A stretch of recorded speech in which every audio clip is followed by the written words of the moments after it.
Will OBS lag it if I run both?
shit I've ever.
See, January is gonna be a lot of like we're gonna be flooded with new people here, Discord, YouTube, and when YouTube pops off, going live is just so many more viewers.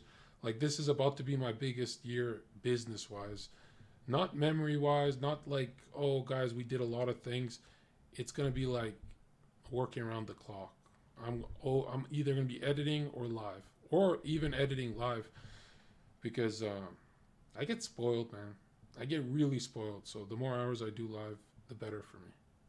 And I've always been kind of like a Destiny guy where I do the boring stuff on my stream as well.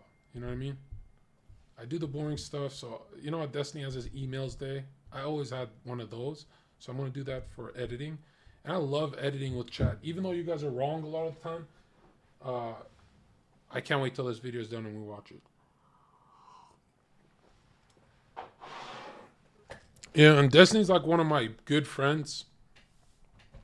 Yeah, I can finally say that. He's one of my good friends, so he promised we're going to do a lot so I don't just spend heaps of time on YouTube. And Destiny is he's going to grow a lot from me cuz he once he sees this content, he's going to be impressed.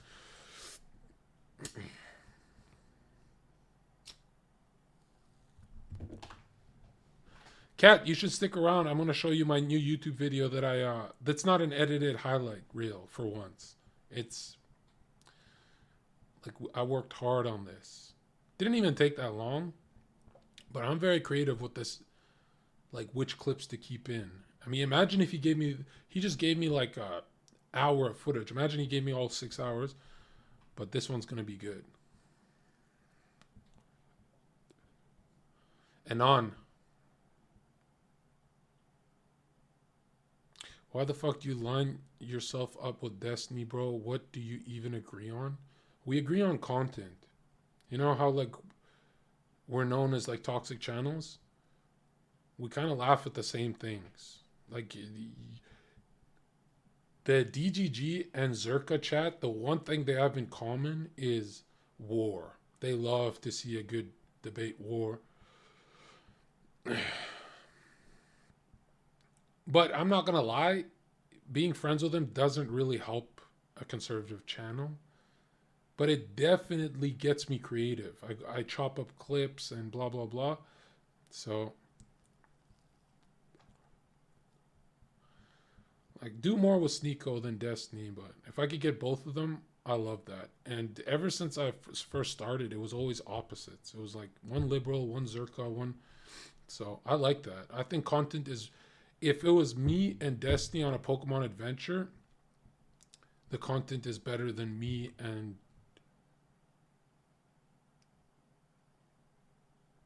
Lauren Southern or some, you know what I mean? Yeah, but you know, you fuck up, DGG comes after you, but it's nothing we can't handle. Like we already won.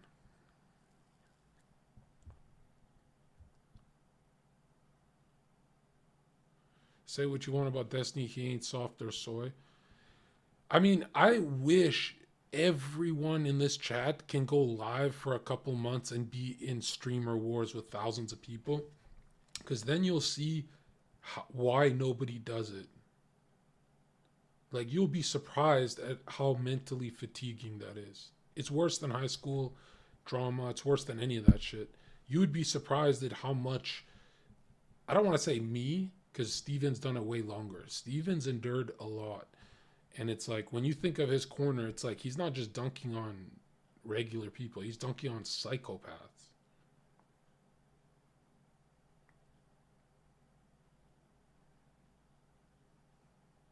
Exactly, Tapio. Never forget that.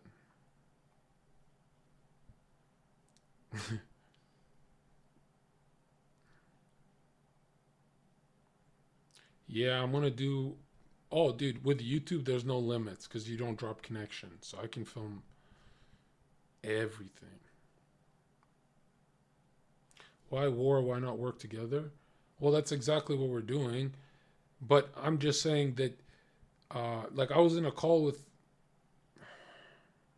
eventually DGG just like turns on you, even if they like you. It's weird. So, but I'm not ever going to war with someone who's been as good to me as Destiny. Like, when I say he's been good to me, I mean, like, you know those tweets where I say, oh, he didn't meet up with me, what the fuck? He didn't give me a place to stay? Yeah, I'm not really telling you that he's always met up with me. You know, I'll throw a tantrum for that one time. Because that's how I am. Because I'm like, I'm here, bro. I waste money. Let's go.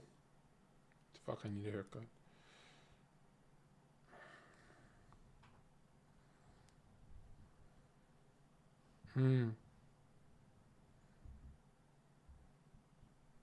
Destiny is the exact opposite of you.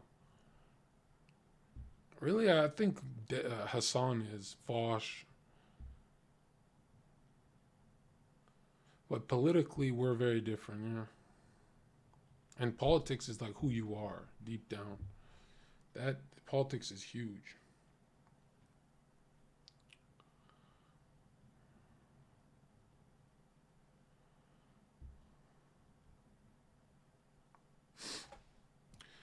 Okay, we're at 37%. Let's go.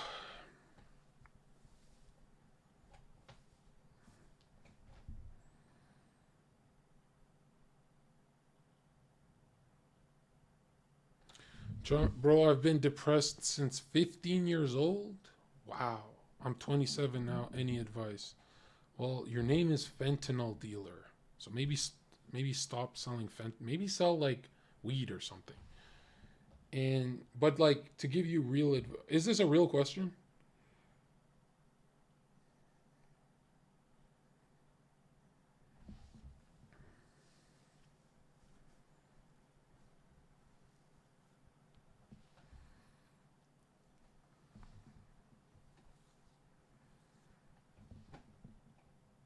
No, I woke up like an hour ago. Or 2 hours ago, yeah.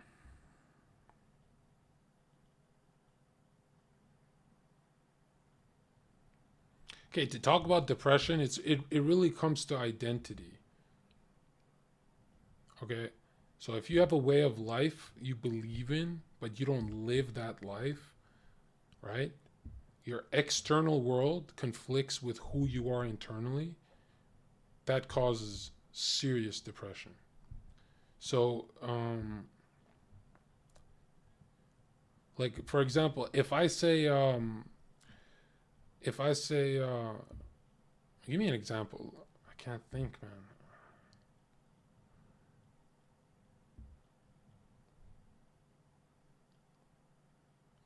No, I don't believe depression is an illness. I think it's a state of mind. I don't think you can be depressed forever. I think anyone who says that to you is an atheist. I think they're out to harm you by saying that. And there are a lot of professionals who say that. Not a Jordan Peterson vibe.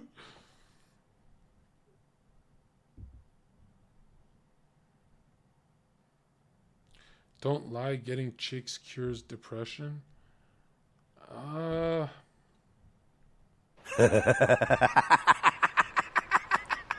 that's not true at all.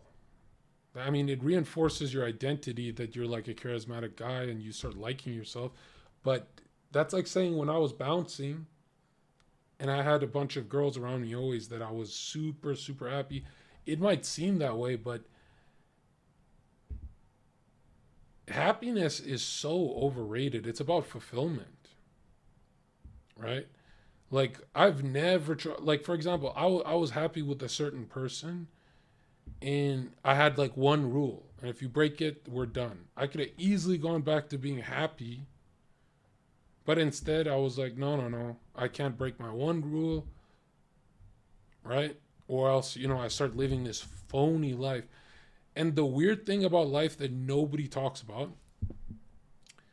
whether you're real or not, you're still phony to a certain degree. Like we're all hypocrites. I think you got to bring that percentage down all the way. But success with women cures depression. Definitely helps, but cures? I think success. I think success in something you believe helps more. Like if you believe, let's say you're Hassan and a communist, if you spread that communist message effectively, because you believe in communism, then you know your mind will be better. Am I talking to a troll though? Is this fentanyl guy a troll? As a full-time bouncer, did you ever get depressed? Dude, every single weekend I would be depressed. I'd be at a party thinking like, where's my life headed? I'm broke. And then I'd be rich, making a lot of money, doing all sorts of shady stuff. And then I'd be like, huh, nothing changed. Like I'm still anxious. I'm still like thinking about my future and stuff. And now I'm the opposite where dropping down to like 1,000 views for a year, I didn't really care. I was like, I can do it whenever I want, which is a bad mindset still.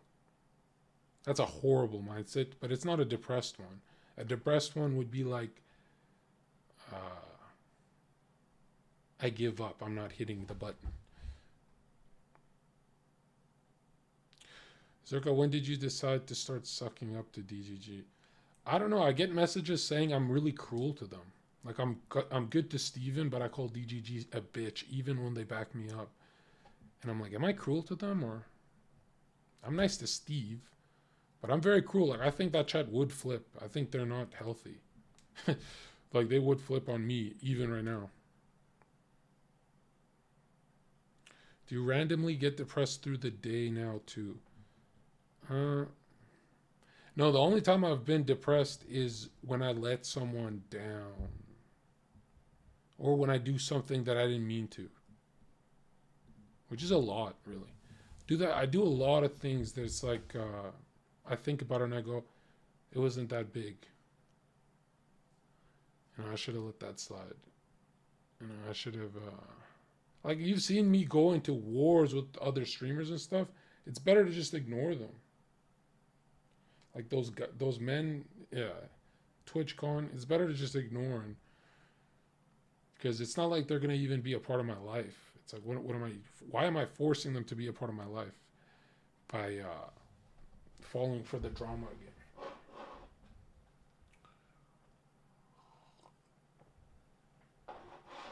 Yeah.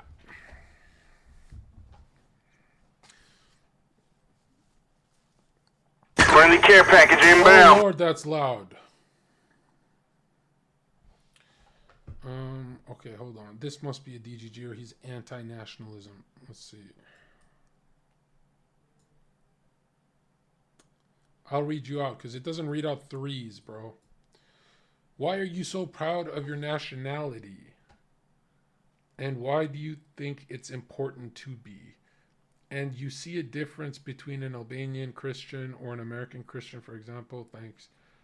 Yeah, there's a big difference because you're talking about a Protestant, right? A Christian in the U.S. is Christian without the tradition, and an Albanian Christian or an Albanian Muslim would be, you know, they'd be religious with tradition, because even our atheists are traditional, right? That's the biggest difference. And number two,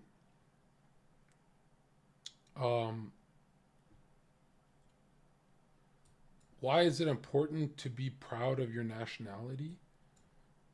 Because nationality really means extended family. And if you're not proud of your family, I mean, you guys did everything to avoid extinction up until this point. You should be very proud no matter where you come from. Because you're I mean, you think your lineage are just strangers, but there's a high probability that every single one of your ancestors battled with the same things you battle. So if you have depression, your ancestors had depression, right? These are how genetics work. If you hate cucks, if you hate this, if you hate degenerates, your ancestors hated degenerates. So everything in your life that's harming you, your ancestors was at that war before you. So whether you have 10 million people in your country or 100 million, you should be proud, right? Now, if your ancestors were just like Freemasons and stuff, that's the top of the pyramid. Most of them were like you. You know what I mean?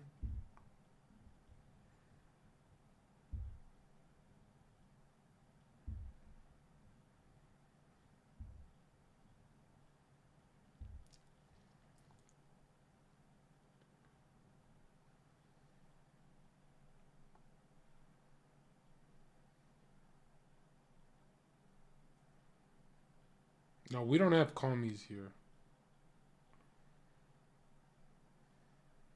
Only tankies.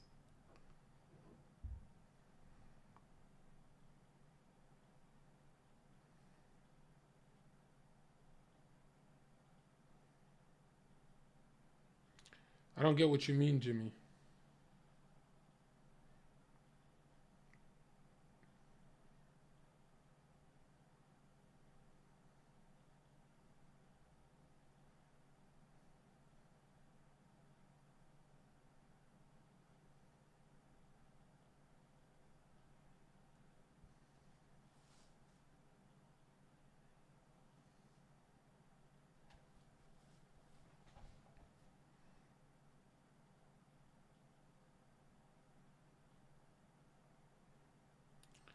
Xi is the biggest anti-Satanist living.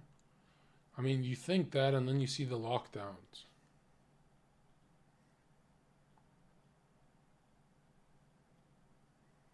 Have I never worn this before? I feel like I've worn this in October. No, I wasn't even here. On podcasts. This sweater reminds me of Haas, so I know I've worn it.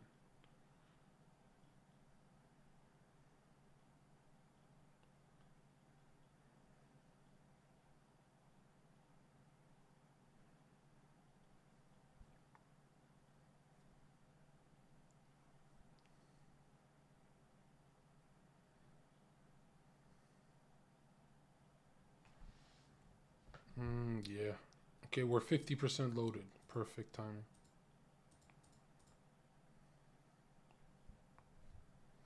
Yeah, tankies are mad at me right now for calling out the lockdowns, and I'm like, that is scary. That's an ideologue.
COVID is damn near fatal. What the fuck?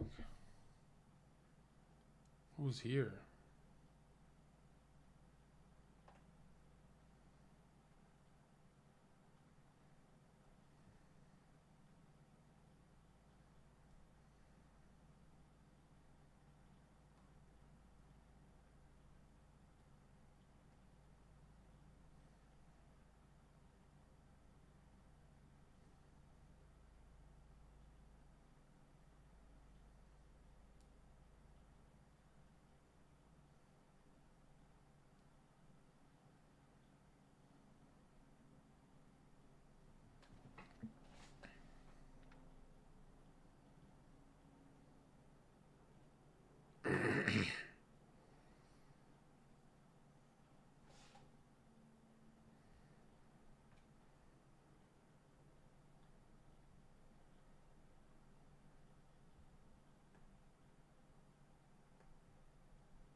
This thing's driving me nuts. 52% only. Is it the OBS slowing me down?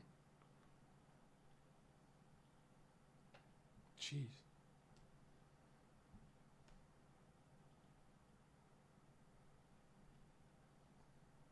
pre-recording. Shut the fuck up. People believe that. When you say that in chat, some people actually buy into that conspiracy. Unless I timed saying this exactly right now. And I typed that. Oh. We thought Amaranth did that. Thought she was lying about her.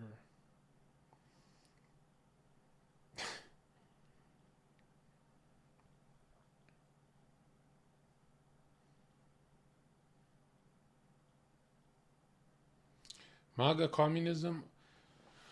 Yeah, I know they're really proud of it, but in my eyes, it's just a way to isolate the youth of MAGA and cut out the boomers, because boomers are afraid of the word communism. So I didn't like it. I thought it was divisive. I mean, I know it was popping off on young Twitter, but I don't think old people would fuck with that too much. And everything I've said politically is dead on so far. Like Haas and Jackson both admit, like my predictions are stronger. So I'm like, I don't know why they get so mad if I say that. Well, not mad, but they're like, no, no, no. MAGA communism makes sense, John. Which Haas popularized the term. How do you deal with your back hair? Usually I shave it, but kind of embarrassed to ask a stranger right now. So my brother's never here, so I'm like,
competition, but you'd be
when I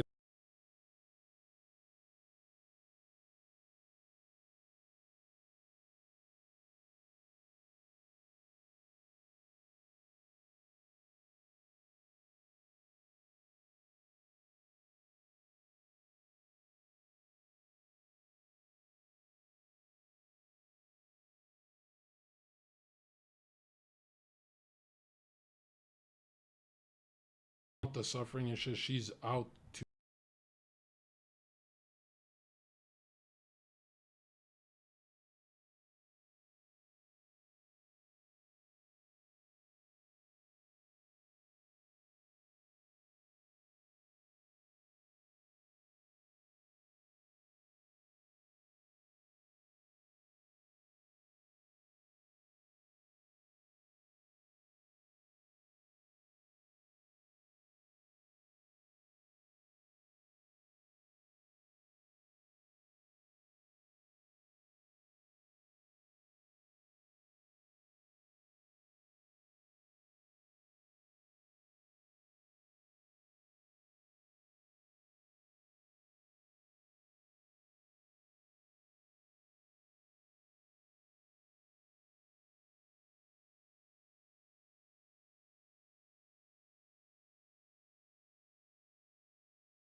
the DMs look really red pill. It was like I was overdosing on anger, and that's not me, dude.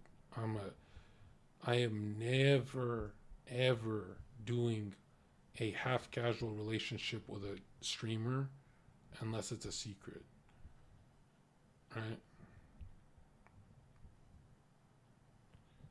And I'll probably do that in like past February. I need to get this channel going first.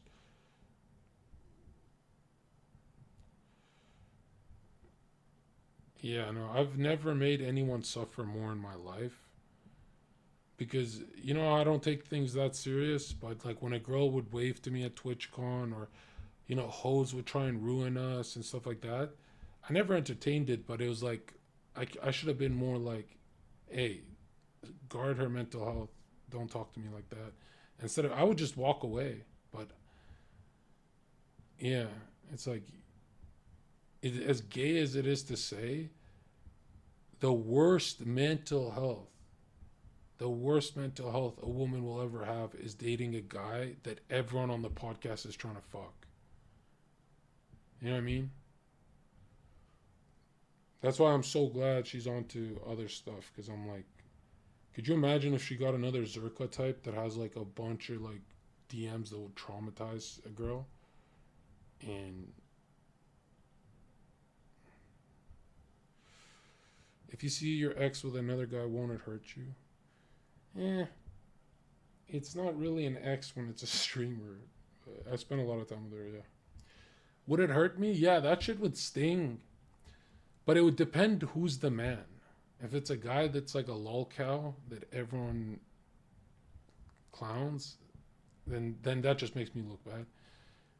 But if it's like a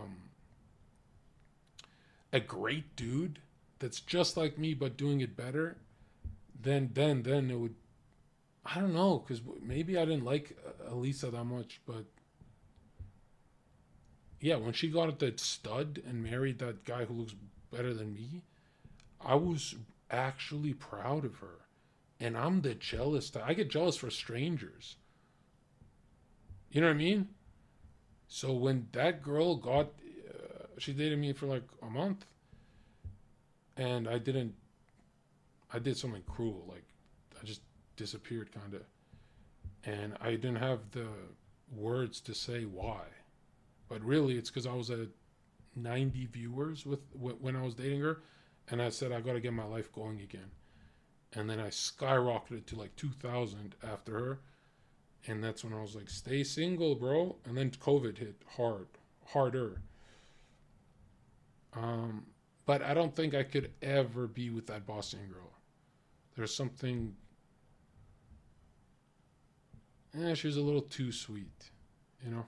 It's like if they're that kind and feminine, it's almost scary how much you feel like you don't deserve this. You know, it's a little more medium, right? Not like a fucking full-on man, but yeah.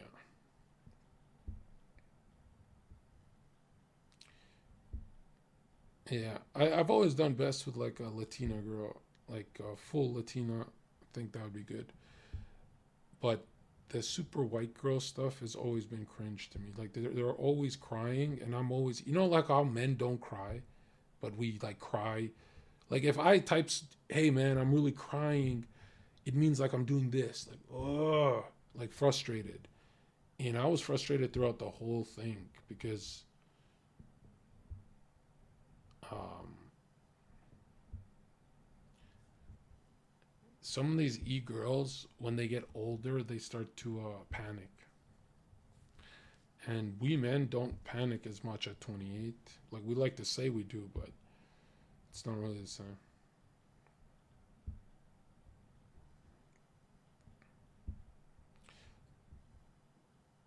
Do you know what I mean by that? Where it's like every girl at that age of 23 thinks their life is going to go one way, but really it goes the other way. Yeah. And it's sad to talk about, actually. Because I'm done being angry. I'm really not angry. I'm over it. The only thing I hate is like when you degenerate, I wish I could talk to her and just say, slow down on degenerating. Don't ever add it to my legacy where you're doing things you'll regret and it's because I fucked you up. And then this is the exact answer you'll get from a woman. It has nothing to do with you, John. It's like, really? This was what you were like before me? Like, come on. Yeah, no, I am hurt. I wasted a lot of time this year. Like, there was. Dude, I could have been in Miami this whole summer. What the fuck was I doing? And really, if I didn't do all those trips, I would feel bad. Like, I needed those trips for myself. It's not really about her. Yeah, I overthink everything, though.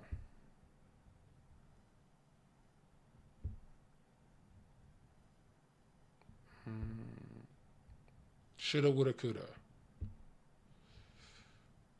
I used to think overthinking is unhealthy, and it is. But uh, I was so worried I'm gonna go through this breakup thinking that bitch is just crazy. When it's like I'm not owning up to anything, and I don't want to do that. I actually want to be better so it doesn't happen again. Like breakups should be like my old breakups. They should be normal. Who's racist? Me? What'd I say? You're too hard on yourself. Oh, dude, if you had 3 weeks of calls with a girl crying like that and you're still being like, fuck off, and then you change your mind and try and stay with her and care for her, and then the arguments start again and it cycles back to that, you're like, whoa, dude, that is not how the first 7 months went. That was weird.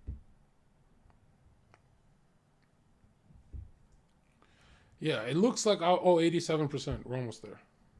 It feels like I was manipulative, but when I look back, I was really just saying if you go to that party, it's gonna be a traumatizing finish. Like it's gonna be like I'm the kind of guy that's like I will run it to the ground, and she didn't believe me. And then, but now she's better. So she's. I mean, it's an e-girl, bro. They heal and they heal eventually.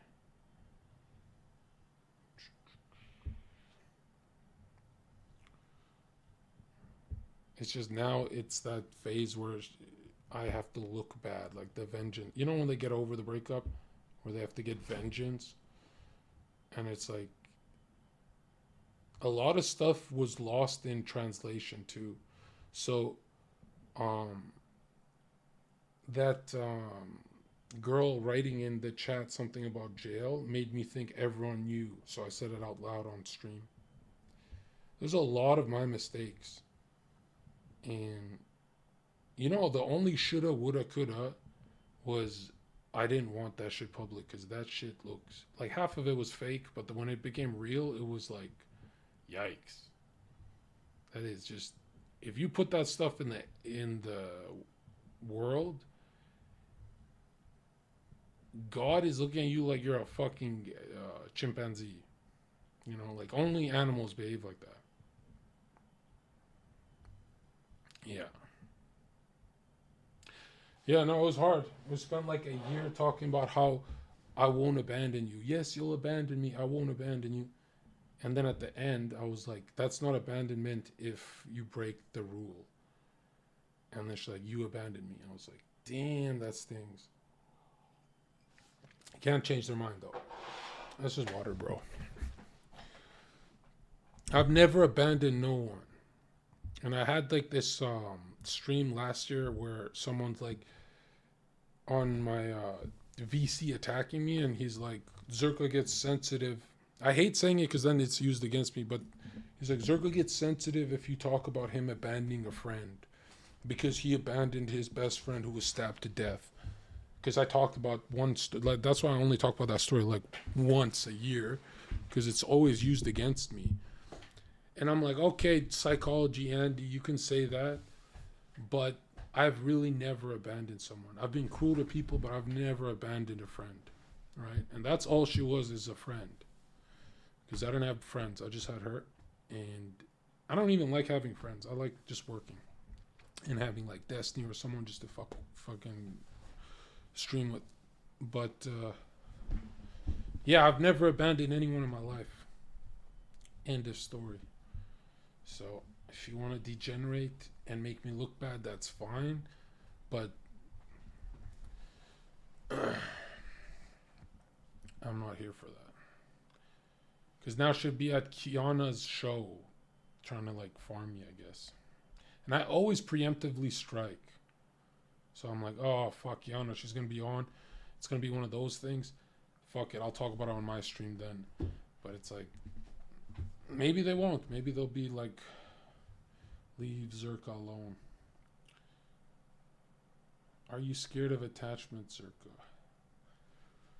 Yeah, that's probably why I called security, bro.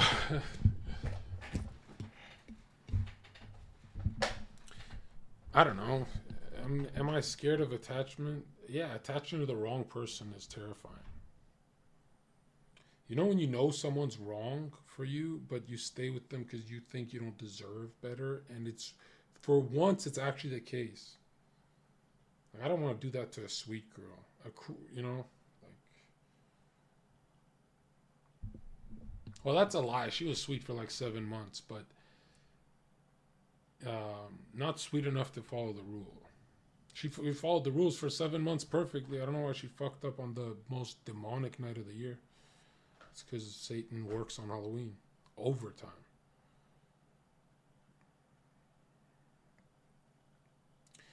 Oh no, dude, a breakup will never affect me. But if it's a streamer, I remember in first meeting her, and I'm like, dude, you're a streamer.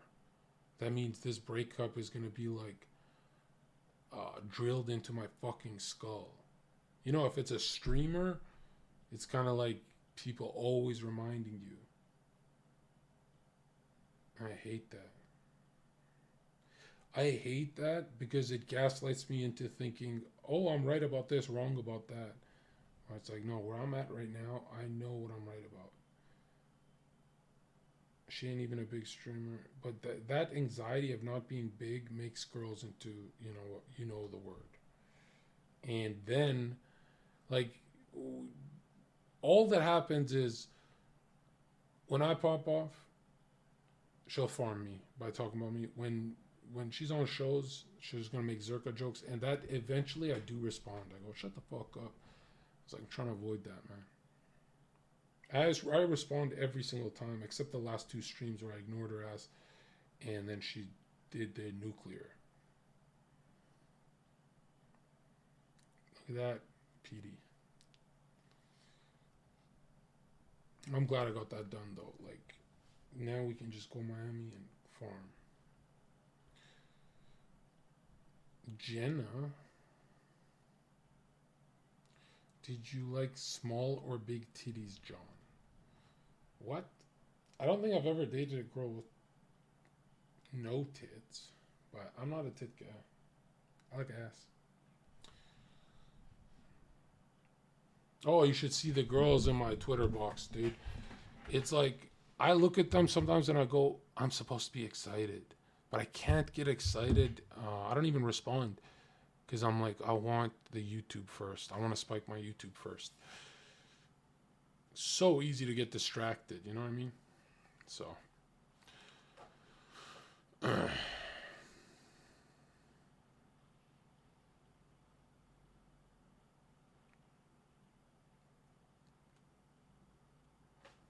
I don't even know who they are. I was like, they just look nice.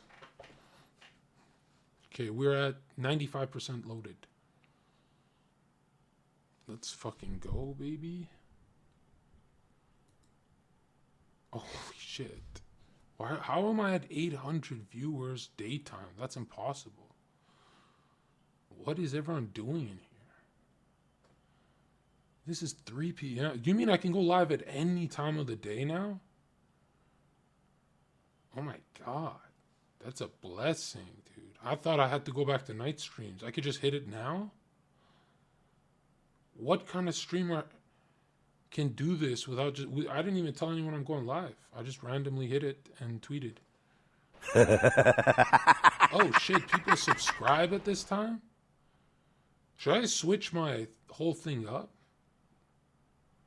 Get earlier nights?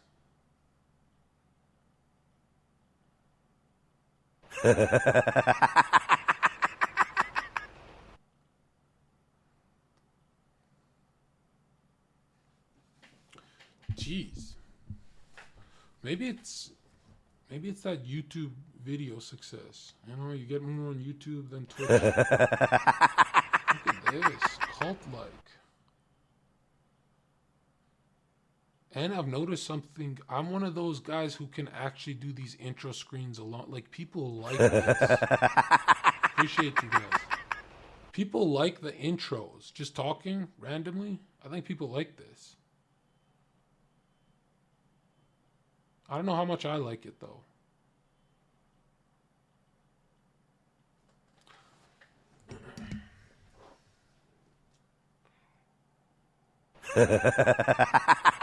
Oh, baby. Thank you, baby. Thank you. With this sweater, I feel like I can say that to you guys. I can call you guys that. Don't fucking make me... Dude, look at this guy. Your sweater's gay as fuck, bro. I'm still cold. Yeah, I'll turn it up.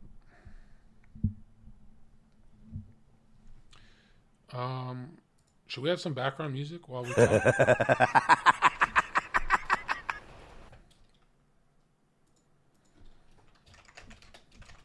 Nah, fuck that shit.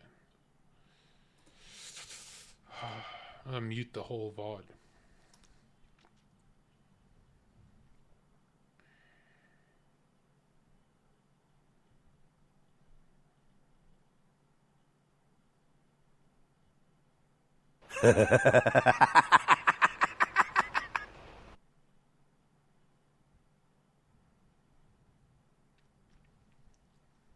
I don't know how to turn it down, bro. Mike messaged me today to go to LA. I was like, yeah.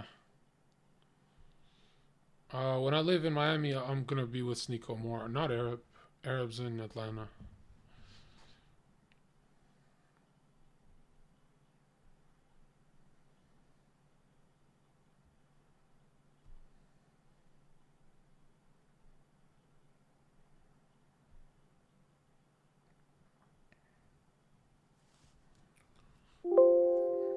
Oh, it's finished.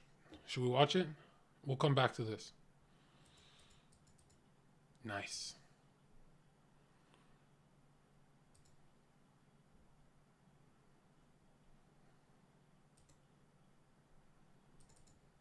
Do you have Democrat? Okay, I need feedback because this is going to be what I spend 2023 doing. And we're going to blow the fuck up. Just need a thumbnail for this. Okay, you guys ready?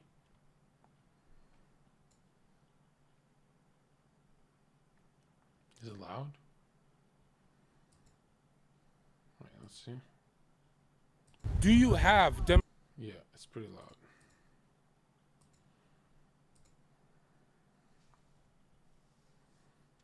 Okay, ready? Let's go.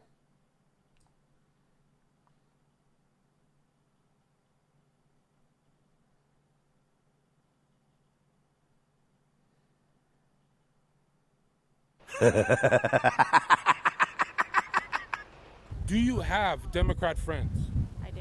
You're going to hell.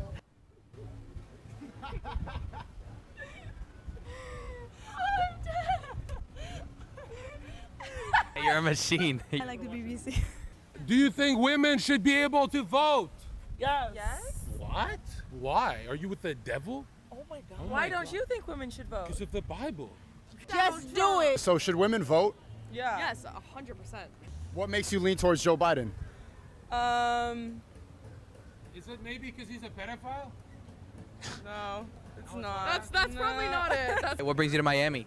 Girls trip? My boyfriend cheated on me, so I'm. Really? Yeah, I was we like, should fuck we you. should get back at him.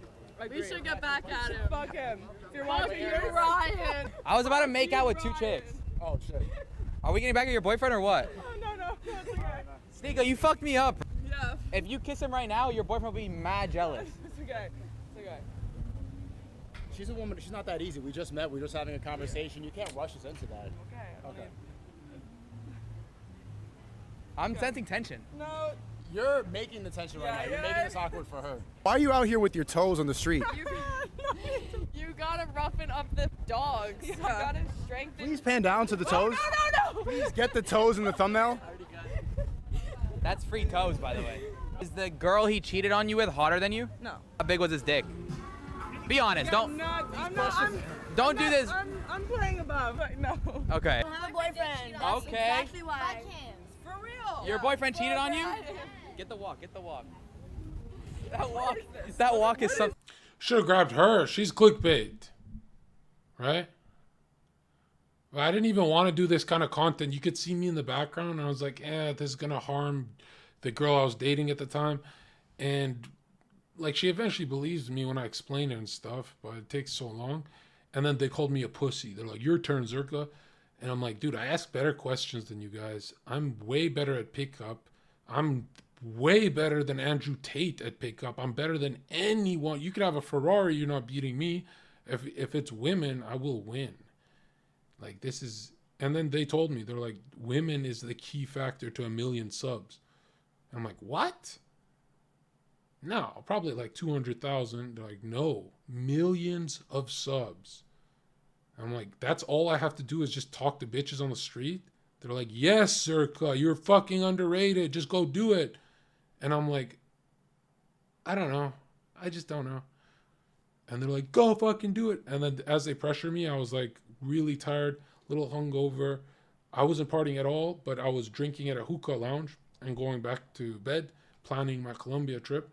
And then they're like, you're a pussy, get in there. And they forced me to do this. BBC, we're interviewing people about the new election. You know the UK BBC? To be honest, no. I hope my grandma doesn't see this. So you guys don't know what BBC is? No. What about Blacked? You know Blacked? Sorry? Trump and Biden is over. Yeah. Well, I mean, it's going to start again, right? Earth flat. No. Why do you think it's round? That's what I learned in school. Just pay attention to how different YouTubers' game is to a full-time bouncer, and just watch how good I am. Right? I would look way better if I didn't edit it, but I want to get more views. Like if you could see the whole pickup, because it took like 6 minutes, I got like 10 seconds up. I don't know. You were programmed. Yeah, I'm a sheep, if you want to call it. Actually, I should go through on what I do correct, and a lot of people can't even replicate it. But if you noticed, even in podcasts, I'll jump in with energy and spike the girl's anxiety and then pull it back 1,000% to calm them down. I think that's the best way to do it. Most guys go with the same energy for the whole conversation. I think that's unhealthy. To be honest, no. I hope my grandma doesn't see this. So you guys don't know what BBC is? No. What about Blacked? You know Blacked? Sorry? Trump and Biden is over. Yeah. Well, I mean, it's going to start again, right? Earth flat. No. Why do you think it's round? That's what I learned in school. I don't know. You were programmed. Yeah, I'm a sheep, if you want to call it. I'm kidding. I don't know. The earth is round. Check this out. At 8 inches per mile square, curvature calculations, you should be able to see curvature at 60,000 feet. Weather balloons double the height. What was your name? I'm Jaden. Emma. Jaden and Emma. These weather balloons. Here's one tip I want to give, okay? Every time you see a pickup artist go, "What's your name?" Emma and Jaden, he shakes their hand, and I don't believe in that. Okay? I think you're way better off doing it my way. And a lot of people attack the pickup artists, think you have to like break this touch barrier and blah blah blah. You guys don't know what BBC is? No. What about Blacked? You know Blacked? Sorry? Trump and Biden is over. Yeah. Well, I mean, it's going to start again, right? Earth flat. No. Why do you think it's round? That's what I learned in school. I don't know. You were programmed. Yeah, I'm a sheep, if you want to call it. I'm kidding. I don't know. The earth is round. Check this out. At 8 inches per mile square, curvature calculations, you should be able to see curvature at 60,000 feet. Weather balloons double the height. What was your name? I'm Jaden. Emma. Jaden and Emma. These weather balloons double. I'm coked out a bit, so just Okay. these weather balloons double the height. They double. They go 120,000 feet. 100% on Jesus' name. And check this out. Because you think it's a ball, you're going to hell. Okay. You guys believe in hell? No, I do not personally, no. Why? I'm not religious. What happens when we die, Jaden? I mean, are any of us dead yet? No. I don't know. I think that you just die, maybe a little bit of your soul reincarnate. Not like actually reincarnation, but Have you done bad things in your life? Yes. yeah, everyone has. Will you ever be judged for those things? I have been. Oh, by God. I don't believe in God. Okay. And do you guys ever get anxious or depressed? Yeah, I get anxious sometimes. It's Think because that's my punishment? no, it's not punishment. It's because you have the religion of the canine. You're agnostic. You don't care. You just care about sex and food. Do you believe? Wait, are you like believe? I'm a pastor, so I'm trying to bring you guys to Jesus. What's it gonna take? I don't think I'm not gonna go to Jesus. Jaden, I know you want to come with me. I'm Oh, Jaden, you're coming with me. Forget, what's your name? Emma. I feel like I can turn you. You can come to God. I'm feeling he's calling my name right now. What is your body count? real. What is this? What are we talking for? We're getting to the root of human nature. What is your body count, Emma? Medium to high body count women never get married, and if they do, it's a divorce, right? So you meet a girl with a high body count, that's a fractured soul. That's gonna degenerate you. Like, don't. 2. Bull dick. What's your body count? 2. Are you calling? Mine's 2 as well. Like I'm 2? on my. That's like life. impossible. The problem with women is if you ask 3 billion women on earth, the man you're dating, are you dating to marry him? They'll all say no. Like, they'll be like, I don't know, maybe, we'll see where it goes. But when you look at successful conservative communities whether Jewish or blah blah blah. That's the goal from step one.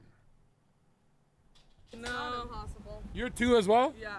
Me too. Wait, what did I miss? You guys are killing me. Just 2 men.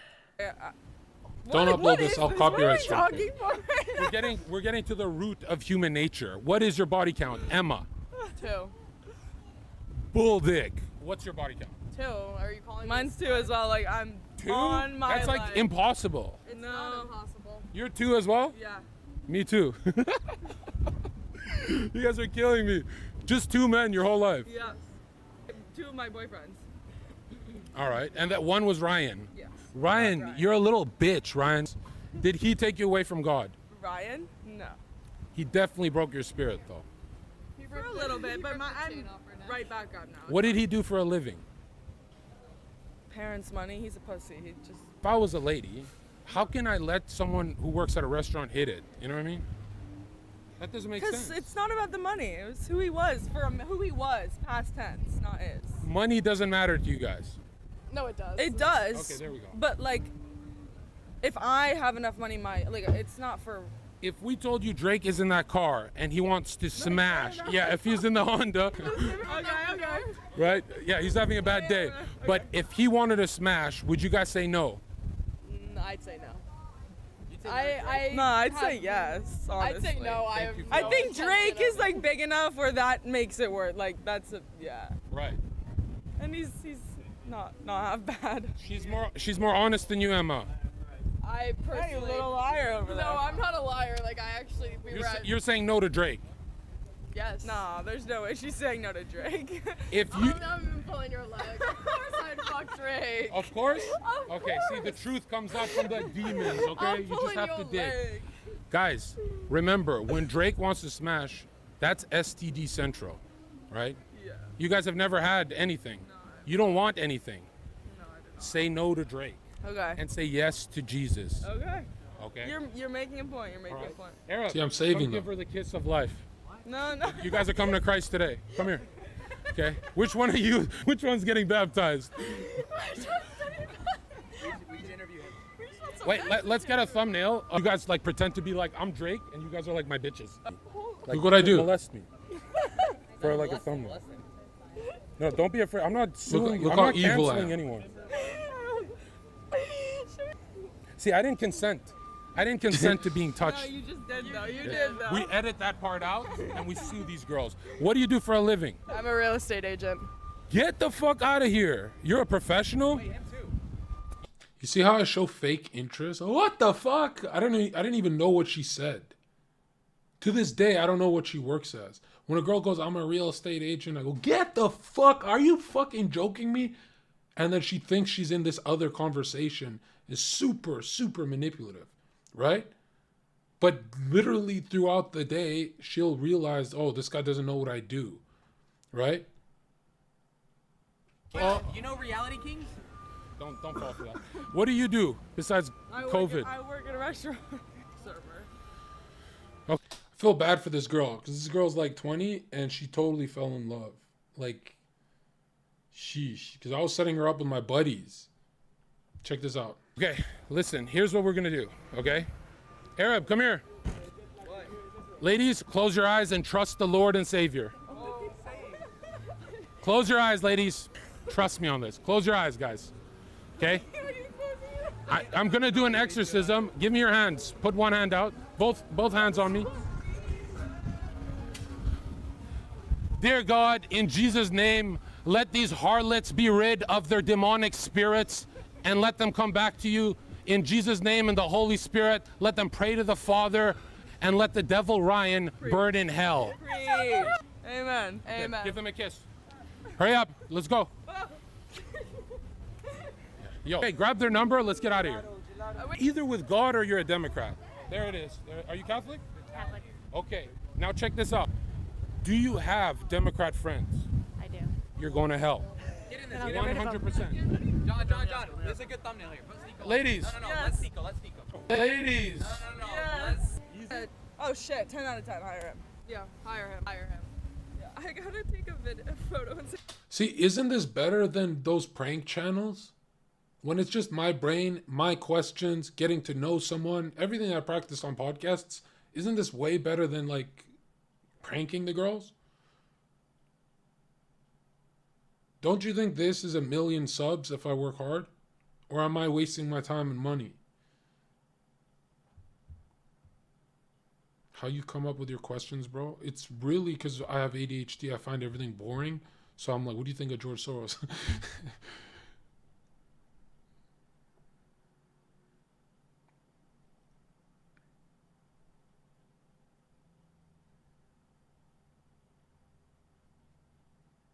You need a good editor? I feel like my team and I did good on this video, though.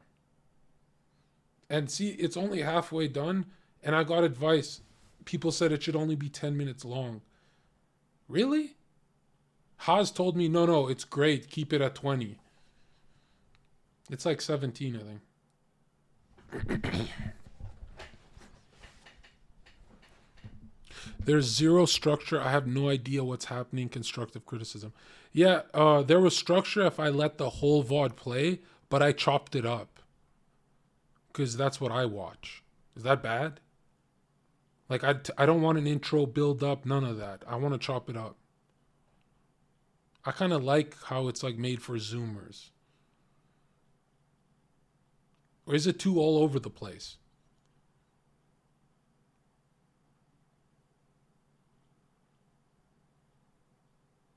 And I use 2 different filters. So half the video looks like it's shot during the evening and half during the morning. I don't know. This filter's that blue filter. And I feel like the filter is a good idea because it brings the trees out more. And nobody does filters on YouTube with nice cameras. So it's like, it's not actually something people do. But I do want my videos to all look like they're mine. Like one filter.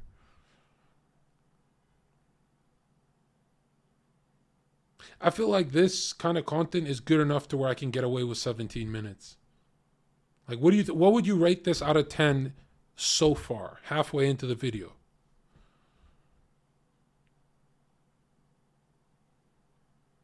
I'd give it a strong 7. It's missing some kind of editing. Too hectic? Yeah, but I want it for Zoomers and TikTok as well. I don't want it. It has to be hectic so I can upload short TikToks about it.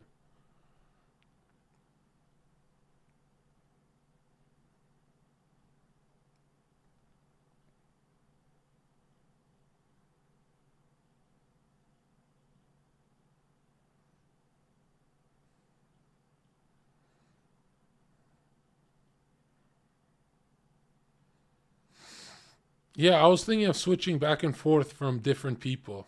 Yeah, I was thinking of that. Not for this one. This one's pretty much done. I need a better microphone for sure, yeah. Camera is fine.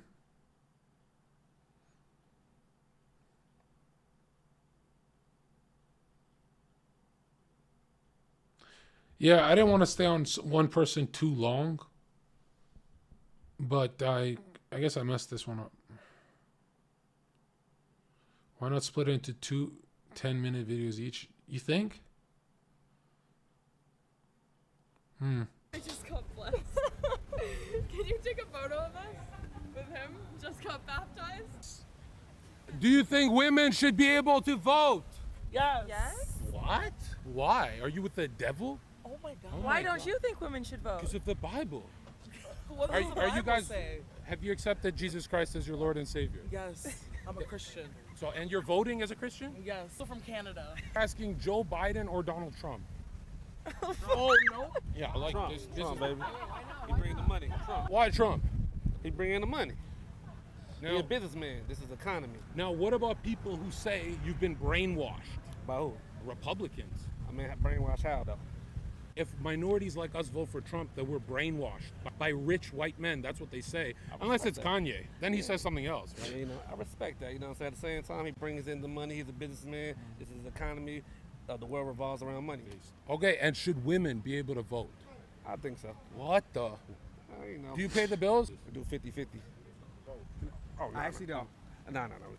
That's the businessman. What's this? What's the business here? Strip club. Crocodiles. Workathon? Yeah. Women can vote in there. These are the ones we want voting. Wow. All right, thank Thank you. you, boss. Hola, Donald Trump or Joe Biden? I don't know. Make America. We are from Canada. So what does that mean? Do you like Trudeau? Trudeau, but he's a fascist. Hey, Donald Trump or Joe Biden? Oh god, that's a hard one. Donald Trump or Joe Biden? Joe Biden. Why though? I'm gay. It's not. But when he sniffs children, isn't that kind of weird? Have you seen those videos? Those videos. So that's totally out of context. What about when he's grabbing like the 8-year-old girl? Yeah, What no. about when Joe Biden How about is? no? Yeah. How about just no? Okay. Donald Trump or Joe Biden? Slow down. You gotta know where to go. Donald Trump or Joe Biden? Donald from here. Base. Very good. Okay. We like him? Oh, he's corrupt. He's a corrupt man.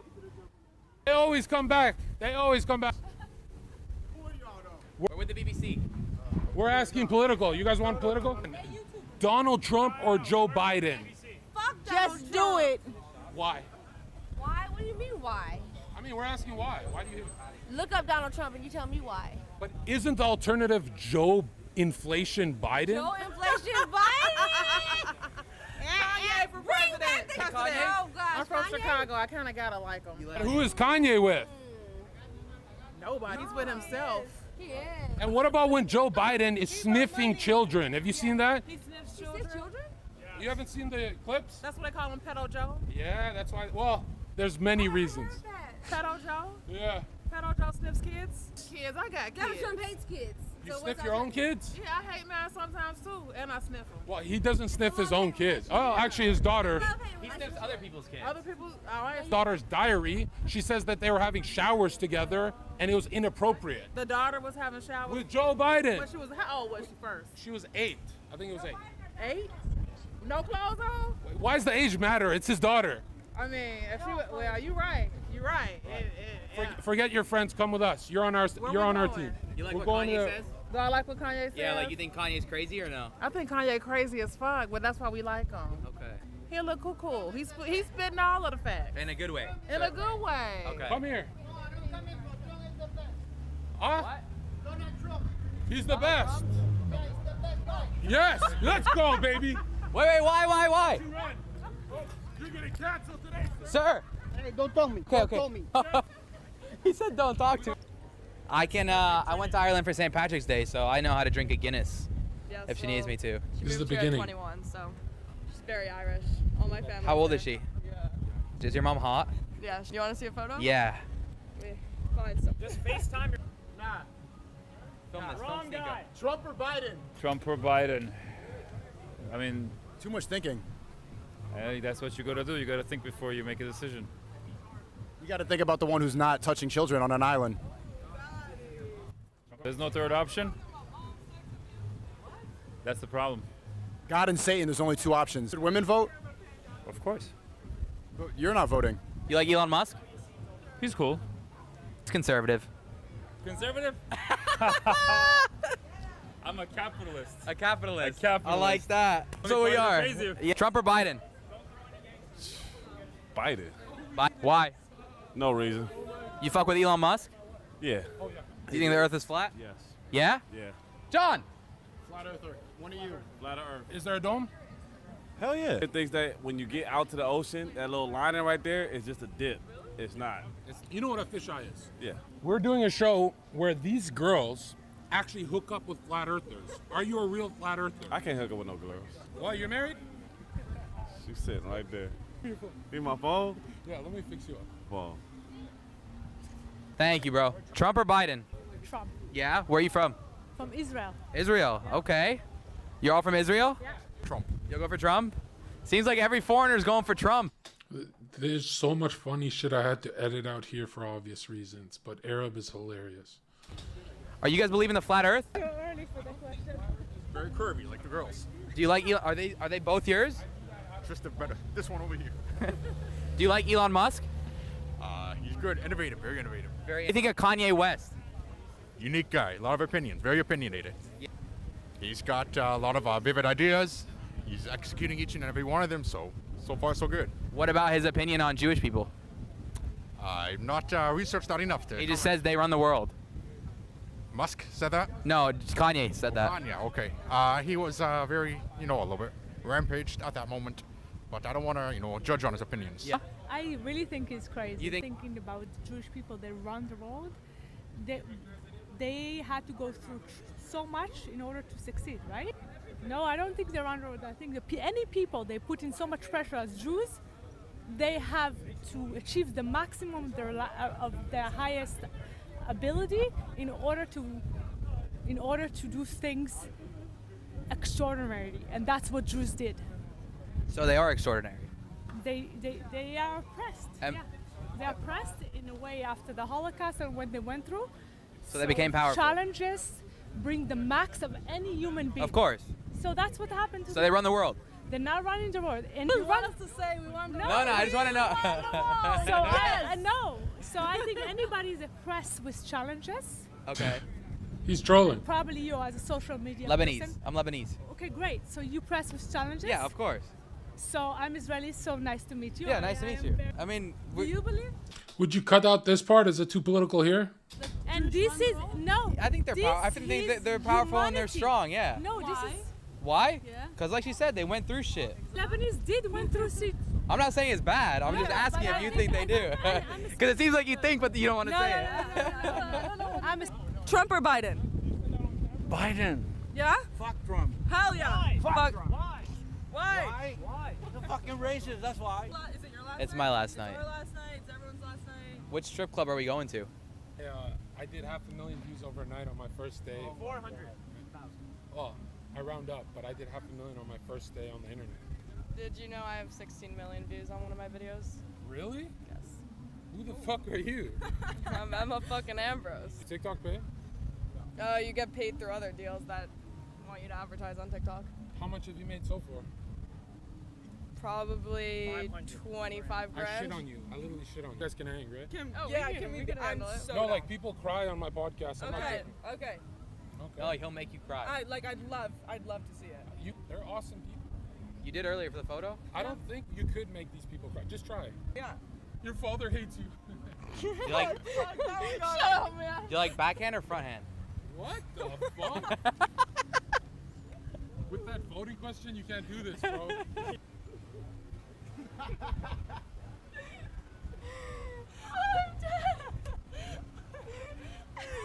I'm really good at that. Yeah, you're a machine. You're a machine. Yo, I forgot my wallet. Can you buy me something? Emma, I want a Sprite. Where are you from? Friends. Did they pay these broads? Do you not know who I am? You never seen my IRL streams? I drop girls to their knees 100 times in a row on live. France. Ah, tu parles français? Oui. Je mangeais baguette avec mon ami. It's always like that. You always speak like French, like oui, oui, baguette, croissant, bonjour. Sneeko, this is right up your alley. She studies hospitality Yeah, I got the management. Sprite. That's exactly what you studied. Oh, really? Yeah. Wait, I think we have the same class. No. Professor Richards? No, I'm in France. I'm in high. Oh, comment ça va? We have the same professeur. Thank you, Bears. I feel like you owe him for leaving him on the project. I'm waiting for marriage, personally. Oh no, not me. All right, if that's the case, let me get your Instagram.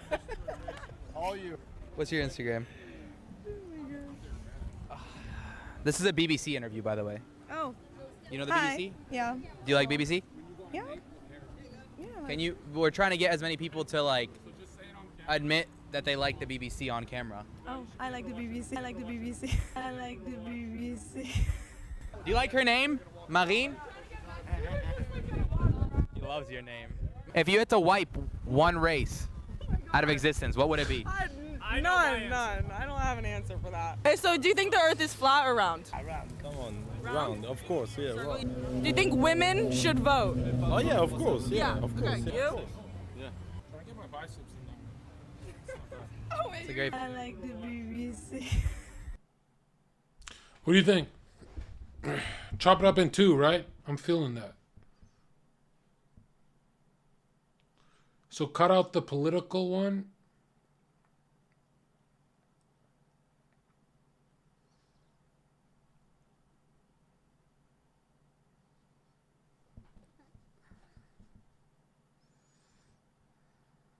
What are you guys saying? Your app sucks. He actually had the funniest clip. I just can't show it. He's edgy.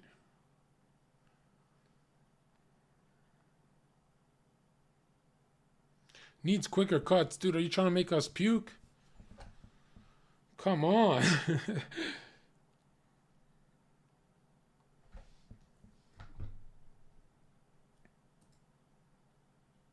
Yes. Is it? Okay, no. I'd say no. The father. He bring in the money. No. He a businessman. Do you have Democrat friends? I do.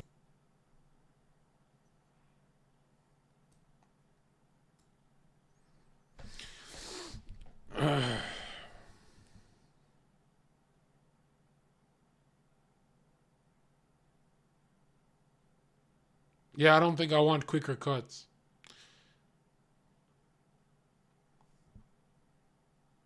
Do you?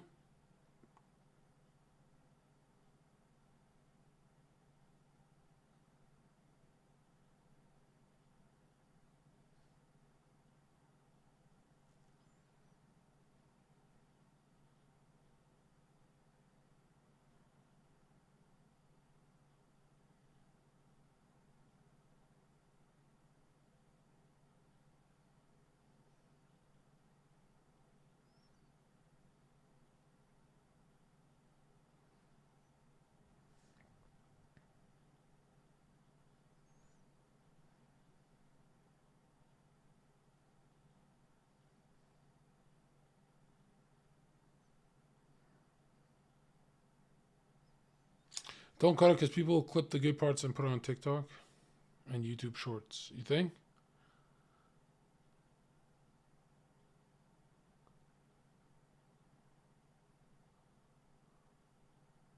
Hmm.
Hmm.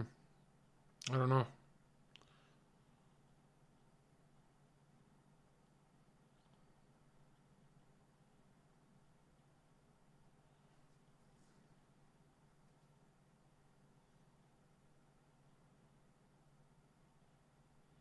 A lot of people didn't like the political Israel part. It was slow talking. You're right. Yeah. Would you date a Jew? What are you, Mossad? The fuck are you doing here?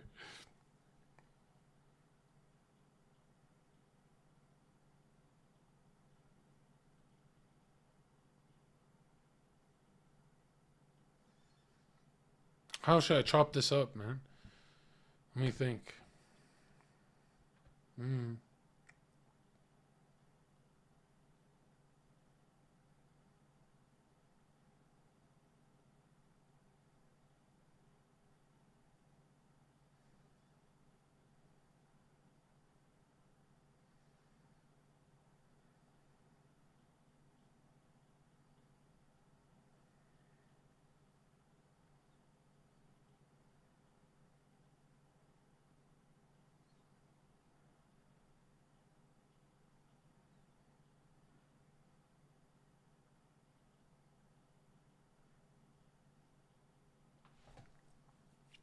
Damn. Okay, we'll chop it. Okay, someone tell Dead Hexer we want to chop.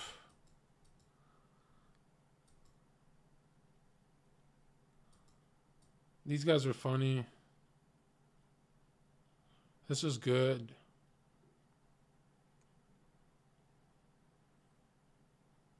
This was not bad. Yeah, we'll chop all this. We'll make this into like 2 seconds. Let's tell a Dead Hex to do this.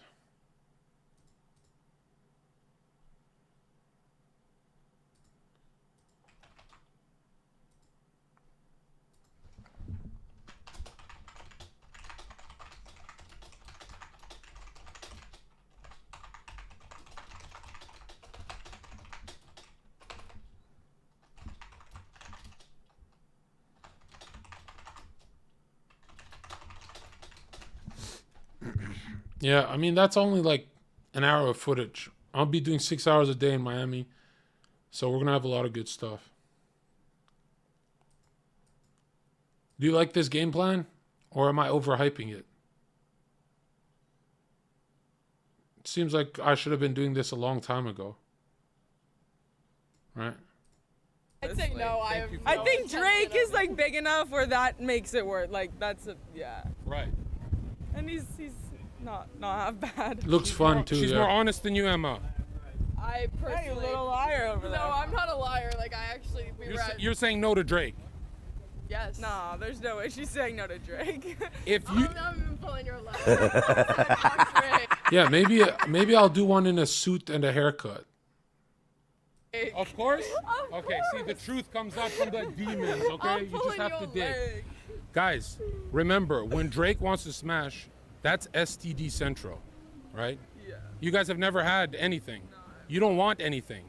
No, I don't. Say no to Drake. Okay. And say yes to Jesus. Okay. Okay. You're making a point. You're making a point. Arab, come give her the kiss of life. No. You guys are coming to Christ today. Come here. Okay. Which one's getting baptized? Wait, let's get a thumbnail. You guys like pretend to be like, I'm Drake, and you guys are like my bitches. Dear God, in Jesus' name, let these harlots be rid of their demonic spirits and let them come back to you in Jesus' name and the Holy Spirit. Do some for Christmas, Vancouver. Yeah. Miami's just more content. People are more colorful. Let them pray to the Father and let the devil Ryan burn in hell. Amen. Amen. Give them a kiss. Hurry up. Let's go. Yo, hey, grab their number. Let's get out of here. Either with God or you're a Democrat. There it is. Are you Catholic?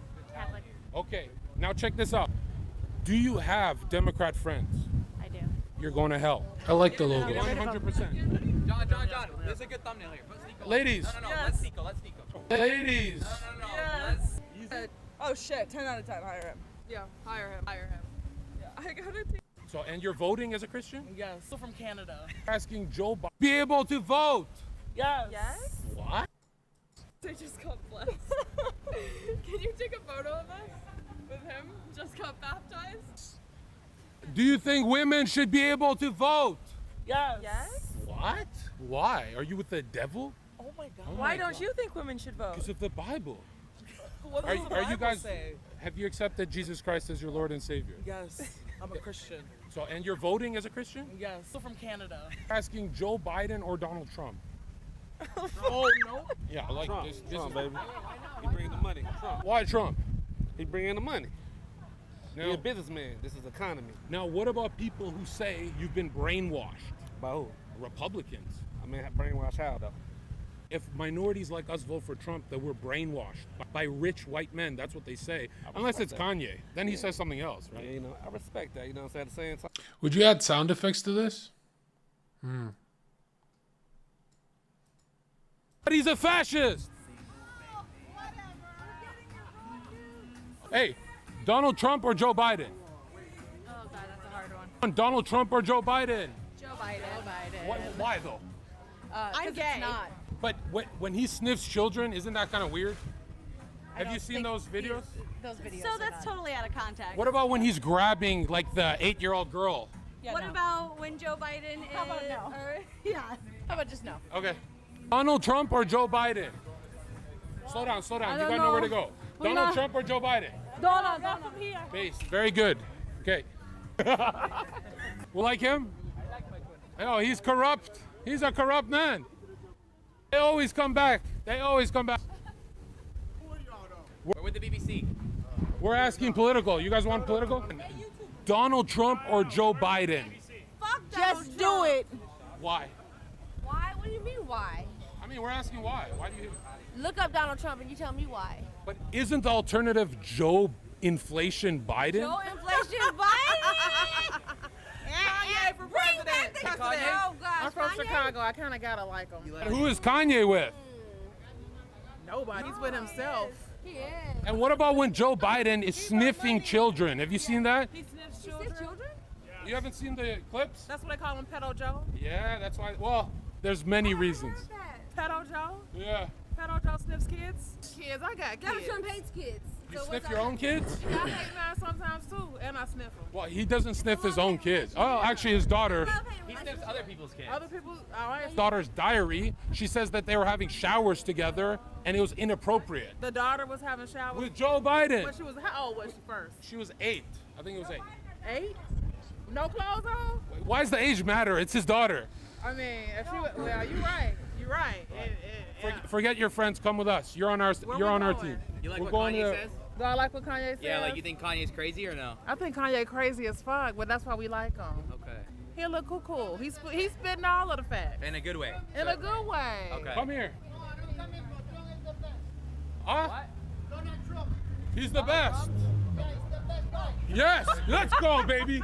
Wait, why? You're getting canceled today. Sir. Hey, don't tell me. Okay, Don't okay. tell me. He said don't talk to me. I went to Ireland for St. Patrick's Day, so I know how to drink a Guinness Yes, if she needs me to. She moved here at 21, so she's very Irish. All my family. How old is she? Is your mom hot? Yeah. You want to see a photo? Yeah. Fine. So. Just FaceTime your. Nah. Film this, Wrong film guy. Trump or Biden? Trump or Biden? I mean, Too much thinking. that's what you gotta do. You gotta think before you make a decision. You got to think about the one who's not touching children on an island. I want to chop this up too. There's no third option. That's the problem.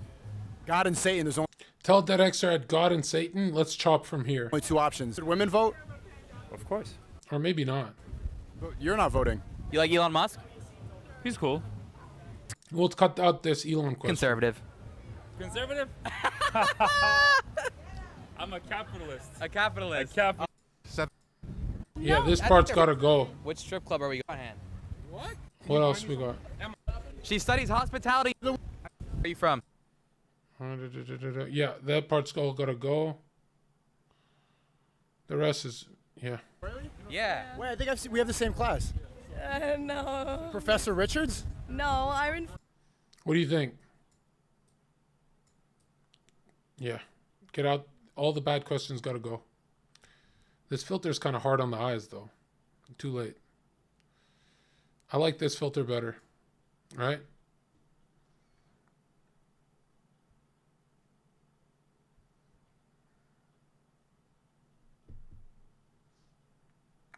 I was supposed to upload this like weeks ago, but there was someone in my life who was hurting bad, and I was like, since I can't explain what's happening between us, this video would just add to her fucking paranoia.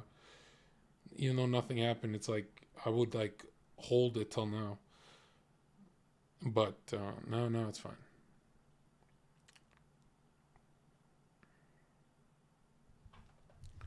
What do you think? Are we stoked for Miami or what? I feel like it's a lot of work. It's like a chore when I say Miami. What a good chore.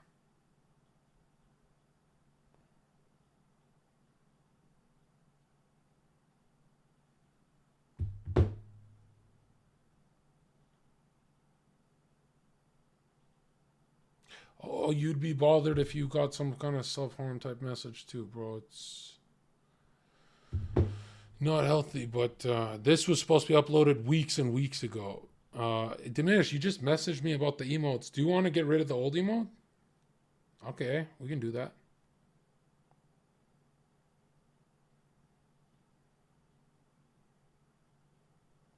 No, that was a long time ago. Those messages, that was weeks ago. And I was there for that.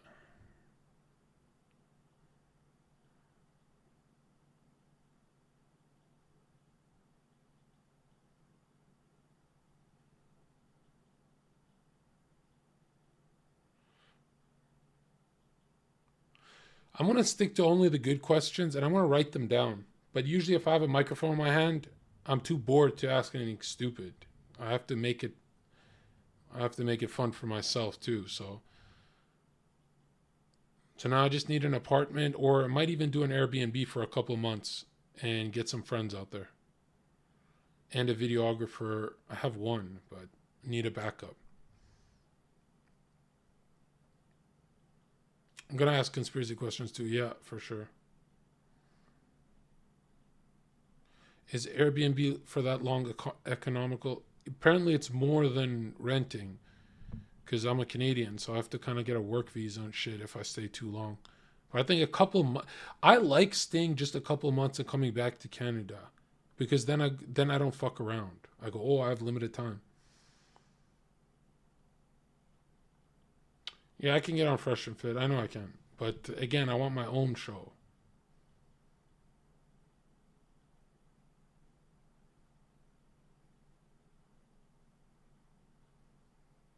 I don't have the uncut footage. When I just deleted everything. Yeah, this is too long. We gotta chop this. Scumsteed's gonna take me? Hell yeah, take me to the rich areas. What I kind of love about Miami is, isn't it strange how I've been everywhere in the U.S. and Miami has the most beautiful women? I thought LA would. But even in Bootsy's nightclub and stuff, they were like trash last year when I was with Jackson Haas, almost a year and a half ago. We were at Bootsy's. Women in Miami are so, because I'm all about looks. You know, the man should be pretty, the woman should be pretty, or else it's cringe. And damn, those girls are in Miami. I only saw 30-year-olds though. I saw older, 35-year-old, right? And I'm not even used to that because I usually date way younger than me.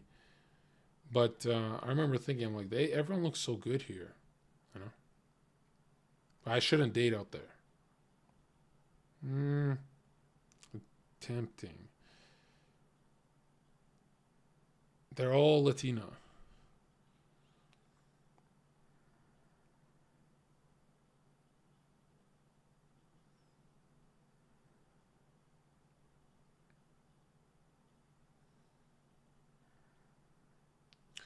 It's going to be mostly South Beach content.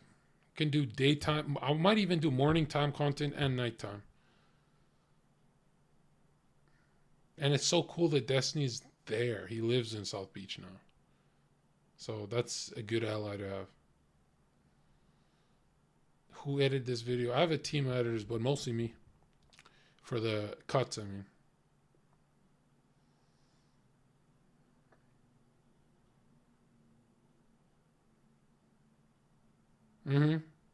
Yeah, we're cool.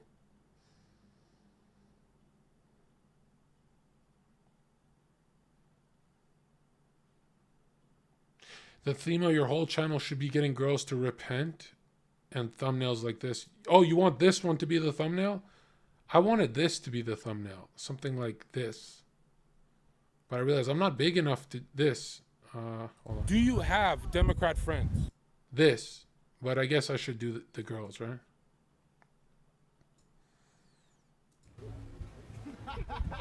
We'll do this as thumbnail or something goofy. Yeah. Yeah, the whole theme of my channel should be dropping girls to their knees in front of the Lord. Yeah. And I kind of like reminding them in their heads to not be hoes. You know? I feel like that's the one good thing about the channel.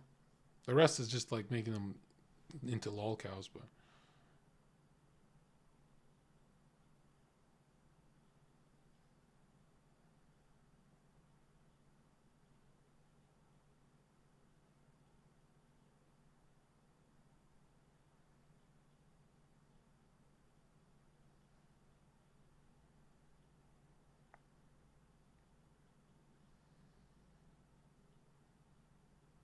good trolling, good pickup, and a theme of God. I love that idea. It's something I can get behind fully, where I don't feel like I'm wasting time out there. If I posted videos like this every single day for 60 days straight and didn't miss once, how many subs do you think I'm getting? And collabs with bigger people, because people like the growth. You know, they're like, oh, he's got potential, let's collab. We'll just hit up some people.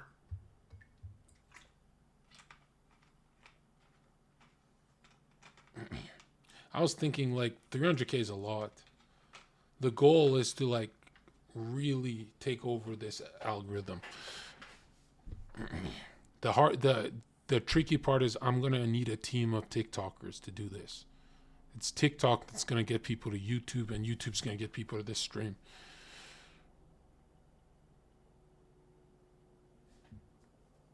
And I said, I'm like, I want my teeth done before I do this kind of content. I was like, we're ready to go. I look like a Fox News host.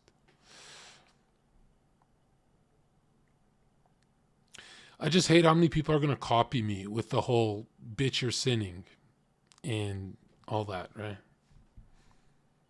It's going to be a lot of copycats. They won't be dropping anyone to their knees, let's be honest.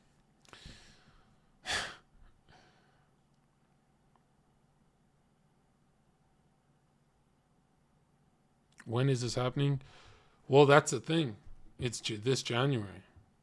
Early January. So we got a month to prepare.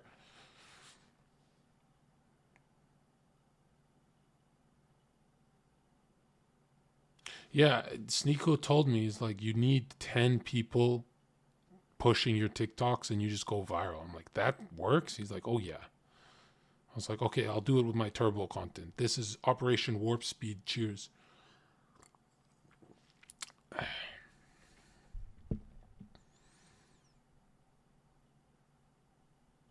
Yeah, become a Jordan Peterson type and regret this stuff? Nah. Can't regret comedy. I can regret it if I'm taking it too serious.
All right, let's upload. Fuck it.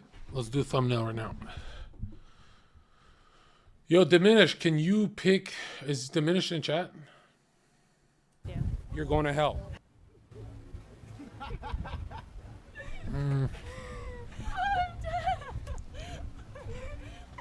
You're a machine. I like the BBC. Do you think women should be... Do you have Democrat friends? Okay, We're where's going the to hell. screenshot? Here? We'll screenshot here.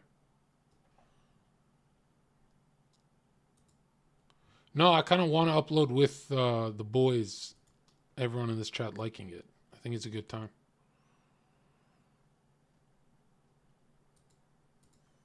What is this? John's Royale tier list cast? What the fuck? You guys want to do this?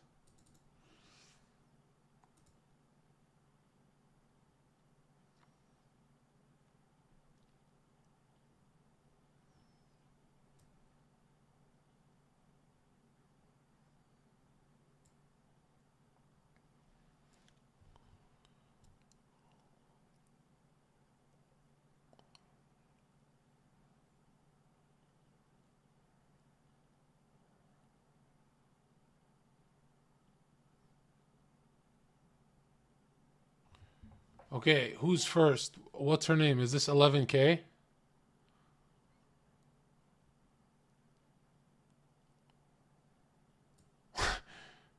Okay, I think it is. 11K, she's cool, she's funny, she's toxic. C? I guess I get kind of excited when she's on with her sister. Maybe not. Maybe not that one.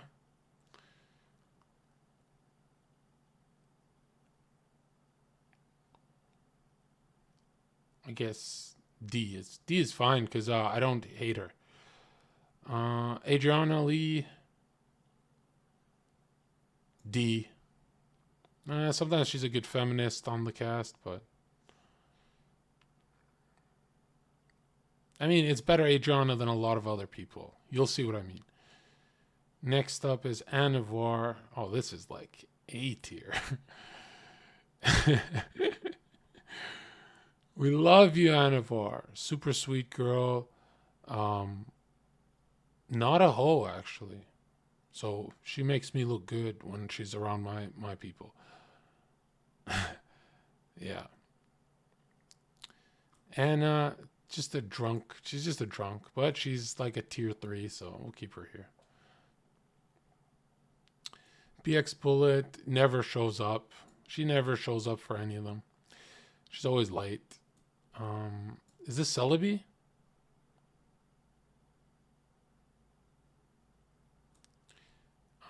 Here's my flat earth, but yeah, here's fun. Is it Celebi? Christina's great. Christina helps out a lot. Yeah, I mean,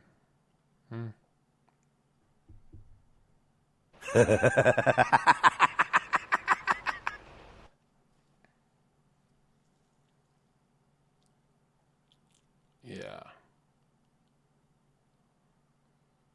Do I want her there? Christina, where do I put my baby girl? She's, yeah. Oh, shit. I'm gonna regret that one.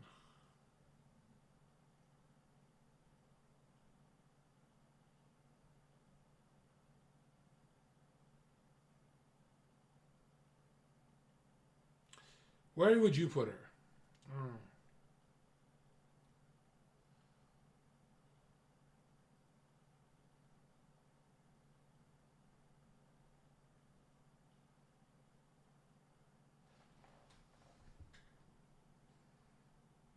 Yeah, I'm being biased, but I don't care. All right, Datum.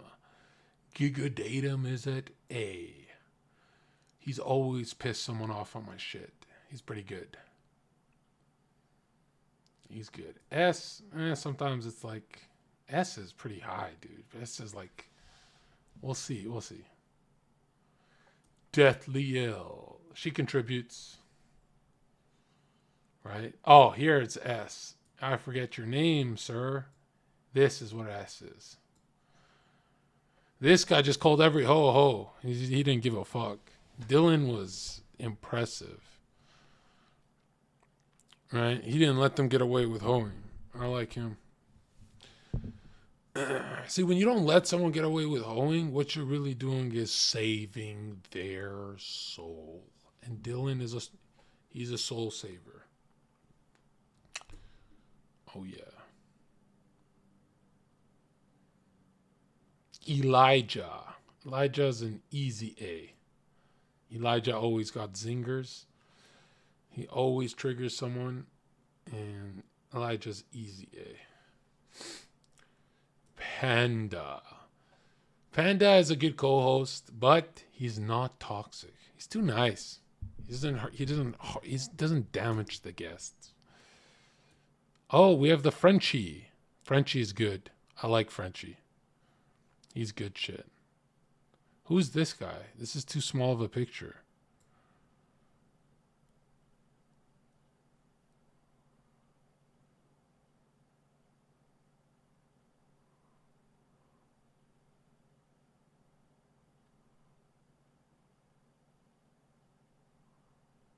It's Ghost Father? I had him on once or twice. And what would you put him? He kind of doesn't pay attention. See?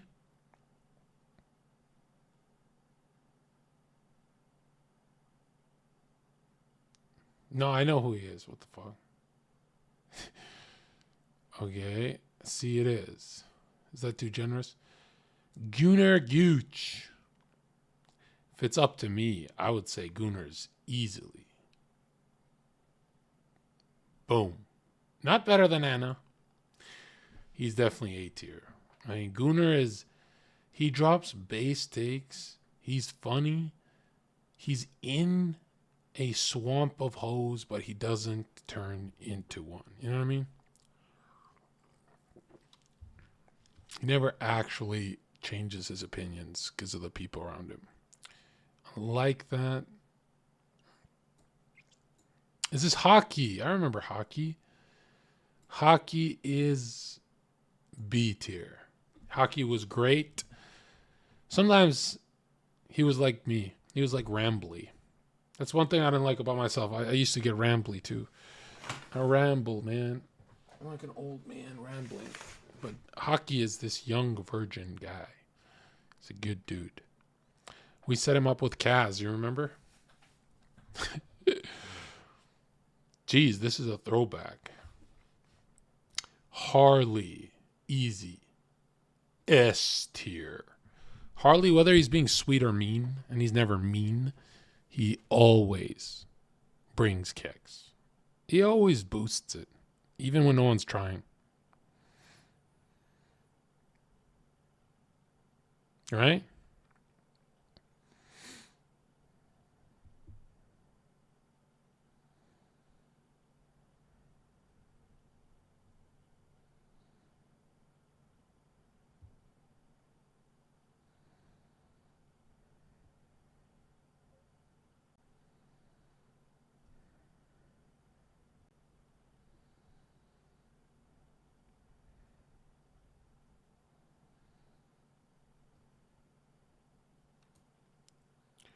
Haz Al Ghul. This is the best guy on the show. Like, let's be honest. Haz is S as fuck. Haz is the only dude in my life to say, Zherka, everything you talk about, double down on it more. Don't ever change. He told me that like a week ago. He's right.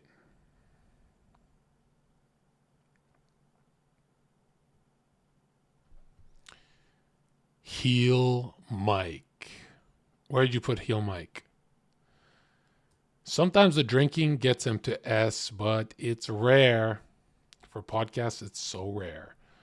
I would be him. That's it. Yeah. Heel Mike is hit or miss for lover host or any podcast. He gets a little, yeah. But every time he's been on, he's been up here. He's hung. What does that mean? He's hung.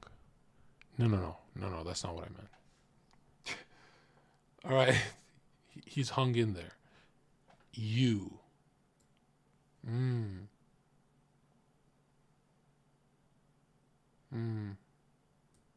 kidding. You's great. B tier, easily. Easily B tier. It's always good to have you on the show because anytime no one's paying attention, he'll wrap it up and he'll be like, that's enough, guys. You're being boring as fuck.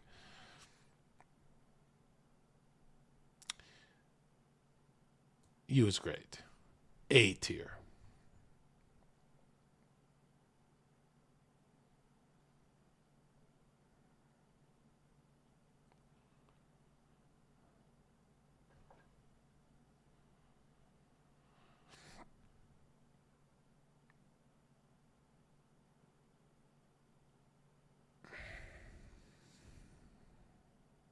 Dunkel. Dun, dun, dun.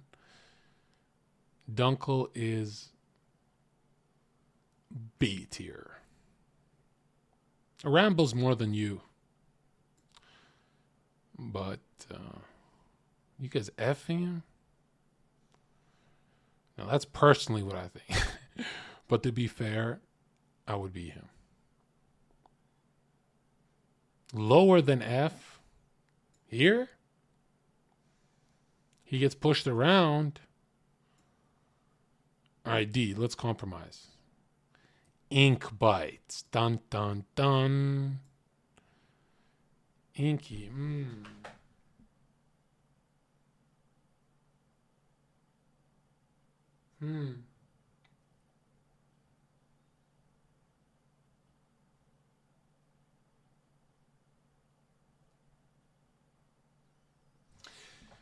Tricky one. Inky is great. She's a Rambler. Okay, then we'll put her with the Ramblers. B tier for Inky. Next we have the Feminist. What to do with the Feminist? B tier for me. She was good on the Haas ones.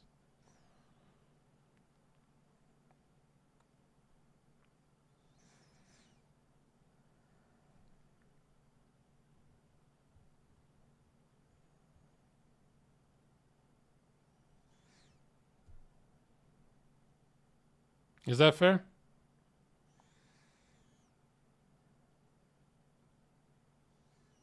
Next we have Jackson Hinkle.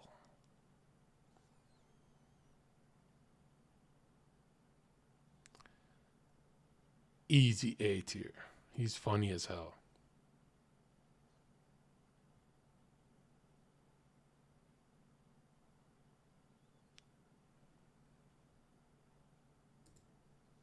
Right? Royale comes back tomorrow. Shit. I gotta prepare for that.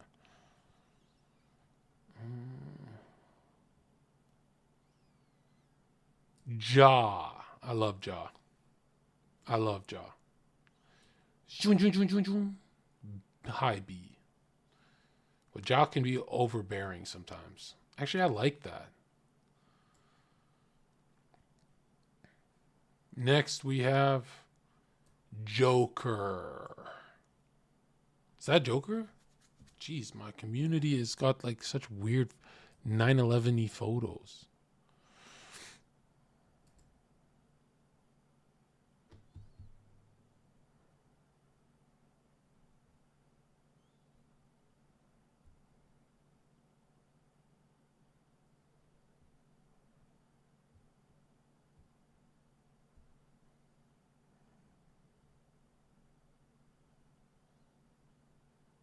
Retard tier list.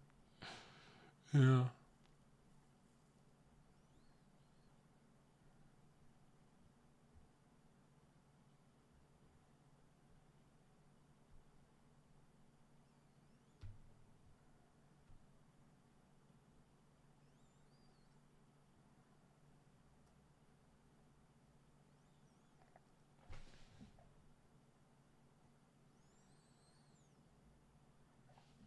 I don't know. Joker, I would put him up here.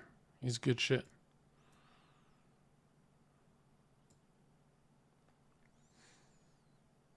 Cammy. K-Bubble's sister.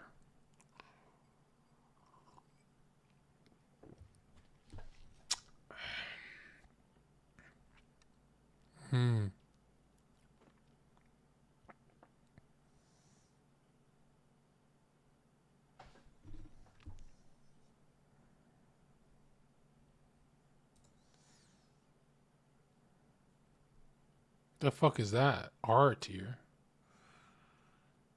Cammy. Kaz. Kaz is great. Kaz is in chat right now. Yeah, we love Kaz. Kaz is cool. Kaz is our favorite virgin. You have 800 new followers. Kiana Bot. Kiana Bot. Kiana, despite what she thinks of me, I gotta give it to her. She is Boom. She's made some of them good, but she didn't show up that much. It's too big. It's too big of a deal.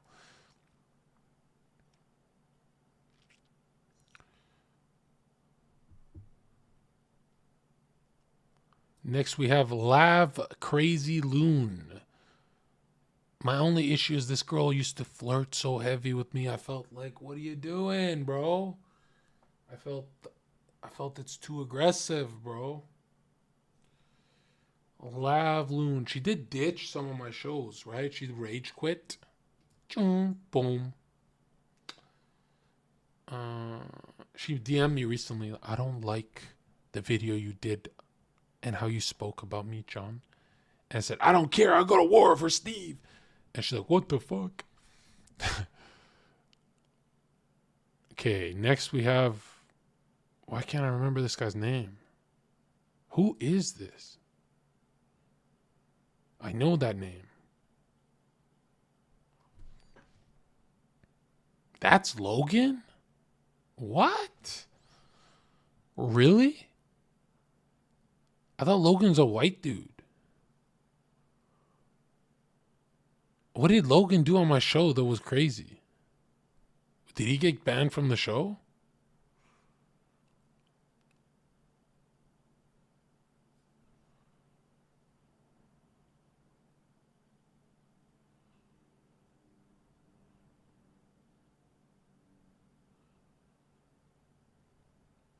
A few times? Okay.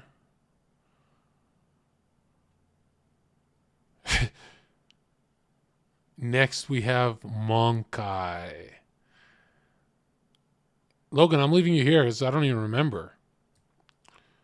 Monkey is easily higher than S tier, goated god status. This is like... Monkey's the greatest thing to ever happen to the show. When he just copy-pastes all my talking points, that's exactly what the host wants to see. That's...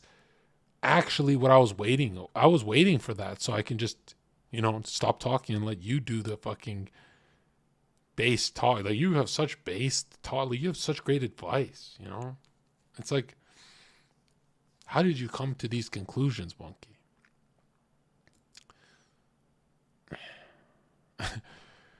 Now we have Malik. Where do you guys want Malik?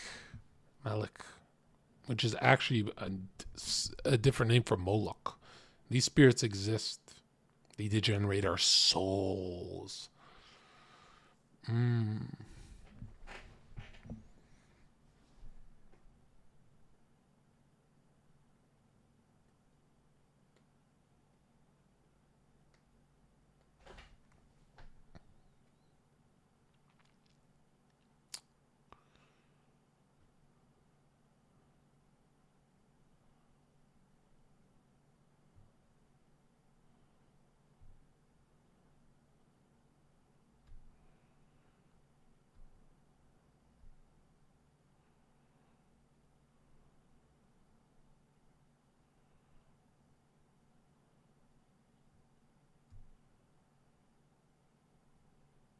I would do that, yeah. B for the Joker. Who is this? Is that Mikey? Is that Mikey Stir? Alright, Mikey is definitely high B. He's good. He's good for the show. Not too spicy, but yeah. Next we have Mini Dawn. Mini muted. Mini gets muted so much for interrupting. It's scary. Look how dark he looks. He looks so dark here. He looks evil. Mini is boom right there.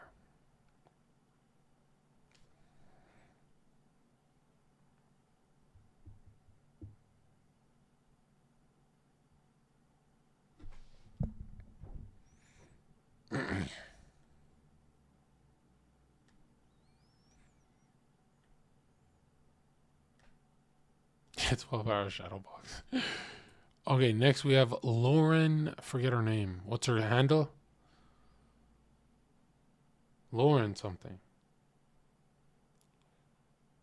Who is this?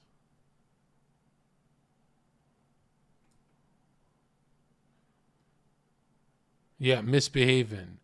Now, I like that episode where she cried because I said something about her father. I said, this is not what your father wants. And she teared up. No, I said, I interpreted one of her dreams and she cried. And she's like, that was beautiful. As in, I'm like a genius or something. I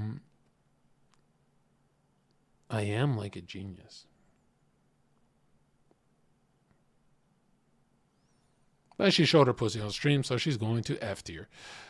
Now we have Frogan. Where do you guys want Frogan? Yeah, we're not rewarding that behavior. What the fuck?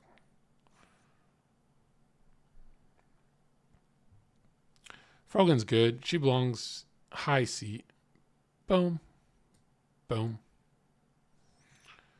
Next is Nina, the devil serpent woman.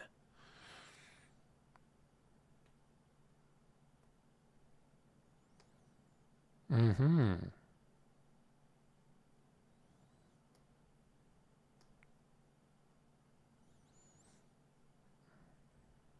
Where?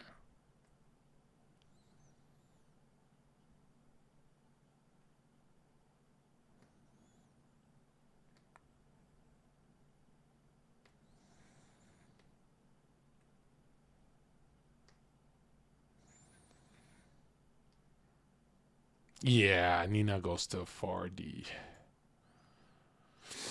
Next we have Nixie. Nixie QC.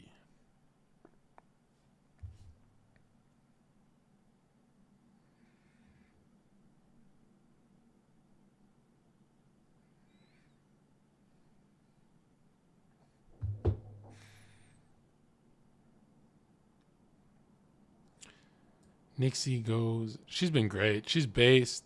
She's anti everything we're anti. She's up here. Be like that. Next we have Paris Rain. Paris is up to you guys, really. For me, it's an A. Always contributes, but she threw her ex under the bus. We didn't like that.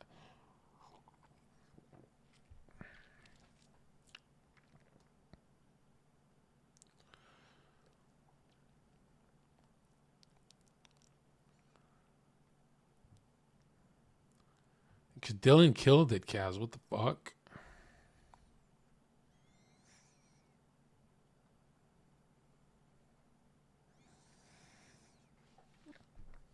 Unmute Paris. Yeah, we'll see.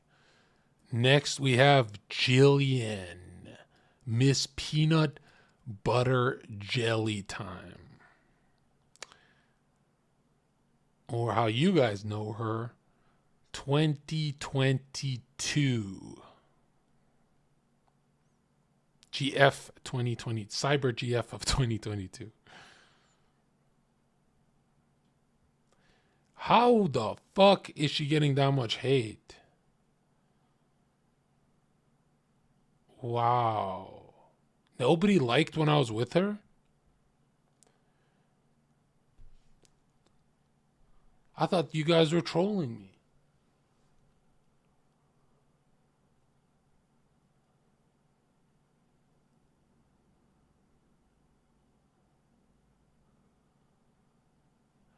What, I choose the wrong girls?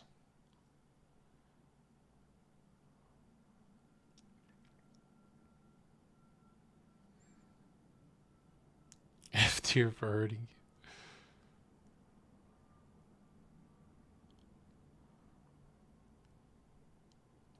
I don't know. I want to give her more credit. This is the only girl I've regret dumping because I realized that was cruel. That's not, you never dump someone and do that and then go back to them on calls. It should have been all in person and then we would have been good.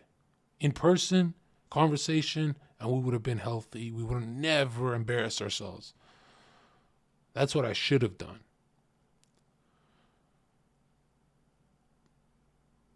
You know what I mean? Is that cope? I don't know if that's cope because it's like, why do I need those clips up anyway of me? No, I tried everything I could to date this girl, and I said, if you choose a Halloween party over me, it's done. And then she did, and that led to like 1 month of arguing. Like, that was... And really, I was coping because she was like kind of alone in it. Not anymore. Not alone anymore, but she is kind of dumb. Now that I look back, I'm like, damn. When someone's crying and regretting it, and then you've made up your mind, and then I regret it. I was looking up, and I'm like, you know, usually it's like me that has to fix it and you be the adult, but I'm not doing it this time. And I was thinking the whole time, I was like, why did I spend a year with that person? You know what I mean? A whole year? Did she hit the lottery or something? She get me for a whole year? That's like me not responding to bitches for a year, me giving attention to one person, damaging podcasts for this person. Like, what was I thinking? I know what I was thinking. I wanted vacations. Yeah. You want to put her on random? Well, she is kind of random now. God, it sucks that these people stream, dude. Never date someone who's have to hear about this shit. Ugh.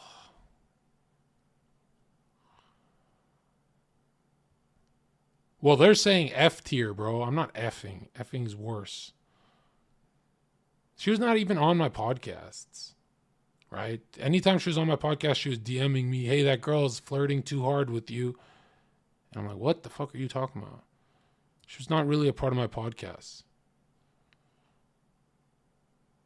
We'll rate her as a girlfriend. She was...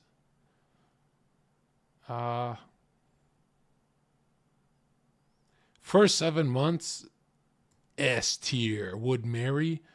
And then the last bit, when the anxiety spiked, it was like unbearable. And now, degenerated soul, random. Now that she's out to be exactly what she hates, that is sad. Who's this guy?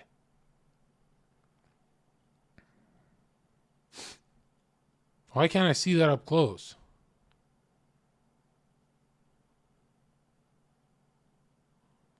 That's Hunter? Hunter is A tier, but he has a fleshlight. I don't like that fleshlight thing.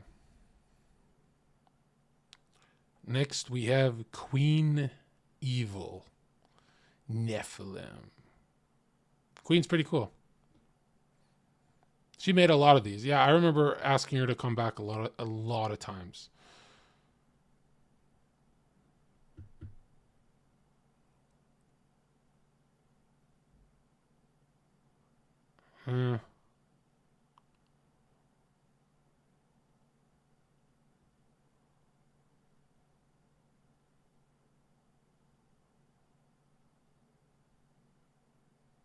Yeah, he doubled down on that itching thing. Who's this covering their face? Oh, that's Corantos. That's a mask. Corantos A tier. Can get annoying sometimes. Can ramble more than me. Who's this guy? Is that Relum?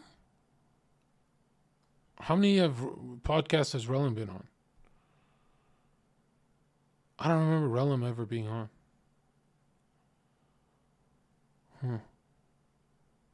Just IRL. Rez. Where do you put Rez?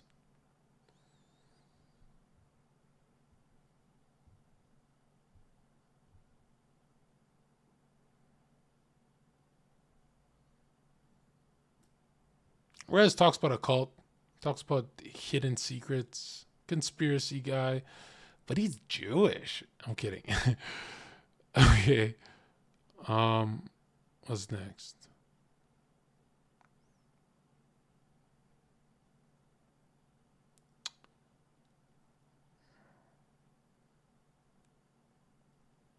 I don't want to leave Jill here.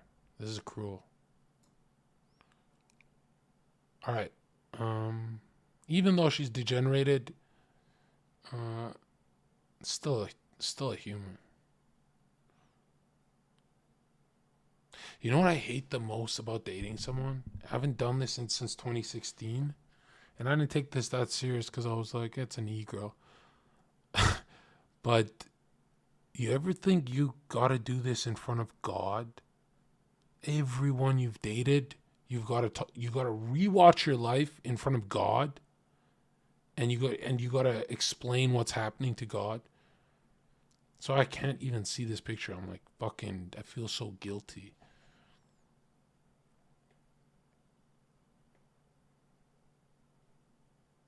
I feel so fucking bad because I let this girl for like 30 days suffer until she became the cool girl to degenerate and go. She hates degens. I don't know what the fuck happened to her.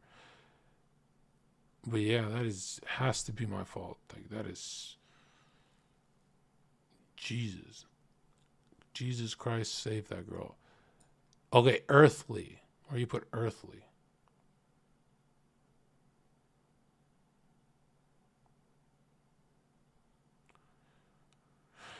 Earthly C. He's not a conspiracy guy. He just doesn't get it. He doesn't understand what they're trying to do to him. You know, he doesn't understand the world.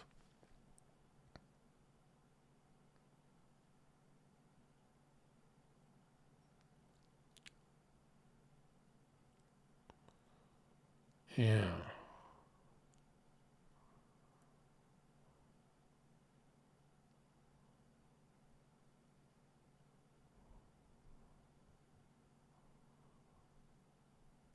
What if you date an e-girl but you're not a streamer yourself? My dude, look, in the first few months, that person was good, but there's this thing where if someone is on social media, they're poison, dude. A lot of people are not on social media for money. They're on here for attention. It's like me in the beginning. That's not a healthy mind, dude. Like, which e-girl do you know is dating someone that they're going to marry? Probably none of them. And so when we tune into their streams when they're like 35 and 40, we're going to feel horrible. We're going to be like, oh, it's not Kek W anymore. You know what I mean? That's why they actually act out and do disgusting shit. Is because they know their time's coming. And as men, we live, hey, cheers to being a man. I know women in my chat hate when I talk like this. And it's a sick world where you guys just get used and dogged and whatever. But I was such a fucking good guy for the first 6 months. When I stopped ignoring and all that, when I started getting back into relationship mode. So I'm glad I show a degenerated soul.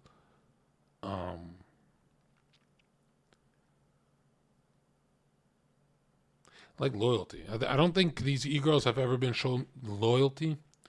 But at the end of the day, they're still broken from the relationship. It's like, well, healthy now, but look at, you're going to see what's coming my way. You're about to see it. Yeah, I'm coping because that's really like, I hate to say it's her failure when it's like, dude, we're the men. It's our failure. These are children, dude. These are not like our moms. Yeah, but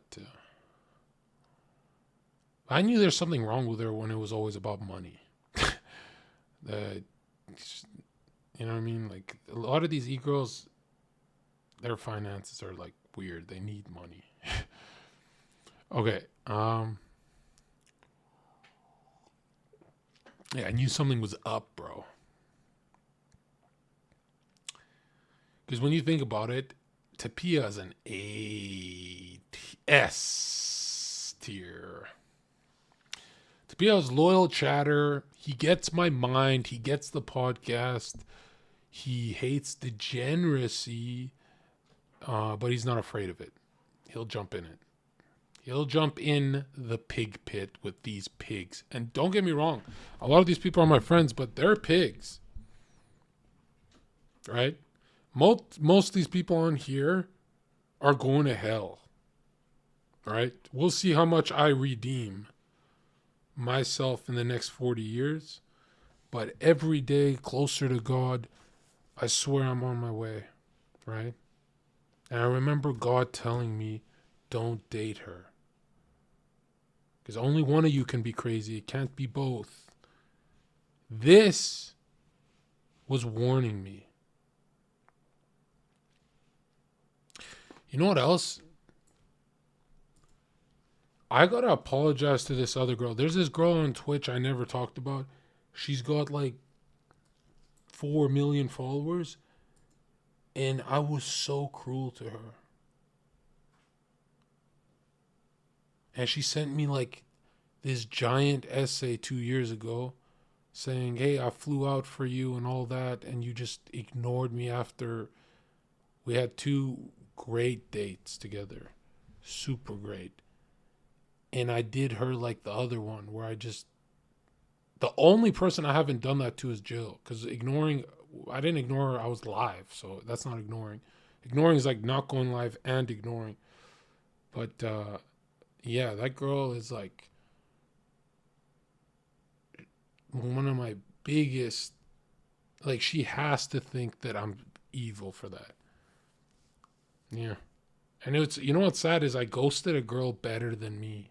Sweet girl, nice girl, low body count, makes money, knows Joe Rogan, you know, she's like in there. But and it's weird. It wasn't because I didn't click with her. It's because I wanted money. And that was the start of Twitch streaming. Way before 7K subs. You know what I mean? Well, I already sent her an apology. I'm like, yeah, man, this is website. It just makes you... When you don't meet the right people, you still kind of fuck over the good people, you know? What's her name? Oh, I don't want to say that. People already know. Who is this kid? I know this kid. I forget his name. Earthly. No, Earthly's here.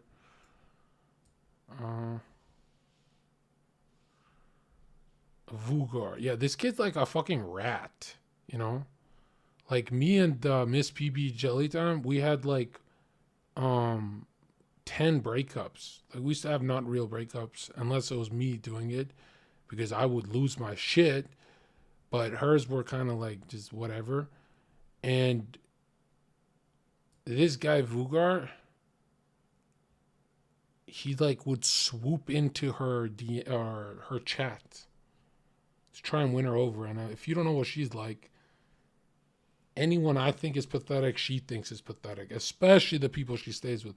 So it's like, it was just weird to see. But I remember being live in my chat telling me that, and I got so angry. I was like, bro, I platformed your bitch ass, right? What are you doing? Like, it's not like I'm worried you're taking the e-girl, right? That e-girl's gonna fucking go to hell, bro. She needs to pray. It's that you're making me look bad for platforming you. It looks like I platform weirdos, right? Because it's all fun and games until Zherka DMs someone's girl. And then, whoa, John, you're kind of satanic. I've had so many people message me. I actually really liked her. What are you talking? Every girl on this website belongs to me. Have you not seen my DMs? They all belong to me. Meaning, if you piss me off, your crush is the love of my life. Oh, I love her. I've been way too nice to some of these dweebs. And then I do way too mean afterwards. It's no balance. Okay, Wake Wilder.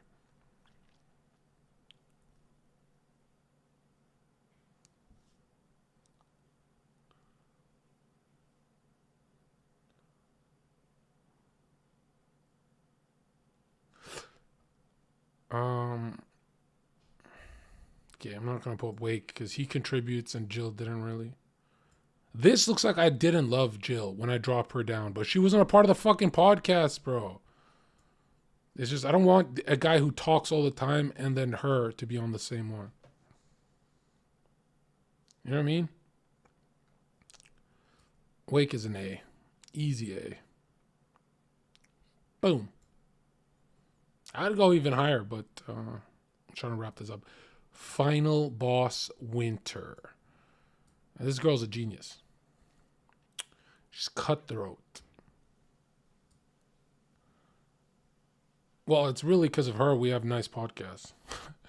Let's be honest. It's like, I'm not setting that shit up. Who is this guy? George's. Is that my Georgie?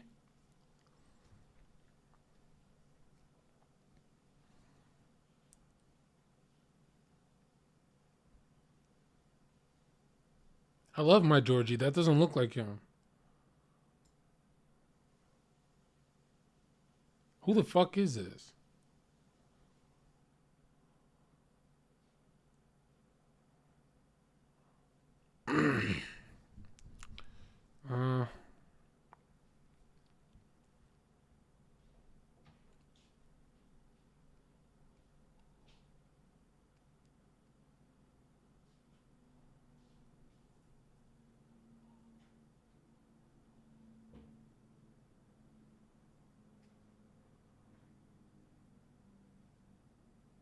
That's my George?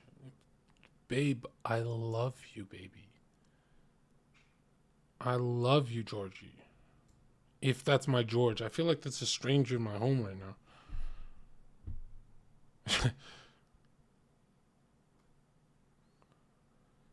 I said no men under.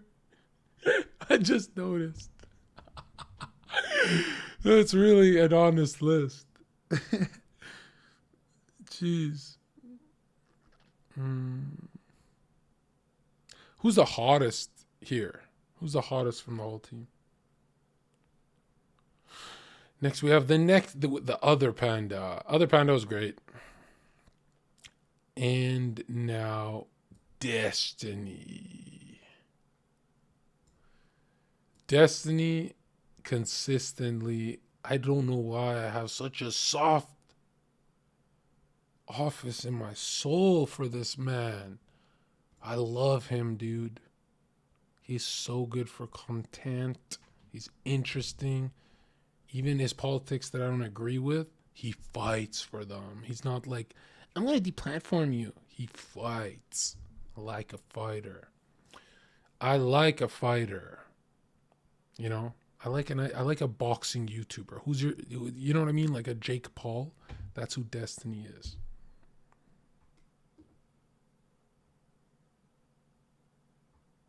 Hobbit, come on.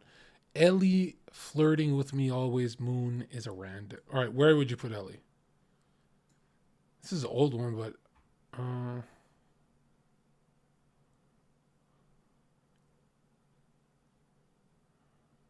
D, right here,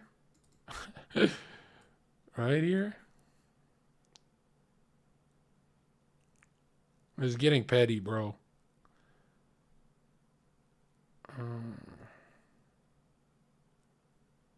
Look at how the bottom of this list is just degenerates. Like people who their politics are not strong. They don't stand for anything. And then the higher you go, the politics gets more extreme and more people who fight for their way of living. Isn't that crazy? Right? Because at the highest of the high, like besides me, Haas does live a very red pill life. He's like Haas will dump a chick for anything. He's very based. He doesn't mind wasting money, time, energy. He's like red. Destiny's like that too, where he could just get rid of someone. I like that. Tapia will never fall for that shit. Harley, yeah.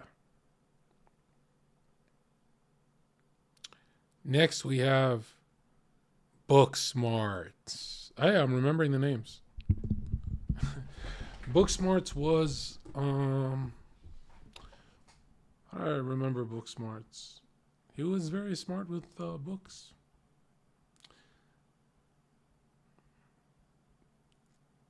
But he was also those guys that are like, if you talk to a right winger, you're platforming a Nazi type energy.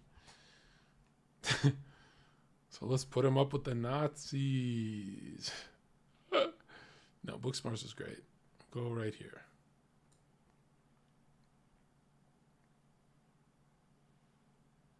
The most DMs I ever got for people trying to fuck one of my guests was this girl in the middle, Paris.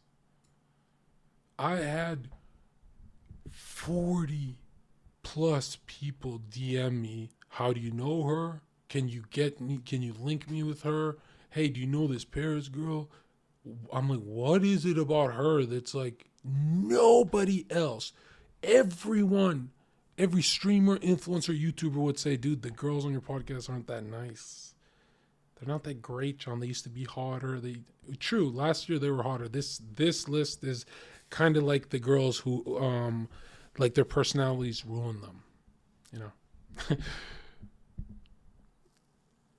But Paris was like the most asked for. Like, I had an IRL stream with her in US and my DMs filled up and they're like, please tell me she lives in LA. And I was like, what the fuck? So what did she say on stream to make people that weird? I never told anyone because I was like, yo, Heel Mike, did you get that too? And he's like, yeah, I did. People really like this girl. I don't know. Next up is Sarada. What do you guys think of Sarada? Sarada's a good friend. Yeah, I love her to death. She's like, anytime I need something quick for my podcast, she'll do it. She's canceled a couple of times, but whatever. She's busy. Yeah, she's going to the woman's zone. A woman section, dude. Look, it's all besides him and Relim, I don't know that well. It's all degen. It's all, hey, actually, a girl can do whatever she wants. It's all one of these guys. Actually, John, you're very cruel. That looks good. Next we have, I love this guy to death, dude. This guy was funny. Josh No Cap. Josh is easily up here. I mean, this guy will get me banned being funny. He was a little too much. I forgot what he said that I had to kick him off a show, but you know you're kicked off a show if I'm doing this. If I'm doing, you're so funny, you're definitely getting kicked the fuck off, right? I think Josh was one of those guys who's like, aren't you all you women whores? And everyone's like, whoa, bro, it's only 8 p.m. What are you doing, bro? The show just started. And so I had to boot him. I was like, hey, man, don't say what we're all thinking, bro. Don't fucking say it, right? Don't do that. You know, sometimes I wonder if I was a woman, how hard is it to not be a whore? You know what I mean? Like, if you're a woman, isn't that a chore? Like strangers, dick and shit. Isn't that like a big chore? I think of a date for a guy as a chore. You know what I mean?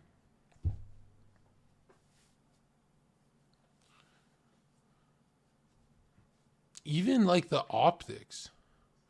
You'd be a hoe, John. You like attention. Yeah, all right. I'd be an attention hoe, but do you really think I'd be jumping into beds like a whore? Me? Come on, dude. If I didn't do it with testosterone as a man, you think I'd do it as a girl? And I'm really starting to double down on that study that says all hypersexual women were traumatized. Go read those studies. That shit is turning out to be really true. Go read that shit. That a woman is the brakes in the relationship. She's not supposed to be like, every woman I've been with, they're all like, I need it now, right? Or they get angry if I don't give it. And I'm like, whoa, dude, you're like becoming men. It's weird. It's like, it's never enough. You know, you could get them to nut. It's always more and more and more. And it's like they're starved because the last dude looked like fucking Shrek. So they're like, oh, John Zherka. But now that I know it comes from trauma, like, dude, ask a lefty girl if she's been traumatized. And she'll say, yeah, recently and when I was a kid. And you'll be like, whoa. Does that make sense? And at some point I got Docs, you're in chat. You said to me, you're like, you only base the world off Twitch girls. And you're right. That's exactly why I think they're all traumatized. Because in the real world, you just meet a girl on the street, she's not traumatized. It's mostly in this space. And what is it about trauma that makes people performative and they go live seeking attention?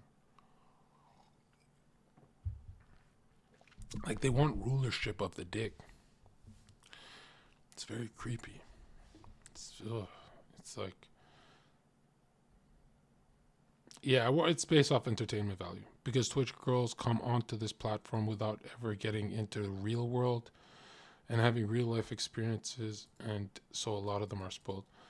Well, no, a lot of them have had regular jobs. That's why they're so money hungry, because they get a taste of like donos, right? Although I'm not gonna lie, dude, being a streamer is fucking heaven on earth. Like, I appreciate, and I never say this first time in 3 years, I actually, from the bottom of my soul, fuck with you guys. Like, dude, I wish I could legally upload my old life and compare it. I wish you, this is my old life. Hey, you're not coming in. You're not coming in the club, bro. And then we'll just start into a fight.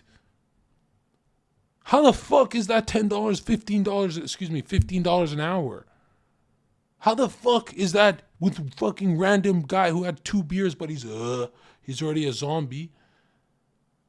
And you have no idea what a street fight is, man. It's such unreal fear.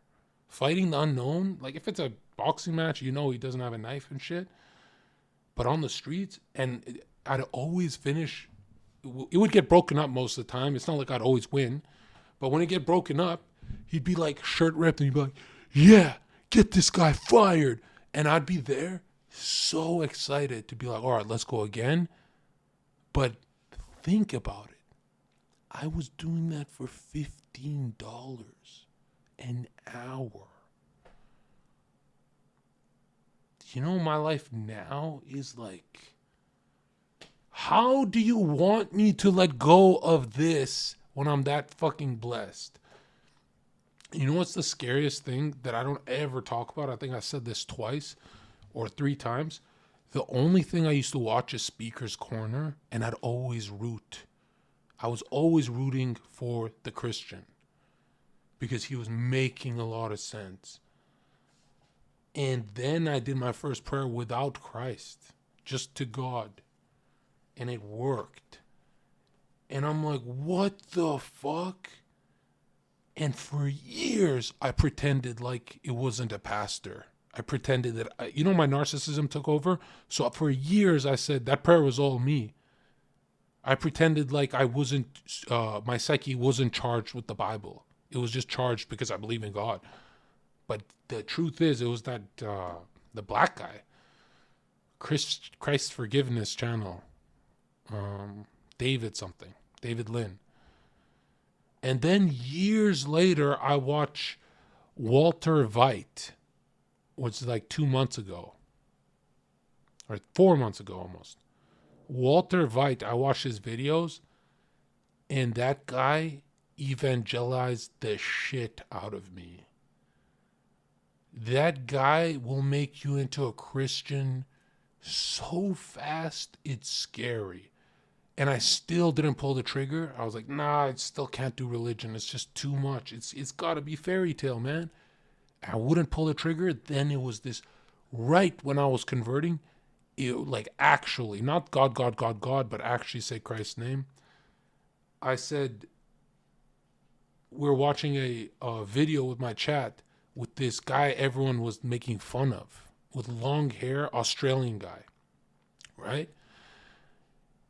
And he turned to me after showing me 9 million examples of the ruling class targeting Christ.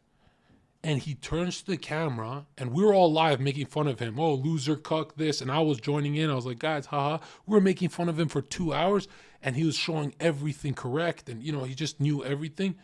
And he turns to the camera, and he's like, they hate Jesus, and they hate Jesus, and they hate for like 2 hours. And then he turns to the camera, looked at me in my chat as we were clowning him, and he said, how can they hate something that's not real? And my whole chat and me stopped memeing. And I looked at my chat, this is like 3 months ago. I looked at my chat and I'm like, that has to be the greatest fucking argument for Christ I've ever seen. Because he snapped me out of memeing. And the next day, everyone DM'd me, they're like, yo, that guy we're making fun of was based as shit. He was based as fuck. And it was like chills down your spine when he says it.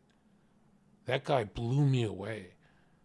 Then I go through this and I see this the scientist, what's the Japanese guy's name? This is going to get good. What's the Japanese guy's name?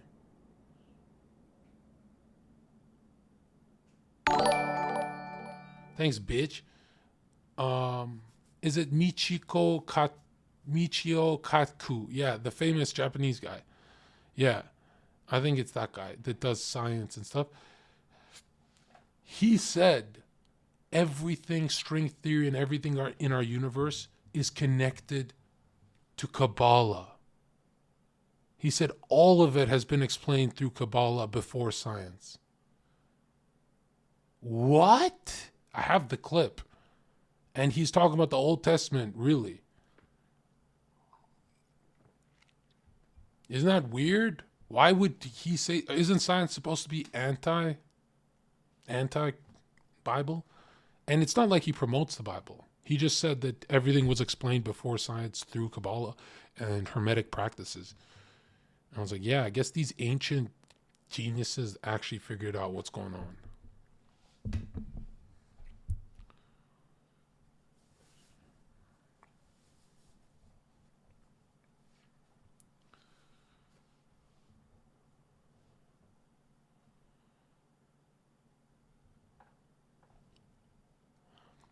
You hear what I'm saying? He's a schizo. My dude, look at this. I'm going to blow you away.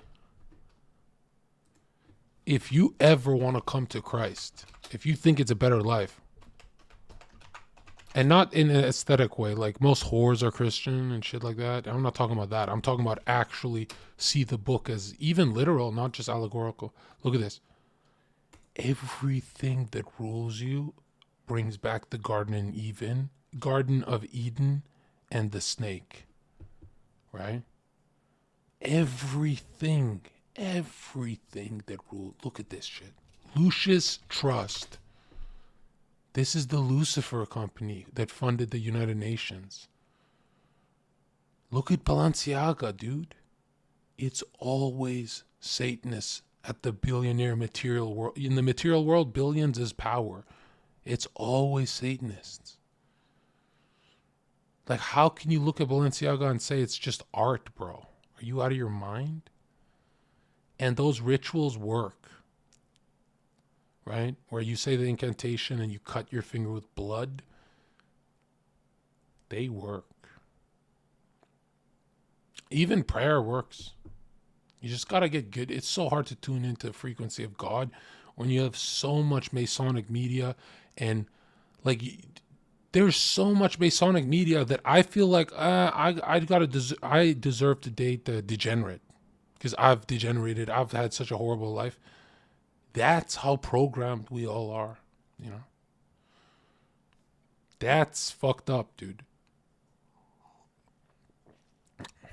Are you a Christian or Muslim? After saying all that, I'm surprised, bro. You're shocking me. Okay, Wild Latina. I was hard on her. Personally, I think she should apologize to my subscriber. I'll never let that go. But time and time again, she's pulled through. She's been good on the podcast. And I don't think she's done that much disgusting shit on Twitch. You know what I mean? Like, I know her background and the people she's involved with. It seems like she's one of the more pure ones. Or from what I hear.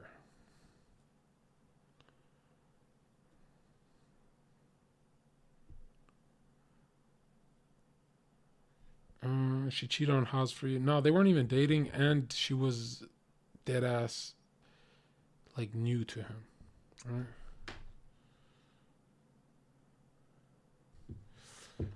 Okay. Look at Paris. Thanks for feeding my ego. That was great. Paris, I know I spent a year being kind of mean to you, but I'm not feeding your ego. These guys want to pipe you. Like, I should start selling you out. I should start renting you.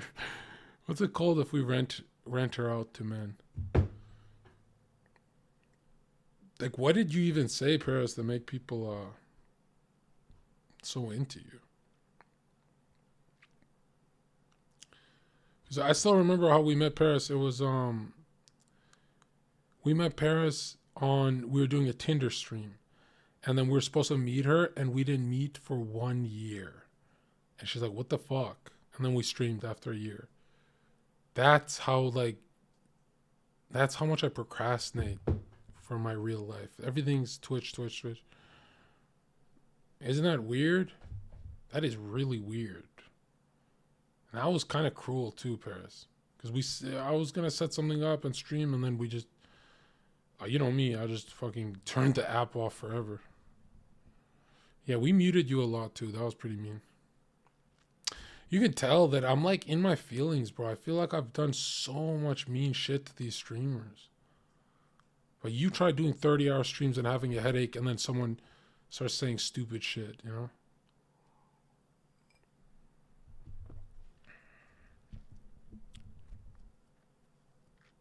I can't wait to have this podcast. We're going to have a podcast tomorrow. We're going to have it coming back. And Winter is going to be doing it with Christina again.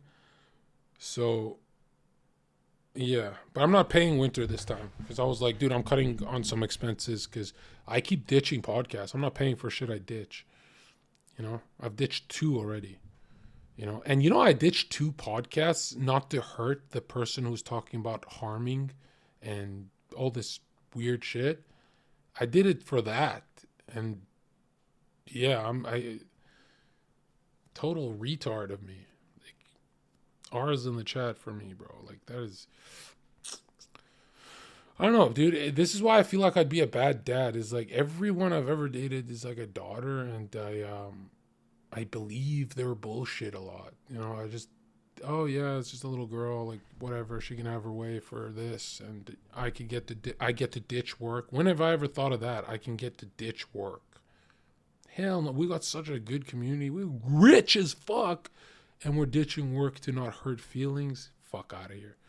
But Latina, I actually put her higher up, but I still want her to apologize to that guy. She humiliated me with Dunkel. This is the fakest I've ever looked in my life. Okay, PD's great. PD's great. Nothing but good for PD. PD is a MAGA gay dude who is an open Satanist, but he knows his time's coming. He knows the Lord is after him. Moat Simulator, am I saying it right? Who made this tier list too? This is pretty cool.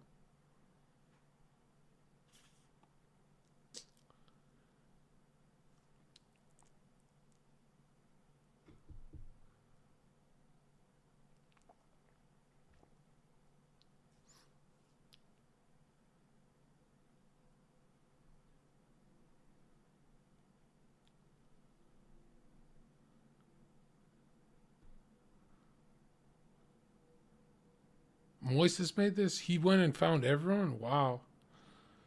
Nice, Moises. Mode Simulator. Should go here. B rank. Now we have Moises. Moises is just a funny dude. With that Amaranth situation, that was hilarious. Right?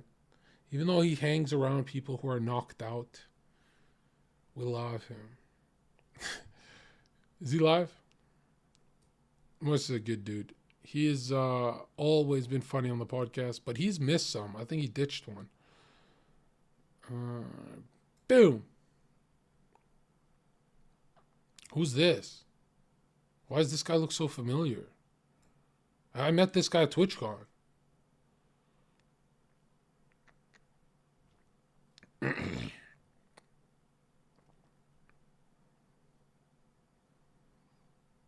that Modi? Modi's good. I like Modi. Ninu is next. Bro, I'm fucking swamped.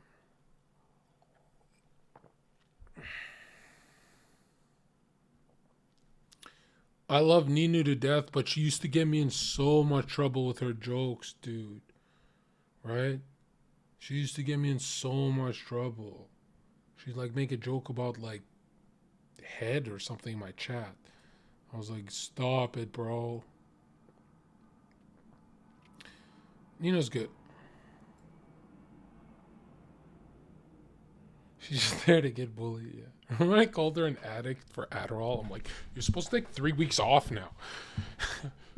Okay. Really, that's how I do it. Twitch gone hard, and then sober. 3 weeks. And then snap back into it. Just bzzzt, Miami mode. Okay, next is John Zherka. What can I say about John Zherka? How would you describe him? I have the cutest smile on Twitch. And now I have the cutest grin too, if grin means teeth. Wholesome, loving, caring, until you cross him. Then kind of evil. Then really cruel. Then really permanent. But before that, super sweet guy. What else? Owns a lot of hair for 28 years old. What else?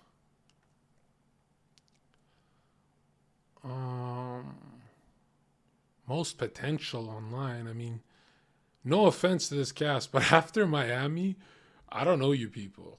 You're about to see something special. You're about to see something crazy. What else? What can I say about John Zherka? Okay. I've had over 300 partners. Easily 300.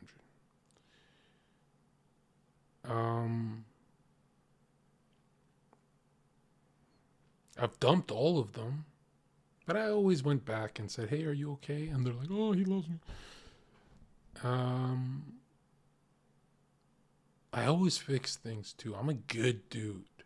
Eventually, years down the road, even some of these people on here up at the top of the top, I always call and fix it. Comet Pants, fixed it with them. Rangini, fixed it. Every single Slicker, every one I fixed it with. And fix it permanently. What else? Imagine bragging about being a whore. Men can't be whores. Alright? You do realize a chick having a lot of partners means she's getting fucked. Like, it's happening to you. It's not you doing it. She's like, what if I just sit on my dick differently and I just... It's not how it works. But don't do what I did. But it gave me a lot of insight. So, still get to monetize my experience. But also made me into a princess. You know what I mean? I'm like, do this for me, do that, They all turned into slaves, just doing everything for me. And then they get venomous after, because they're like, why was I slaving to you? And yeah.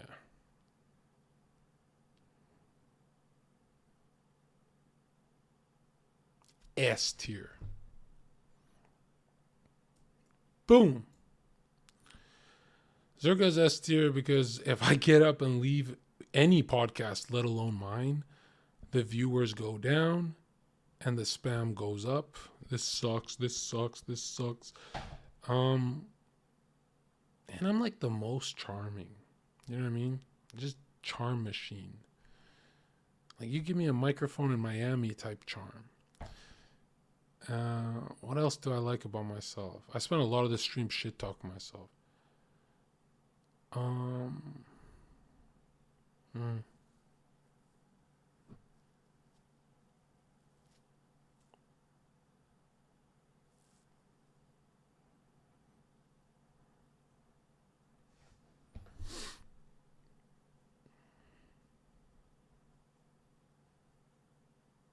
I like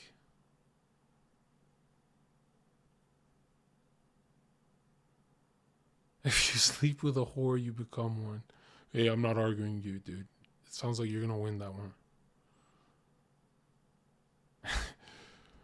I'm not even joking. Like with that, I know when someone comes in with an argument that heavy, I can't. No. You know what's a real question? Where are these people gonna be in 10 years? Is that evil? Because I know I'm bringing Haas with me. I know Destiny's going to be way bigger when he's older. But a lot of these people, where are they going to be in life? All their content is short term. You know? They're going to get replaced by copies. You think with kids, really? Actually, I hope so.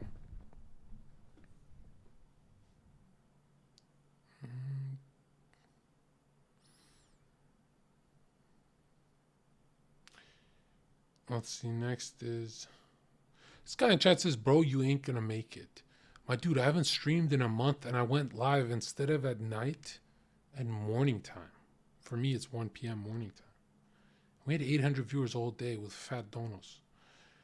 I'm really good at this. I just need to turbocharge it. I need to do this. Hang on. This. Do you have Democrat friends? I do. You're going to hell.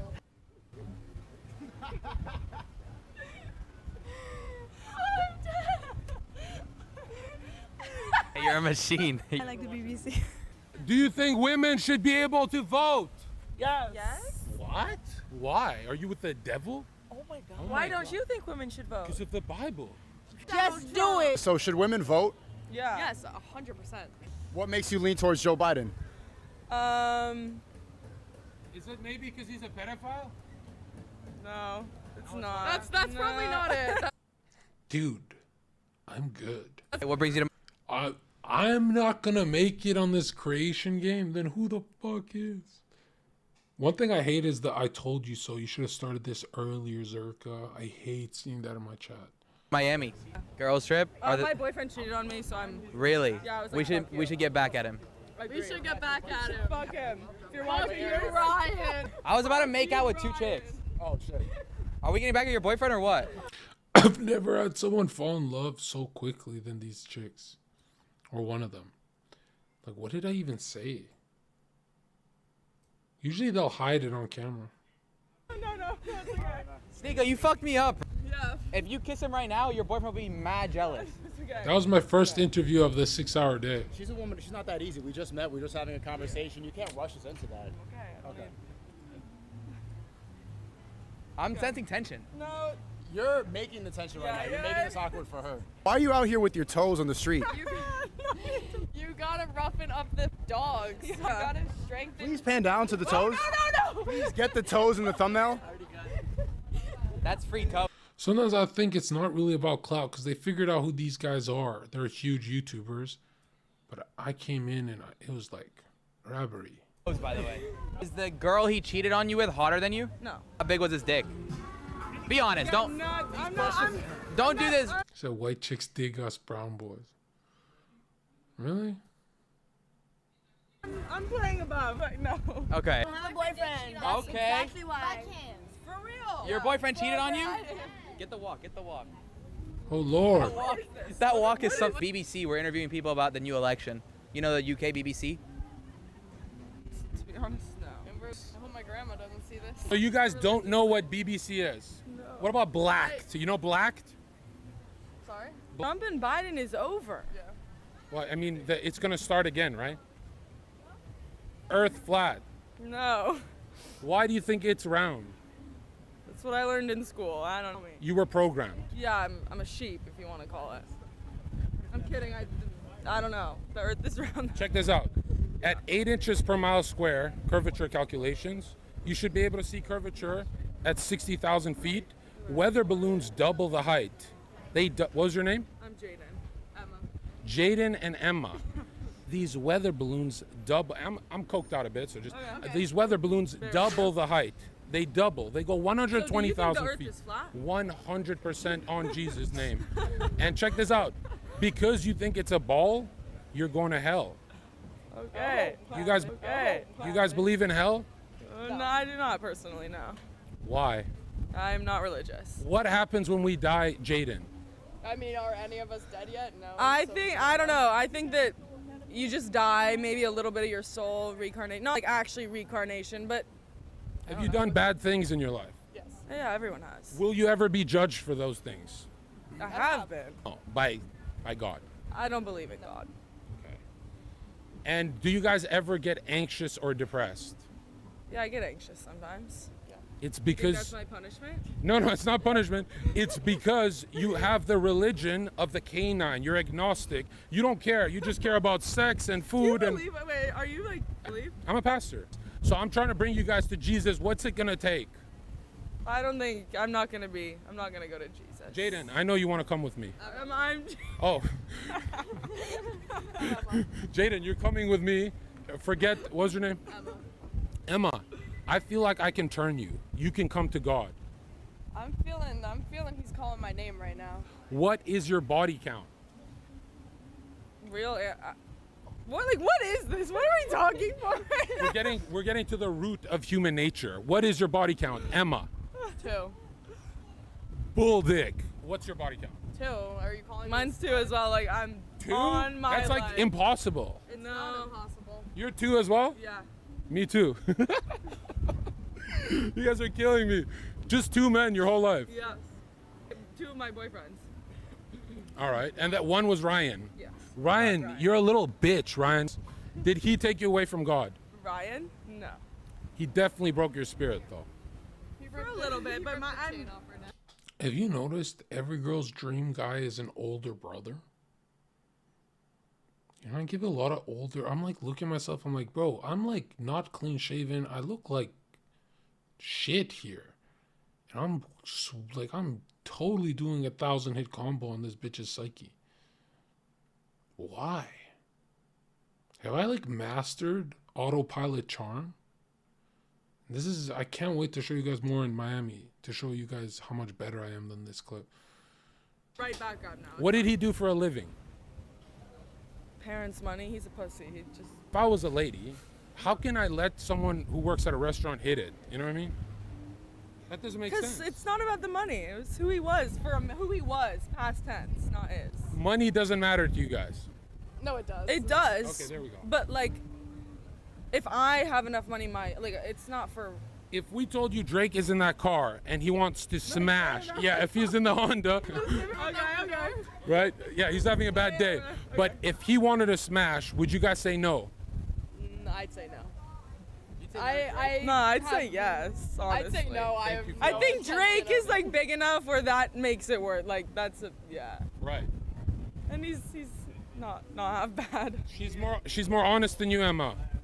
I personally. You're a little liar over there. No, I'm not a liar. Like I actually, You're saying no to Drake. Yes. Nah, there's no way she's saying no to Drake. If you. I'm even pulling your leg. Of course I'd fuck Drake. Of course? Of Okay, see, the truth comes out from the demons, okay? I'm You just pulling have to your dig. leg. Guys, remember, when Drake wants to smash, that's STD Central, right? Yeah. You guys have never had anything. You don't want anything. No, I do not. Say no to Drake. Okay. And say yes to Jesus. Okay. Okay? You're making a point. You're making All right. a point. Arab, come give her the kiss of life. No. You guys are coming to Christ today. Come here. Okay? Which one's getting baptized? Wait, let's get a thumbnail. You guys like pretend to be like I'm Drake, and you guys are like my bitches. What I do? Like molest me for like a thumbnail. No, don't be afraid. I'm not suing you. I'm not canceling anyone. See, I didn't consent. I didn't consent to being touched. No, you just did though. You did though. We edit that part out and we sue these girls. What do you do for a living? I'm a real estate agent. Get the fuck out of here. You're a professional? Wait, him too. You know Reality Kings? Don't fall for that. What do you do besides COVID? I work in a restaurant. Server. Okay, listen, here's what we're gonna do, okay? Arab, come here. Ladies, close your eyes and trust the Lord and Savior. Close your eyes, ladies. Trust me on this. Close your eyes, guys. Okay? I'm gonna do an exorcism. Give me your hands. Put one hand out. Both hands on me. Dear God, in Jesus' name, let these harlots be rid of their demonic spirits and let them come back to you. In Jesus' name and the Holy Spirit, let them pray to the Father and let the devil Ryan burn in hell. Amen. Amen. Give them a kiss. Hurry up. Let's go. Yo. I used to get paid thousands of dollars by Hell's Angels to do pickup game and then give them the girls. Like charge them and then give the girls numbers. It's like, whoa, that is a fucked up job as a bouncer. Grab their number. Let's get out of here. Either with God or you're a Democrat. There it is. Are you Catholic? Catholic. Okay. Now check this out. Do you have Democrat friends? I do. You're going to hell. Get in this. 100%. John. This is a good thumbnail here. Put Sneeko. Ladies. No. Let's Sneeko. Ladies. No. Yes. Oh shit, 10 out of 10, hire him. Yeah, hire him. Yeah. I gotta take a photo and say just got blessed. Can you take a photo of us with him? Just got baptized? Do you think women should be able to vote? Yes. Yes? What? Why? Are you with the devil? Oh my god. Oh Why my don't God. you think women should vote? Because of the Bible. What does the Are you Bible guys? say? Have you accepted Jesus Christ as your Lord and Savior? Yes. Bible says, bitch, stop voting. I'm a Christian. So, and you're voting as a Christian? Yes. Still from Canada. Asking Joe Biden or Donald Trump? Oh no. Yeah, like Trump, this Trump, is, baby. He bring the money. Trump. why Trump? He bring in the money. He's Now, a businessman. This is economy. now, what about people who say you've been brainwashed? By who? Republicans. I mean, brainwash how though? If minorities like us vote for Trump, that we're brainwashed by rich white men. That's what they say. Unless it's respect Kanye. Then he says something else, Yeah, right? you know, I respect that. You know what I'm saying? At the same time, he brings in the money. He's a businessman. This is economy. The world revolves around money. Okay, and should women be able to vote? I think so. What the? You know, Do you pay the bills? we do 50-50. Oh, no, I actually don't. No. That's the businessman. Yeah, What's this? business. What's the business here? Strip club. $50. Workathon? Yeah. Women can vote in there.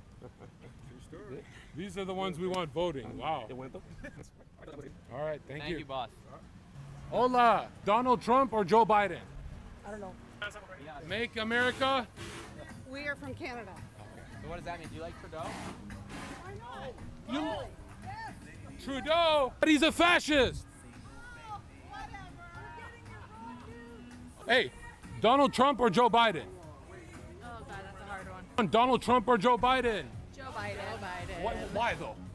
I'm gay. Not. But when he sniffs children, isn't that kind of weird? Have you seen those videos? Those videos. So that's totally out of context. What about when he's grabbing like the 8-year-old girl? Yeah, What no. about when Joe Biden How about is? no? Yeah. How about just no? Okay. Donald Trump or Joe Biden? Slow down. You got nowhere to go. Donald Trump or Joe Biden? Donald from here. Base. Very good. Okay. We like him? Oh, he's corrupt. He's a corrupt man. They always come back. We're with the BBC. We're asking political. You guys want political?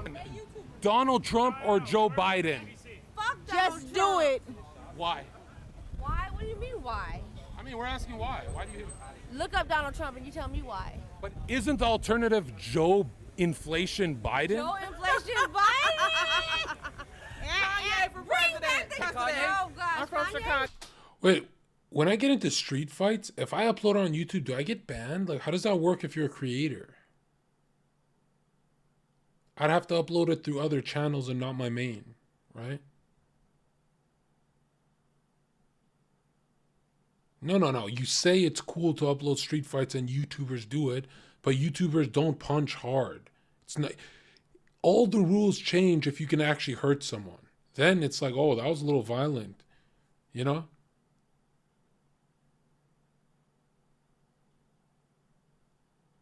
No, I'm not training, but recently I got into a bit of something and I can hit hard, dude. I didn't hit someone, but I can hit hard right now. And I know it's going to happen in Miami because I kept getting into almost fights there. And a lot of San Diego problems. And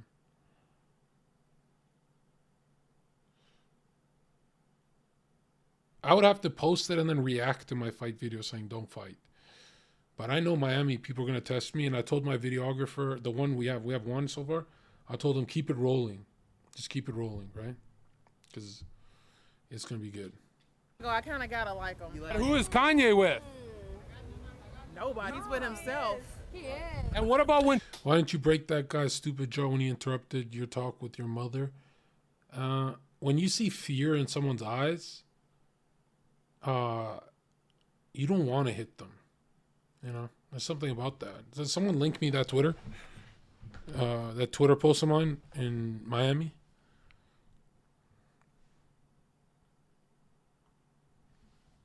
I'll show you the fear.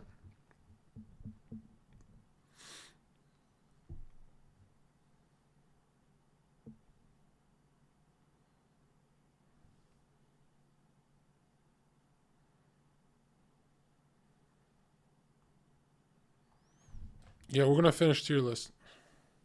Joe Biden is sniffing children. Have you seen that? He sniffs children? You haven't seen the clips? That's what they call him, Pedo Joe? Yeah, that's why. Well, there's many reasons. Pedo Joe? Yeah. Pedo Joe sniffs kids? Kids, I got kids. Donald Trump hates kids. You sniff your own kids? Yeah, I hate mine sometimes too, and I sniff them. Well, he doesn't sniff his own kids. Oh, actually, his daughter. He sniffs. Yeah, he's like, talk to your mommy. You talk to your mommy.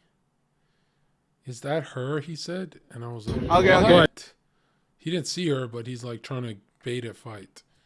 Look how confident he is in the beginning, though, until he realized, that I'm down. I have viewers too. I have YouTube. Go ahead. No, go do it. Go do it. Are you worried he's gonna get knocked out? See, at this point, he's like, "Oh shit, this guy's done this before." Which on camera, yes, but not like this where I'm holding the phone. No, I'm not ready. Do you fight? Look, and she knows. She's like, "Oh fuck, this guy's about to farm a clip. Like he's done this before." Are you worried he's gonna get knocked out? No, I'm not ready. Do you fight? You fight? You fight? No. See, now look at his posture.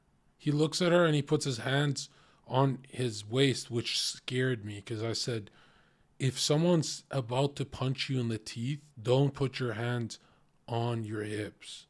Like, I don't know why he flattened his stance, and he squared his stance in the worst way possible. And he's lucky I have a tremendous amount of self-control when I'm angry. Like, I've practiced this at nightclubs. And, oh yeah, he's lucky. He started it. Let's do it right here. We're here at the Let's do it right here. You fight, yeah? You fight, yeah? Let's do it here. I just needed him to come to me. Here, live. Let's do it, tough guy. I gave you 2 chances. Let's do it here, tough guy. So the goal wasn't to fight him. It was to embarrass him in front of his girl. Because he tried to embarrass me and disrespect my mom and stuff. I'm like, okay, I'll embarrass you back. And I when I said I gave you 2 chances, it's because when he made fun of me and my mom, I just kept walking like a bitch. And I said, that's not worth it. I know I'd win that fight. And I kept walking, and I'm like, just keep going, live your life. And then I hung up because I couldn't look at my mom. And then he said it again, loud, so I can hear it. Not under his breath, because I think I would have kept walking. And the second time, I was like, oh, Lord, this guy's... So you Miami fucking little pussy-ass bitch. Yeah. Yeah, what? Yeah, what? Yeah, what? Yeah, that's right. She said nothing. You lost. You lost, tough guy. Let's go, tough guy. Let's go. See if I don't knock you the fuck out. Pussy ass bitch. Now run this block. Run it. I run this block. Tough guy. Go back to work.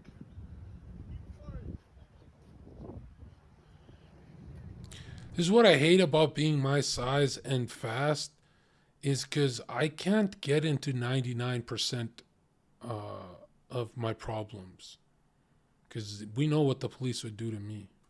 Gave him 2 chances. He talked shit about me twice. I remember when it first happened, I was working at Aura nightclub, and the head doorman, Mike, comes up to me and goes, okay. He's like doing pretty much like attendance for the shift of the night.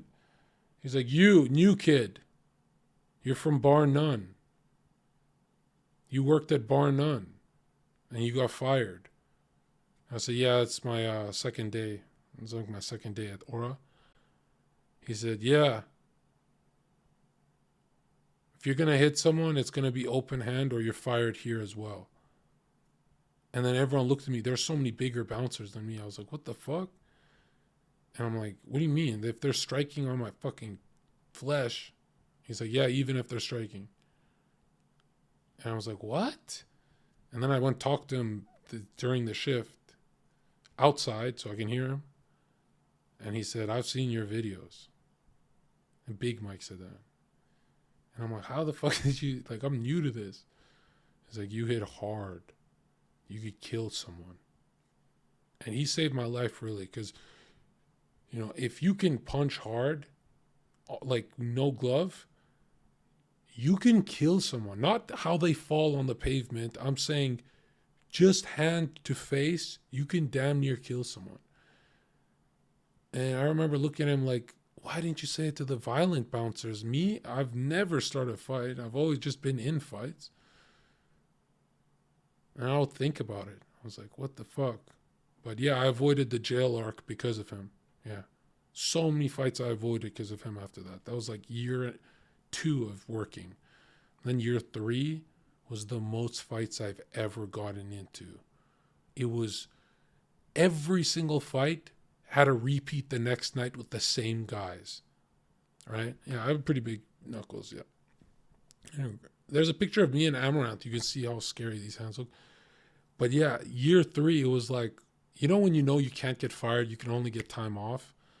That's when you really start fighting. So. Shoe size 12. Twice, I was all... Fuck no.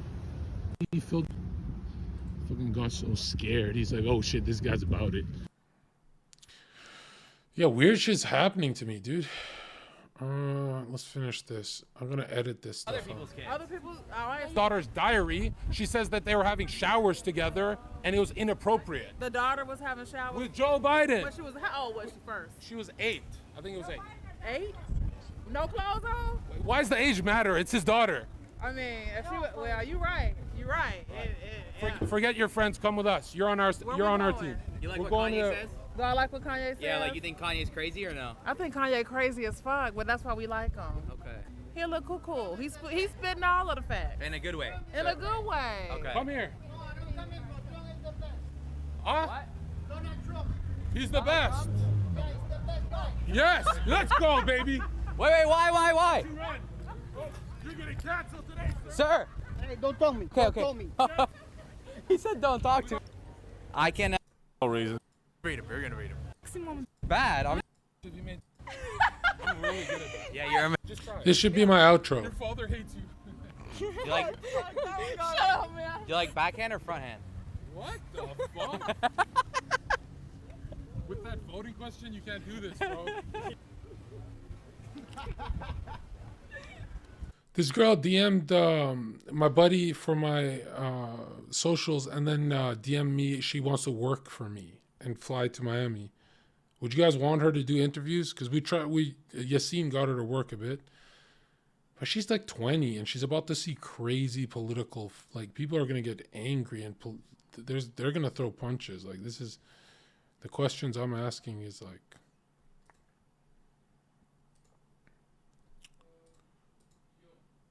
Should we fly her out? I'll be like, if she comes with her friends. She had like 4 of her friends there that we didn't meet. That would be great. What is this? Neuralink? 6 p.m. It is 6. Huh? Yeah, she did me like a week ago. And I was like, who are you? Oh, yeah.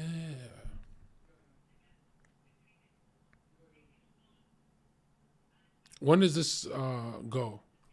We'll finish our list. K-Bubbles.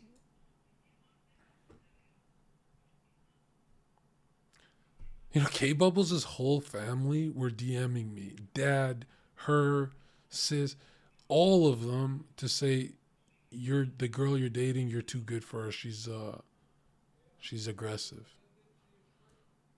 No, Kaylee didn't do it though. K-Bubbles didn't, but her fam is so funny.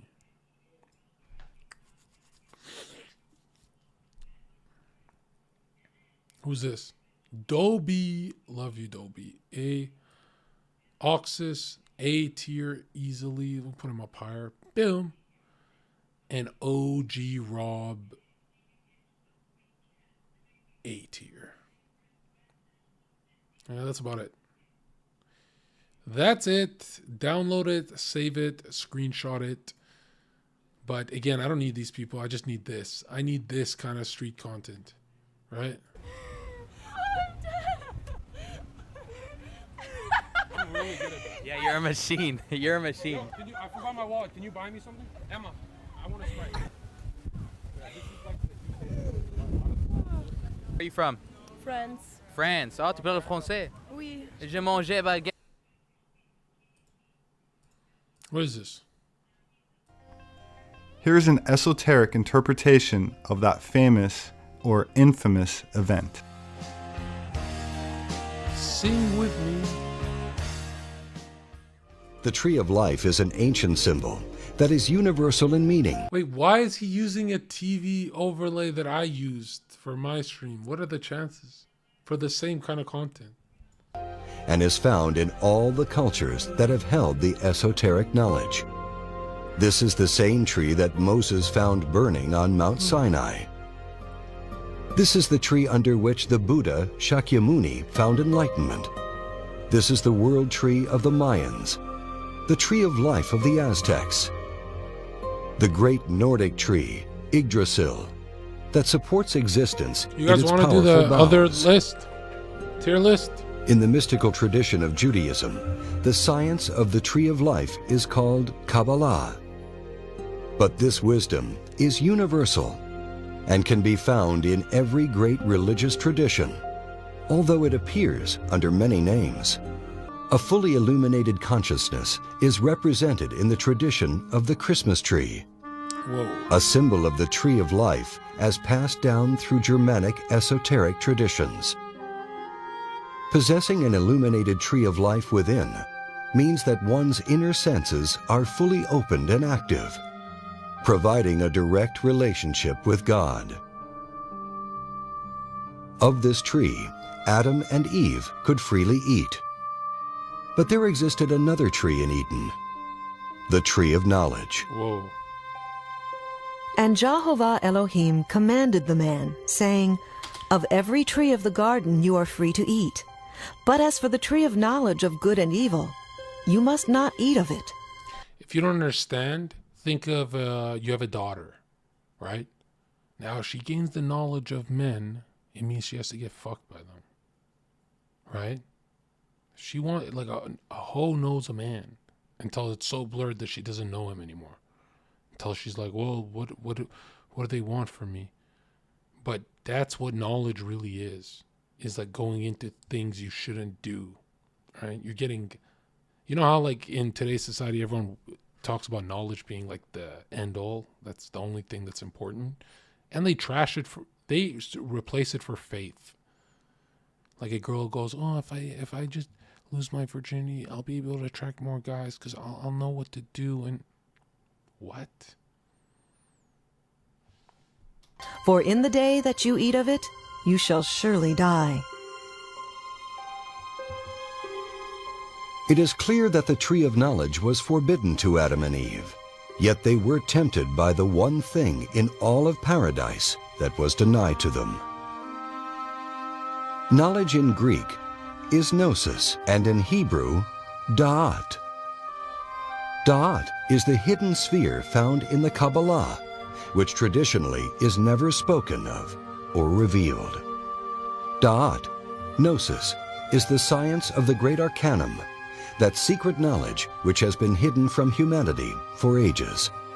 However, close examination of the use of the word knowledge in the Bible gives strong indications of the nature of da'at or gnosis. Adam knew his wife again, and she bore a son. The maiden was very beautiful, a virgin who no man had known. It is clear to the observant reader. I think I'm going to get a virgin. You know? I've known many throughout my life, but I was always creeped out for some reason. But I think I'm going to show you guys some godly energy. You know what I mean? Every chick I knew who had their V card at 21 too, that were fine looking but just strict parents, all of them I ghosted. I got so creeped out by it because I knew fucking that relationship up has some demonic portals open. Demonic portals. So I was like, I think I'll go for like the bitch in the swamp. You know, I'll go for some used up. You know what I mean? Does that make sense? Like if you break a V card's heart, right? Like the max you can get is head from them. That knowledge in the Bible relates to sexuality. Hence, the tree of knowledge, da'at, gnosis, is a direct reference to sexuality. What then is the purpose of this reference to sex and its role in the fate of Adam and Eve? While in Eden, we've seen this before. That's what's crazy, but it's so weird to think that the most trivial thing in today's society is sex, and it's the only thing that creates life. Like it's the only thing that matters in the world, that's important, and it's not guarded by nobody. That is fucked up. What is this? Did you want this one? What the hell is this, bro? I can't even see their pictures. All right, we'll do it quick. Dead Hexer, legend. Roe, legend. No, he's not on Dead Hex level. He's an OG. Lion, OG, always helps me out. Snippa, OG. Oh, this is tough. Diminished. Is that diminished? Second legend. He's not on Dead Hex power level yet. But damn, he played catch up quick. And these are the two people who are going to benefit the most when I'm at 1 million subs. I'm going to make these guys so fucking rich. I'm going to host them with 100,000 viewers and stay on their stream and just turn them into like, you know, those friend streamers who just get rich off their friends. That's what I want to do to them. Like I'm going to get Diminished and Dead Hex so much job opportunity, money, clout. It's like I've got 60 years to repay these guys. They are going to be so fucking rich when I start grinding. It's going to be like, I'll be on podcasts on Joe Rogan shouting them out. That's what I love about a small circle, you know?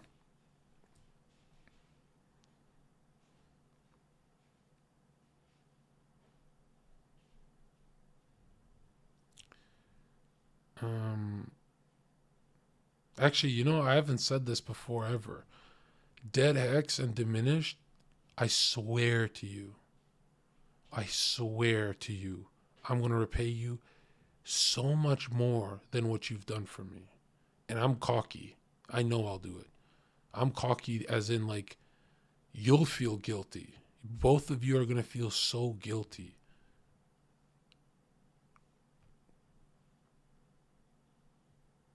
And these guys are two people I've never met in person and legit my best friends. Like, these guys have done so much for me. Even when they see me not pushing the limit and reaching my potential, they don't, which is kind of bad, they don't tell me to get back on the horse. So if I take a month off, they take a month off from me. They don't worry about me, you know, and they're so careful with how they treat my community members. They're like, hey man, this guy loves you, Zherka. He loves you. This guy will die for you. But he's bad for the community because he says a lot of stuff that's going to get you banned. And they get rid of him with me sleeping without even noticing it. And, you know, we have an active, sometimes it's active, sometimes not. But, yeah, we go back and forth, but I can't wait to repay Dead Hex and Diminish. You know, I cannot wait to be at the top. Because the best thing about being someone who doesn't trust anyone is you don't really change your trinity. Like Zherka, Diminish, Dead Hex, that trinity doesn't change. We add lower levels of the trinity, right? We add Winter, we add stuff like that, but really, it's that trinity, you know? And I'm really worried I'm going to help a lot of people who are snakes. I feel like all Destiny and I ever did is that on Twitch. You know how many people we've helped that are snakes? We built people. Such a waste of time. So stupid. I don't know who this is. Nor me. I can't even see that name. My eyes hurt. What is that? I can't even see these names, dude. Winter up here. Winter's great. I've been pissing her off lately, but she's great. Beluga, respect. Nosferatu, respect, very based, says the right shit. Monkey understands. Monkey's overwhelming too, though.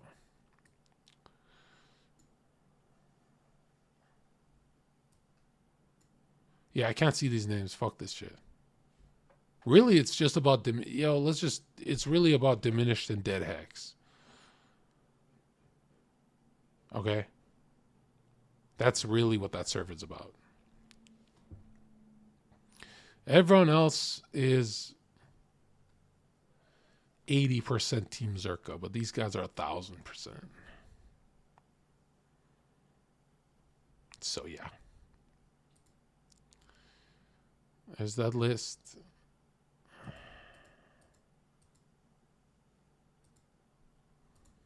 Adam and Eve only knew divinity and innocence, and thus inherently respected the laws of creation. In their innocence, they were ignorant of the consequences of indulging in the fruit of sexuality. Tremendous energy is harnessed in the sexual act between a man and a woman. It is in this coitus that humanity has the God-given capacity to create. This is the mystery of the Holy Spirit, the fecundating fire of God, symbolized in India as Shiva Shakti, the creative and destructive power of God. One of the most sacred symbols of Shiva, the Holy Spirit, is the lingam yoni, the intersection of the phallus and uterus. The same symbol is found on the other side of the world, in the alchemical tradition.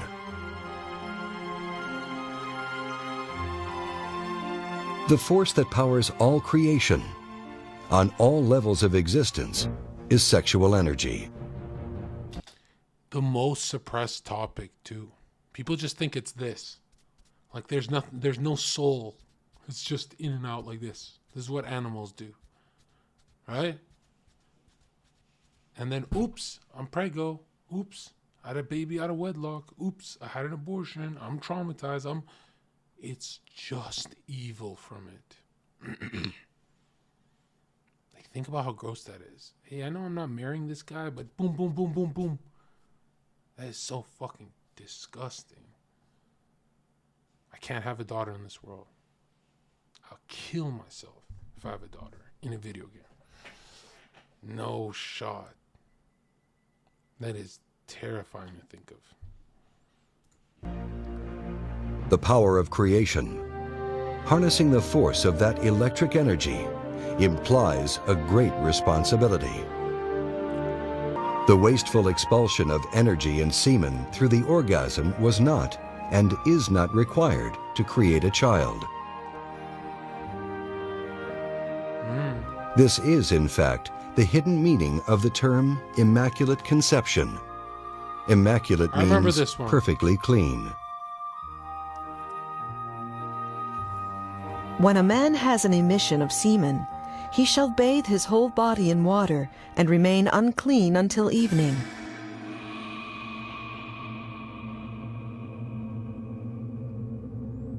Dalai Lama.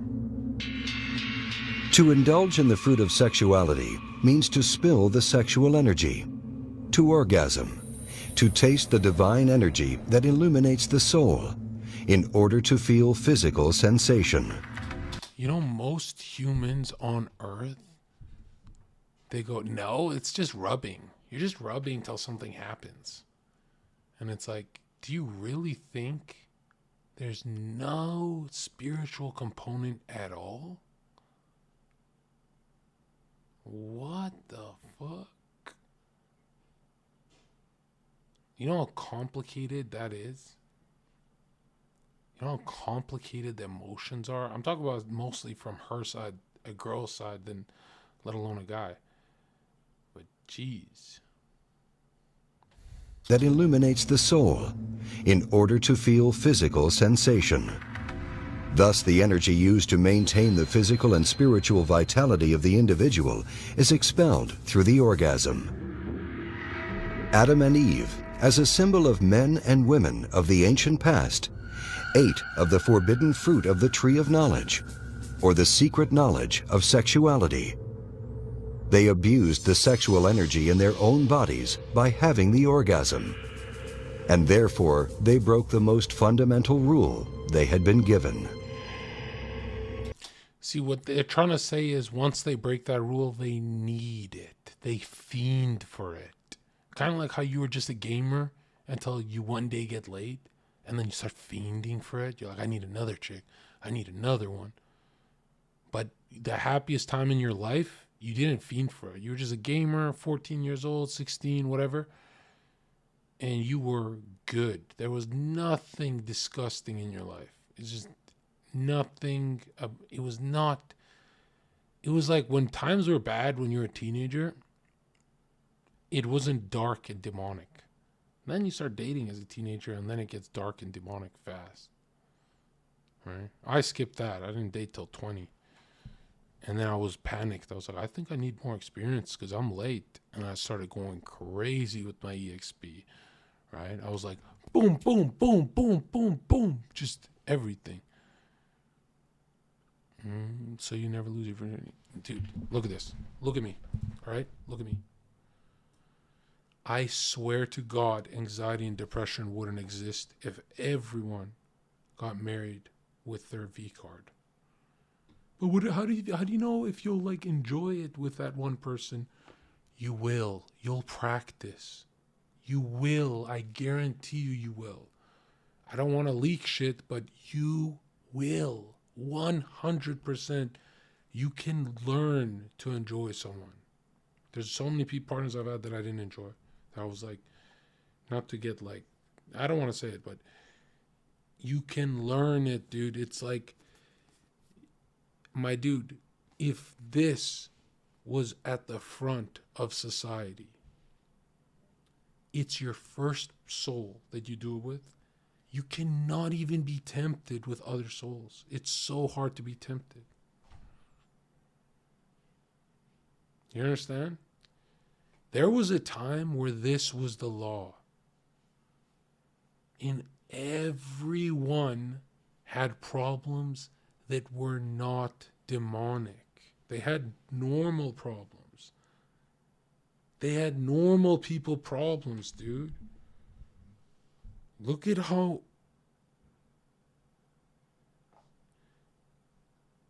use your eyes and look in society. Ha ha ha, everyone's having fun, everyone's just laughing and stuff like that. And then they go home. And everyone wants to fucking drink alcohol, do something, and nothing work related even. They just want to harm themselves. You got to ask yourself, what is the opposite of this book? It's out there. It's Twitch. It's society. It's everything in your life, dude. The opposite of this book is right out there. You're in it. You understand? But John, what about like if it could be not as extreme? You don't understand, dude.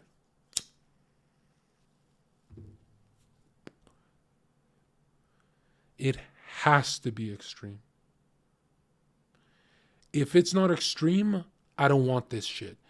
It has to be extreme.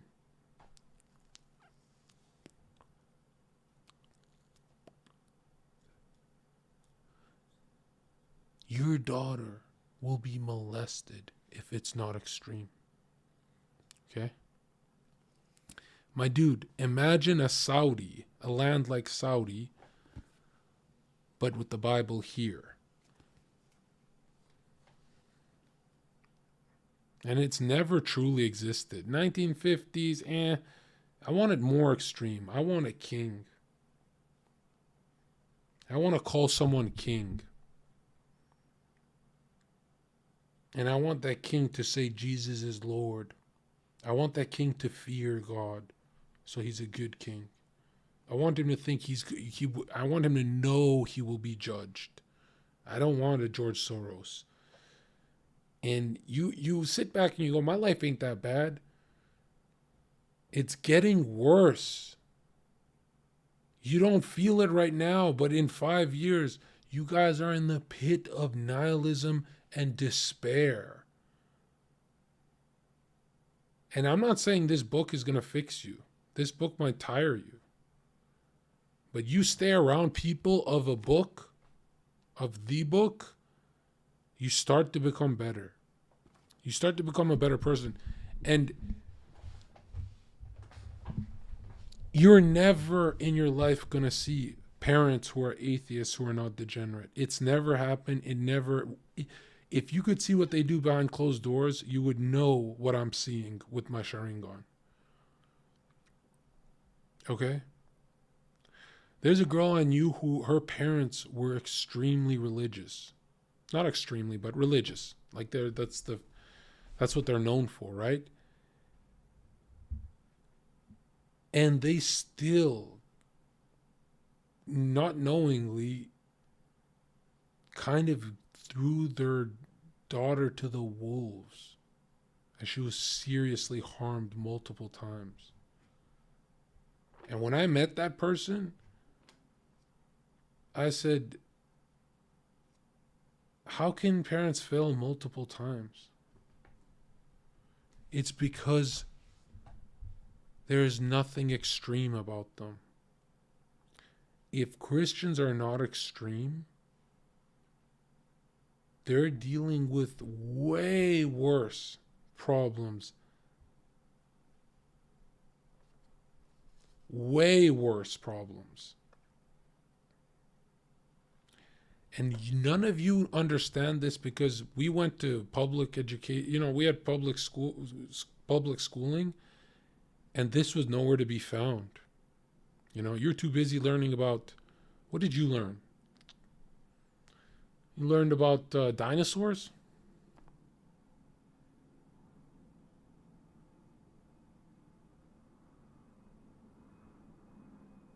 I went to Catholic school, dude. Okay, everyone I know who went to Catholic school doesn't talk like me. You know what I mean? It has to be something more extreme. It's got to be a king. This country, right? I say this country, I mean you. I'm already living in Miami in my head. This country needs a king, right? And if that king's an atheist, then I'll have his head on a fucking pike. I'm kidding. But, you know what I'm saying, right? This book is what checks the powers of the king. It's the checks and balances. And you know what Albert Pike, 33-degree grand wizard, Freemason with zillions of dollars, who's connected with everyone who prints fucking money out of thin air through the Federal Reserve. This team of people, they all agreed, these geniuses all agreed on one thing. Party culture gets people to kill themselves. And they're having so much fun right now. Right? I remember thinking, I'm like, at TwitchCon, I landed at the airport, and I'm like, here we go with degeneracy, you know. I'm going to degenerate with all these people again, once again. And I remember opening my phone, and I'm like, I don't want to go to this degenerate shit. I just want more. I was like really digging through the Bible. And it stopped me. It stopped my momentum to go to that shithole convention. And the whole time I was angry. I was so fucking angry. I was getting through so much. Well, through someone, through Walter, really. It's not me reading it. I like it read to me.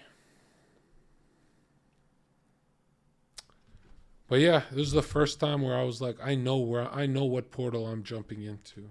That Twitch portal of degeneracy.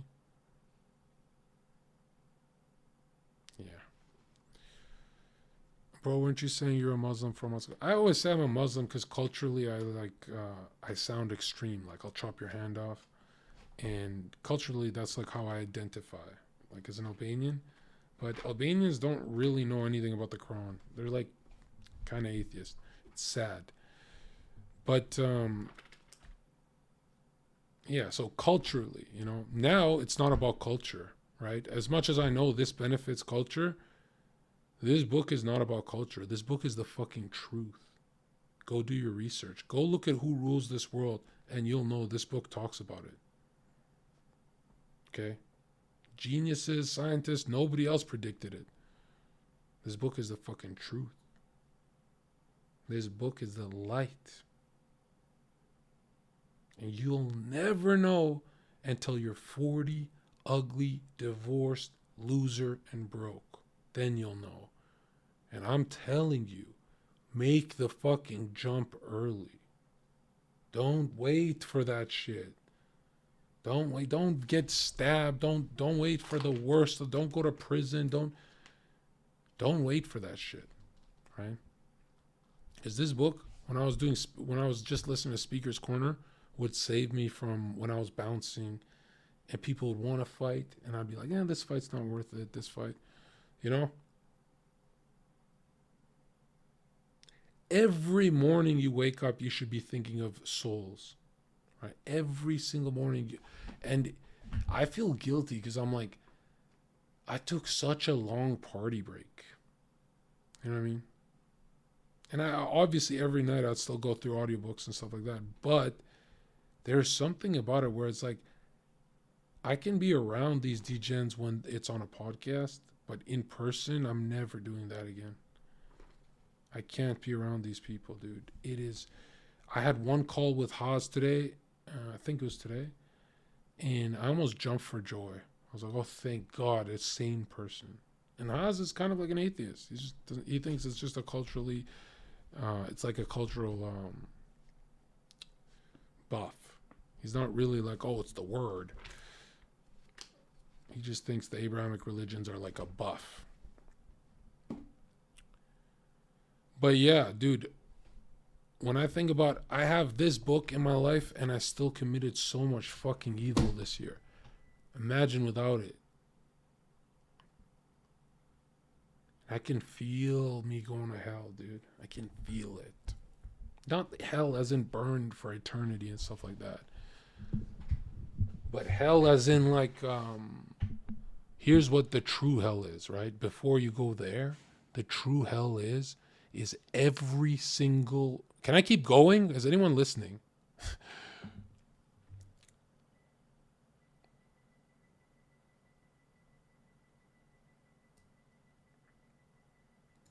Okay. Think of someone you fucking wronged, right? Think about your brother. Think about someone close to you. Think about if you ever snaked someone close to you, blah, blah, blah. The worst part before you go to hell is God will make you replay your life in front of him. And it's going to show every single time your mom who did everything for you, every time you called her a bitch, every time you slammed the door on her face, everything you've ever done, everything you've ever regretted. You really think you slammed the door in your mom's face and that's not going to come back? You really think it just happened and it's in the past forever? Are you out of it?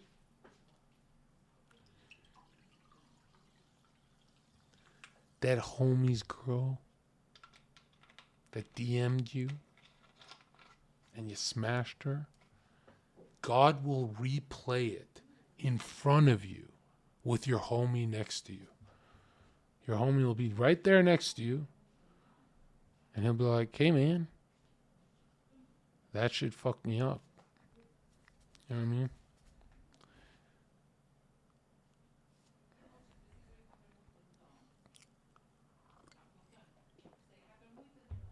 No, my homie wanted it. Yeah. Anyways, I just feel cheated, dude. 28 years and I lived so-so. Why didn't I live with soul at 21? You know, at 21 years old, I used to call myself Lucifer. Well, I'd say Satan too a lot. Because of one bitch who called me Satan in a group chat with other girls, and they were trying to make it like I'm the worst guy in the world. And I owned it. I was like, all right, I'll own the name.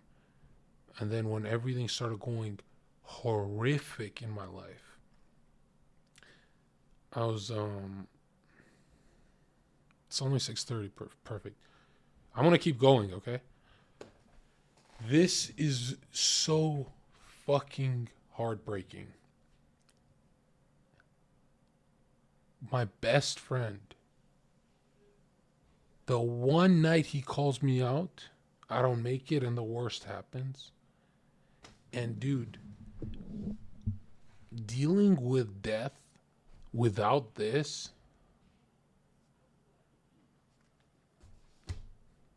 I don't know how I did that.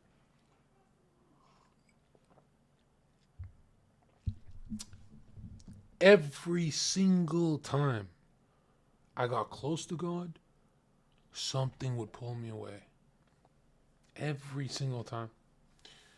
This time especially, well, it's always the people you choose, like these friends at TwitchCon, stuff like that.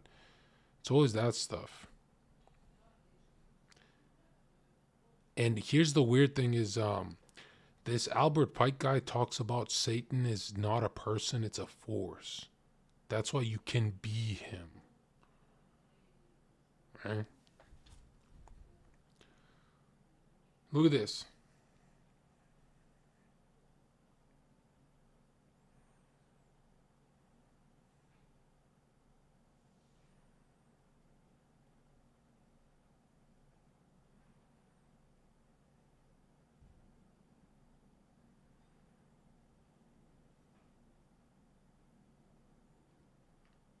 Look at this. I'm going to show you guys the cruelest shit. The cruelest shit of... Because I've had a horrible month where it's like, I don't even recognize the mirror, dude.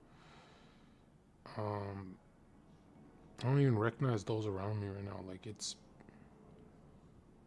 Look at this. This is the kind of texting I was doing last month. Stop and repent, you fucking degenerate. And then I posted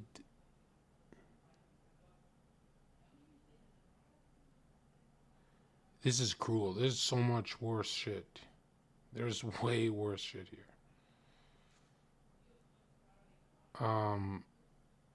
This is the cruelest shit ever. Okay? This gotta be the cruelest shit I've ever done. I post multiple pictures of me with another girl in my past. As in, like, fuck you. As we're chatting. And then this random girl that I was, whatever, she posts just like a normal photo of her past with that guy. After I sent multiple ones, right? And I checked this to see, like, am I crazy or was I cruel? But it was way cruel. And then she immediately sent another photo of us. And it said, oh, better from this cuck, as in, like, me. And I continue saying, shut the fuck up, you fucking blah, blah, blah, blah, blah, blah. I said, you're so easy to fool. I said, you're a sodomite. I said a lot of weird, crazy shit, and sober, too. I had weeks and weeks of no alcohol, no nothing, just angry. You know? And it's like, dude, this level of cruelty, imagine if I wasn't reading the fucking Bible. Would I be just a... You know, if I get wrong 5%, I return fire 1,000%. And their soul is gone. That's the worst part. It's like another one. Like, dude, I got explaining to do to God, man. You know? I got a lot of explaining to do.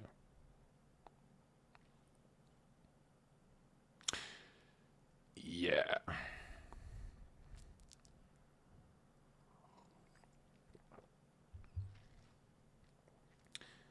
No, that is the cruelest shit I've done since 2016. Is like, I had a month and a half of my one friend trying to fix it, and I called them disgusting. And I knew they were crying and shit when they were going through it. Didn't do shit, and 28 years old and this evil. What is wrong with me, man? Like, that is not... You know what I mean? You can't spend that much time with another soul of gods. You know, we're all souls. And then degenerate them. Why did I degenerate? I've never degenerated someone. I've been cruel, but it's so bad, dude. Because it's like... all those demons on Twitch that are out to make content out of it, you're going to see that they're going to degenerate just for content and stuff like that. And then I'm going to be the kind of guy that's like, guys, when we're all 30 and 40, we're going to laugh at this shit. Maybe don't degenerate too hard. You guys got to pray me out of hell, is what you got to do. One in the chat for your hands together and praying. Because... all my life, since 28 years old, I would say, now fuck that bitch, I'm in the right. You know, and I'm supposed to say it right now, but damn, it's like,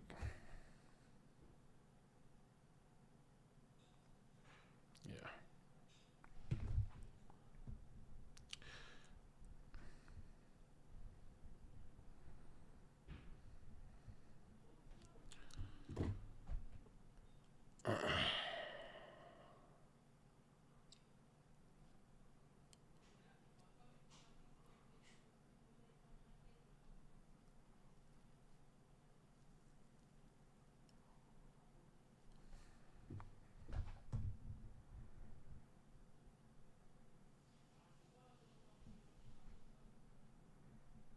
Wait, what the fuck?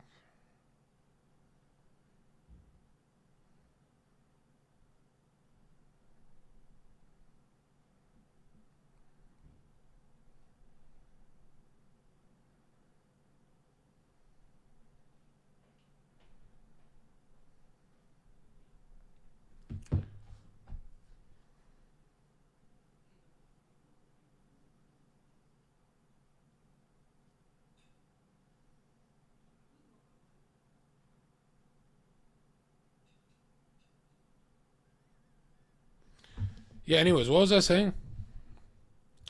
I was saying, oh yeah, dude, I had a hell of a year, and I'm stoked for Christmas. But that was the worst fucking month of the year. I'm having the worst month. When I think of it, it's like,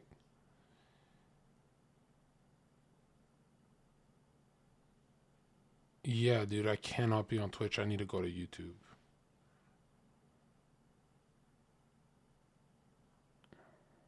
Something about Twitch is like, makes you okay with all that stuff. Okay, let's finish some of this. It is very important that the tremendous energy that gives mankind the ability to create be used efficiently, because it is connected to the same energetic force that sustains the individual's own vitality. It is well known that Okay, who in chat actually thinks it's just a nut, bro? Or is there some spiritual force there? Is there something to do with you? You know, 99% of society walks around thinking, oh, it's just sex. It's just sex, Joe. Well, if it's just sex, how come the fucking tree is growing out of this guy, bro? the sexual energy is intimately related to the health of our psyche and our... This is what I want to talk about. It's related to the health of your psyche, like the Bible says. You get married as a virgin. I have to live. I will never live in a world where I see my daughter marry a virgin. My cousin, none of them.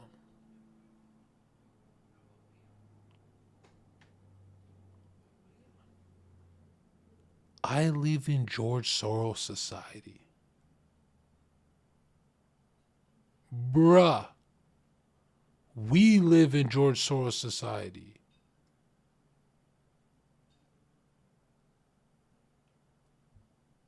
So if I get to 1 million subs and start my own community, oh man, could you imagine if I had my own church with a good pastor and super strict anti-degeneracy? I feel like those super strict ones always become a little political, but I don't want that. Right?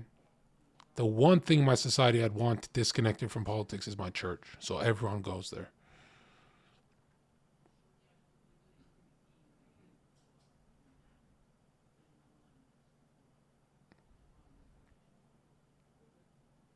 Every one of your daughters is going to be piped. And you're okay with that.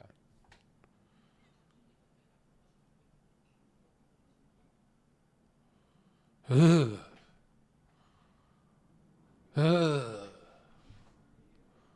Wow.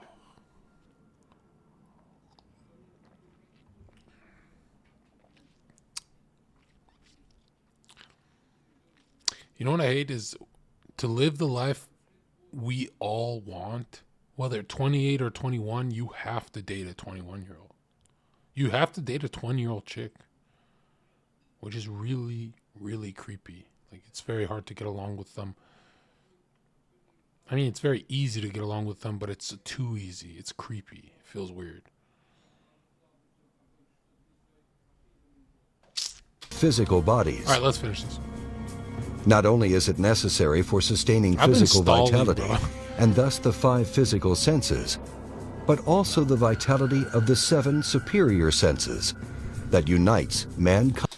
The 7 planets above, right? Stars, really, give us energy. They're solar, just like the sun, right? They're electromagnetic. And apparently each one, if it's Mars, there has good qualities and bad qualities about it. This is how Crowley explains it.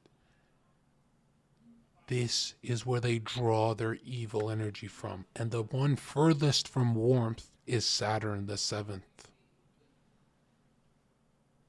Saturn energy is what degenerates you. Saturn energy is what makes you go, you know what?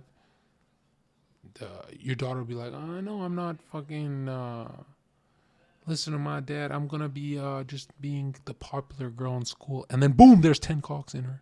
10. Or excuse me, 7 cocks. But 7 vital organs, 7 planets, and 7 chakras. Kind to the 7 divine. wheels. Without the sexual energy, the soul atrophies, breaking our connection with God.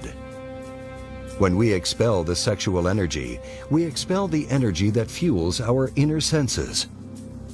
This is why those who fornicate, who expel the sexual energy through the orgasm, cannot perceive God directly.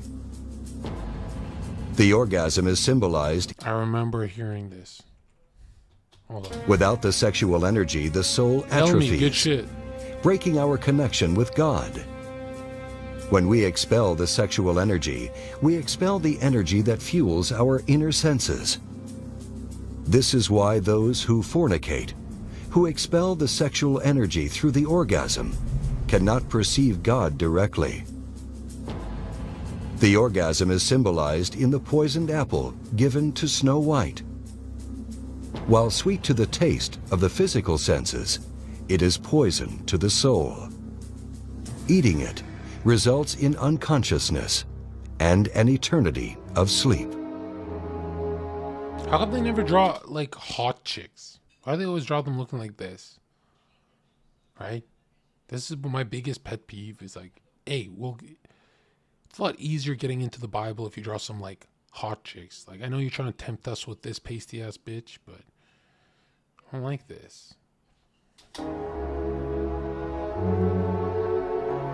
The universal story of maidens and virtuous heroes falling asleep is an allegory illustrating the sleep of the I guess it is hot back then, because when you look at this chick, is that our grandma Eve?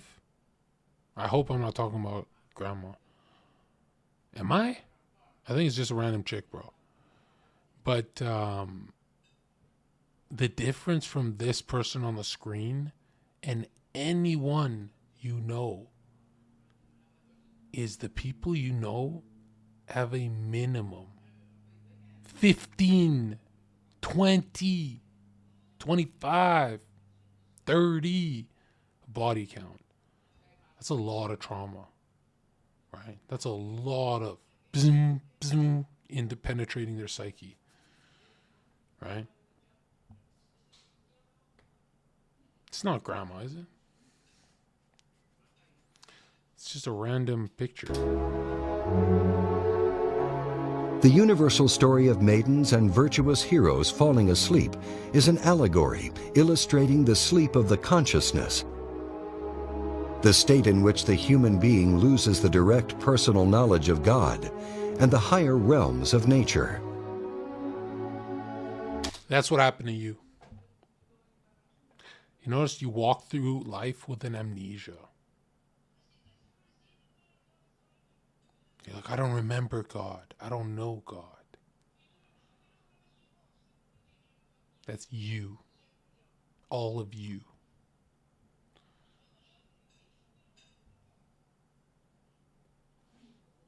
This is why the fruit of the tree of knowledge was forbidden to eat. Before the abuse of the tree of knowledge, sex was treated with the utmost respect, and the orgasm was unknown to mankind and unnecessary. A lot of people are like, well, how did they just never bust? Dude, they lived in perpetual euphoria and innocence. Like when you were like 14 years old and you didn't think about this stuff. When you were a child, when you were 10 and it was about Roblox. Right? They're called the good old days. Because that's what heaven is like. Okay? A lot of people think heaven is like when you're an adult. Not really. At all. Husband joined wife in the sexual act according to the laws given to them by Jehovah Elohim. They enjoyed the tree of knowledge, sexuality, but did not eat of its fruit. This was the genesis of the distinction between good and evil. A humanity that knew only goodness ate of the forbidden fruit and discovered animal desire, which always leads to suffering and pain.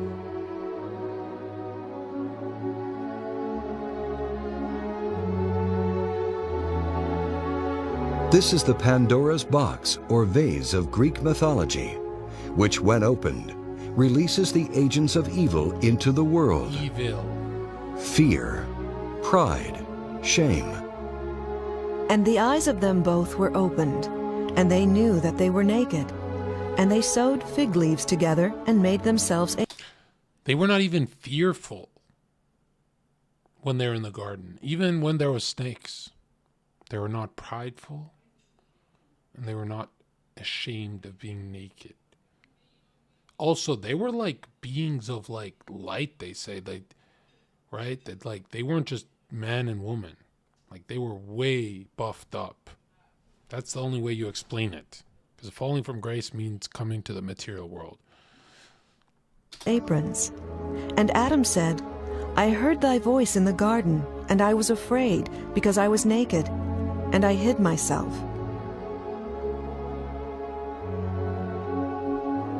Through the discovery of the orgasm, Adam learned to be afraid, to be ashamed. As promised by the tempting serpent, humanity gained new knowledge, the knowledge of suffering. In tasting the forbidden fruit, Adam learned desire. From this moment, right and wrong is filtered subjectively through the need to feel pleasure and avoid suffering. And Jehovah Elohim said, Behold, the man has become... Who said low test Adam? What the fuck? ...as one of us, That's your to prophet, know good bro. and evil.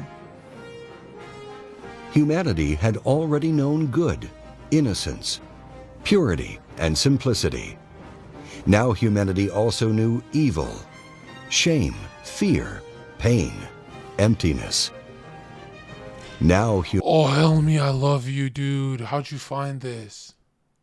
Rebirth cycle is achieved. In theosophy, the soul is part of a person which belongs to a formless, non-material, and timeless world, and gathers experience through its effort to express itself in the physical world. Afterwards, there's a withdrawal from the physical plane to successively higher levels of reality in death, experiencing a purification and assimilation of the past life. In Scientology, past lives is a key part of the practices taught, where the human individual is actually an immortal spiritual entity that has fallen into a degraded state as a result of past life experiences, which can be compared to the concept of karma, a sort of spiritual... When they talk about past life and karma, what they're really not telling you is there's earth, purgatory, and the heavens. That purgatory is that space of spirit, right? Obviously, God's spirit bleeds through that too, but there's evil spirits. Think of purgatory as the stars, the planets. Now that purgatory is where these demons come up with these ideas, these dark spirits, pride, envy, whatever. They come up with these ideas that you have an ongoing rebirth cycle, right? That they become a part of you, those dark spirits, right? They go, oh, we're living up here in this higher plane. But what they don't tell you is, does a human infinitely regress? Meaning, do you get reborn 1 zillion times? And what would be the point of that? No, you get one life in judgment. Don't fuck it up. Careful, because if you believe in karma truly, you'll see a woman getting raped and you won't interrupt that karmic cycle. You'll just keep walking like Buddha. Okay? You follow in the footsteps of Christ and you hang with the lepers. Don't fall for this shit. This is new age bull dick and Buddha's a fat bitch. Spiritual counseling is attempted to free the person of these past life traumas and recover past life memory, leading to a higher state of spiritual awareness. Why do you think man is here on this planet? What's his purpose? Why is he in a body? Well, he was put here, and he was supposed to make his own way out of it. Who put him here? Well, call it a supreme being or higher forces. And he actually, and I hold this in common with many, many sages, He was put here to work out his own salvation. And we feel in Scientology that we've made a very big stride in that direction.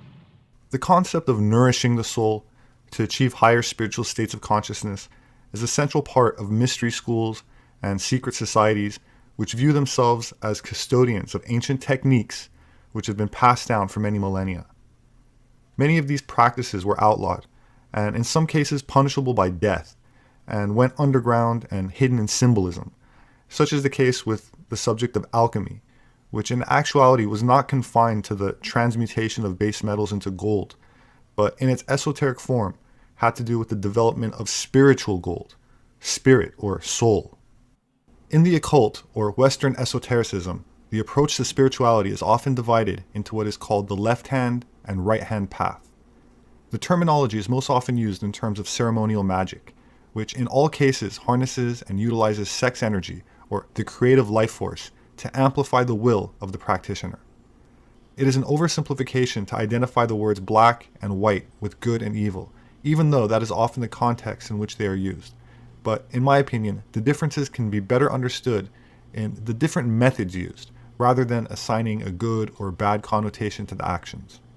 So, for example, some of the activities practiced by occultist Aleister Crowley is considered by some to be right-hand path, There he or is. black magic.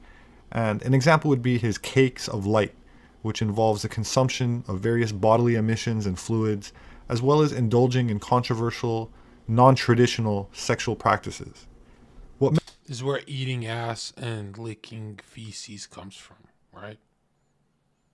Demons make you degenerate like that. Right? Or even Gunnar. He's like getting his ass ate. Even that's bad. Right? I can't wait to say I told you so when we're all 40 years old. They'll be like, listen, man. They'll be like, yeah, there was a demon in me, Zherka. You're right. I stopped doing that. It was a trend. It was an anal trend. What makes this right hand is not so much of a moral judgment as it pertains to the way in which the act is carried out. Aleister Crowley himself has said, quote, "To practice black magic, you have to violate every principle of science, decency, and intelligence. You must be obsessed with an insane idea of the importance of the petty object of your wretched and selfish desires. I've been accused of being a black magician. No more foolish statement has ever been made about me. I despise the thing to such an extent that I can hardly believe in the existence of people so debased and idiotic as to practice it." While I try to provide this information in an objective manner, as an educational video, and not as an endorsement of Crowley, I will say that I believe that much of his writings has been misunderstood because of its symbolic nature. While I won't be interpreting his work in this video, I will say that part of the more esoteric material he taught had to do with harnessing prana, chi, or life force energy through the stimulation of the prostate gland. It is the taboo way that he went about achieving this that... Okay, now check this out, all right? I'm sorry to break your bubble. Most black magic is done through playing with your prostate. This level of sodomy, it opens portals. Everything you do opens portals, okay? Literally everything. You swear at your mom, that's a portal. That demon in you, right? It brings its friends. And it says, hey, let's swear at our mom more often. Sodomy is the highest level of Satanism because this man was knighted by the queen doing it. He's not known for anything else except anal play and hallucinating and black magic and blood magic. If you do anal, right, you gotta really ask yourself, what are you doing? Right? And if you're just doing regular sex, you gotta ask yourself too, like, what is the goal here? Is the goal for this bitch to have an abortion? Is the goal for this bitch to get knocked up and then me run from her? Is the goal? What is the goal here?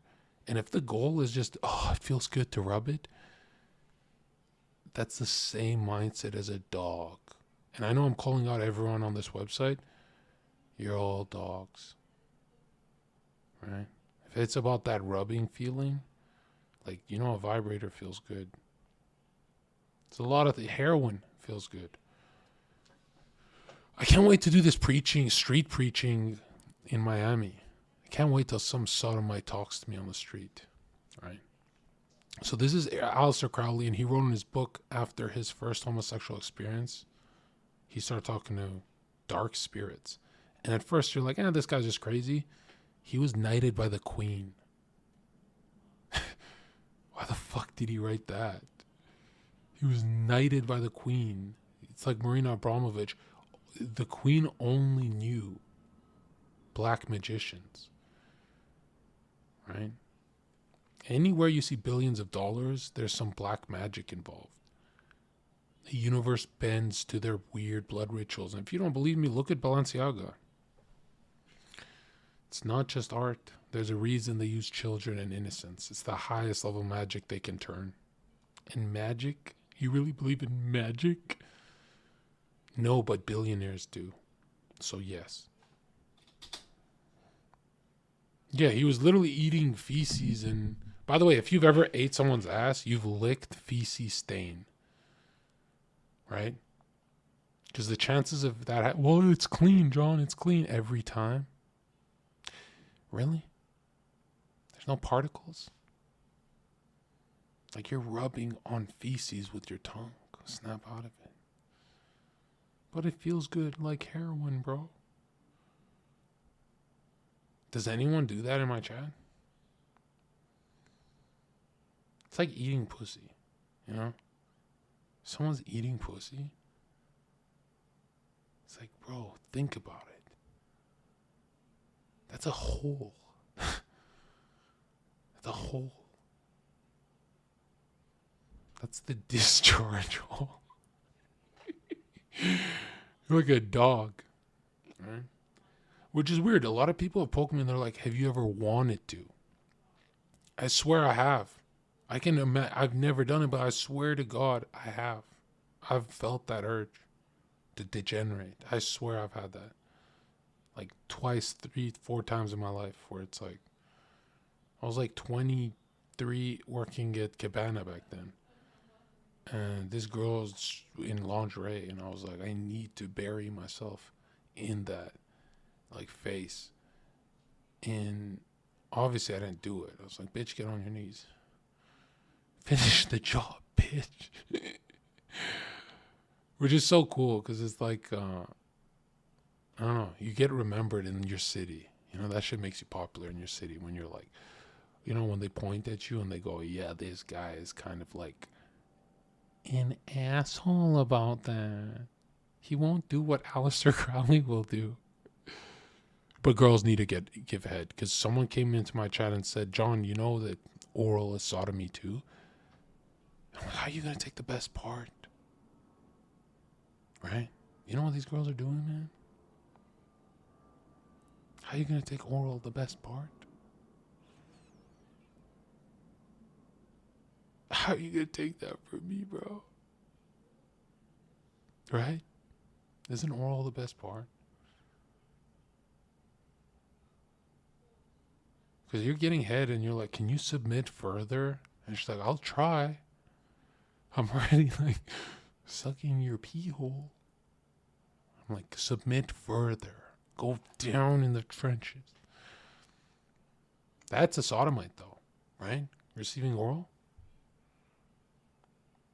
What if God said like, hey man, you guys are going to get very hypersexual doing all this stuff. Just put it in the fucking hole and shut up. Maybe that's what God wants.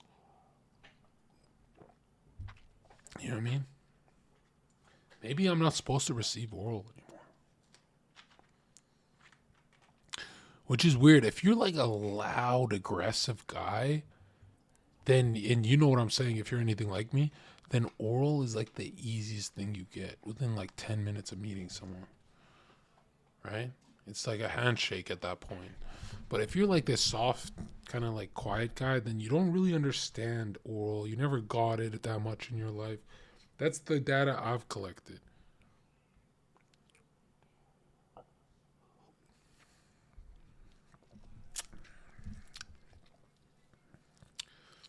But it's all bad when you think of it.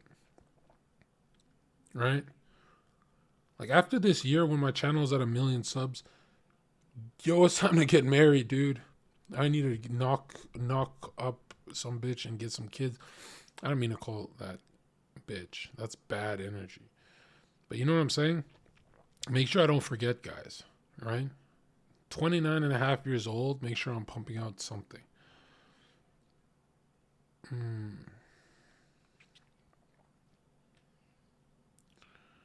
How to uneat?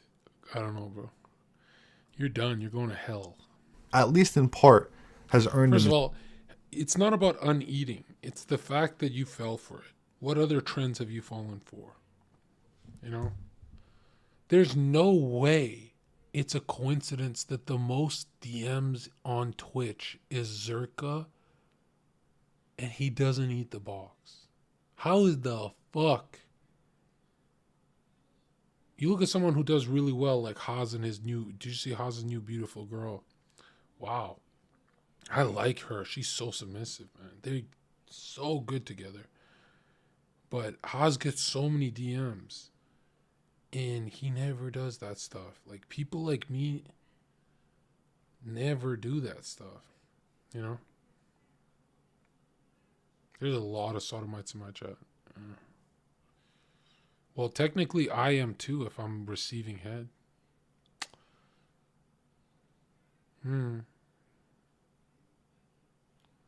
He got a... Was he with Tamara? He got a girl... I can't react to it, can I? I can open up quickly, right? Oh!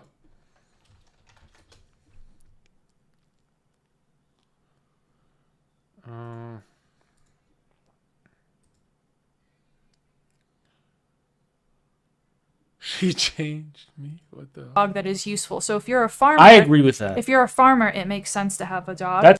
She's based as fuck. His negative reputation. In other parts of the world, She's cute too. She's like a Selena Gomez, right? there are alternative techniques that also stimulate the prostate, which may not be as taboo, but in some cases... Bro, I know. She's not just cute. She's, I guess she was like different, like a feminist or something, but then she's like completely listens to Haas about everything, trusts him. I'm like, how the fuck did you manage to find that on the internet? That is crazy, dude. Usually they don't look like that. Are also seen as bizarre or even dangerous. In India, yogis, after having mastered the transmutation of energy brought about by semen retention, use breathing techniques where the lower stomach is thrusted in and out in a way that, along with Kegels, which is the flexing of the perineum, or... That's demonic possession. Okay? That's forcing your third eye. pelvic floor muscles, can also stimulate the prostate. There's a reason your third eye is hidden into your fucking brain and it's not here. It's because the true third eye is faith. It's not tapping into knowledge, right? Esoteric knowledge like this. Orgasmic energy is then channeled up the spine using mental attention to awaken the chakras or endocrine system. Where the mind goes, the chi flows. If you activate this dimension of energy, other dimensions of life will open up. One thing is, are you ready for those dimensions? So what is Kundalini? Right now, I am speaking. This is Kundalini. You are alert and listening. If you are alert and listening, that is Kundalini. World Economic Forum. A flower is blossoming, that is Kundalini. A dog is barking, that is also Kundalini. Or in other words, the fundamental life force in the existence, we call it Kundalini. Now, within the system, within the human system, if you look at this as a kind of a life package, it's a piece of life. This piece of life is packed in a certain way with layers of this energy. One dimension of energy comes alive immediately because that is necessary for your survival process. The other dimensions of energy will not come alive unless you do something about it. Unless you're aware of it and activate it in a certain way, they do not come into existence. They remain dormant. The dormant energy is way bigger than the energy that is in use right now. To take care of your survival process, to live a physical life completely, to live a complete physical and intellectual life, you need to activate only about 21 of your chakras. Out of this 114, if about 21 of them are on, you will live a complete life. You will not feel any inadequacy. You will live a complete physical life. There'll be no problem with your life. You will think you're a great success, but you are only 21. That is less than 21% out of 114. Less than 20%. At less than 20%, you will feel like a complete life without any inadequacies. The remaining percentage of life, what is it about? It is not even needed if your intention is just to live well. If you activate this dimension of energy, other dimensions of life will open up. One thing is, are you ready for those dimensions? The question is not about whether it's good or bad. The question is just about, are you ready for it? Because even if the best… He's actually talking about 7 gates. There's 7 gates, 7 dimensions, 7 planets, 7 wandering stars, 7 energies that affect the ether. But he won't say it out loud. He won't say that it's Saturnian energy for which is the most powerful. And yes, they can hallucinate and wake up and have a better life. A lot of these people who are like, oh, and they hallucinate, the world starts changing. They start getting more lucky in life. They bend the universe. They get more opportunity. You think this guy was found randomly on YouTube? This guy forced it. He forced it. But you can achieve great feats with just faith. You're going to see what I do. I don't do this. Best things in life come to your life when you're not ready for it. It will not be a good thing for you. In your experience, it will not be a good thing if something came to you when you're not ready for it, isn't it so? Even if it's the greatest thing, it may be the greatest thing, but it came to you when you are not ready for it, then it is not a good thing, isn't it? So are you ready for it, is the first question. If you're ready for it, what can we do for it? What can we do to activate? There are various ways of doing this, many, many ways, but the Kundalini Yoga, are people familiar with Kundalini Yoga, practicing or… okay. Kundalini Yoga, I'm not making a comment about anybody, okay? Kundalini Yoga in its essence is the most dangerous form of yoga. I'm saying dangerous because it's the most potent also. What is most potent is always the most dangerous. Wait, I recognize you, dude. Sadhguru, right? Okay. Huh. That's him. That's him. Yeah. I recognize this guy. He's, isn't he for the depopulation agenda?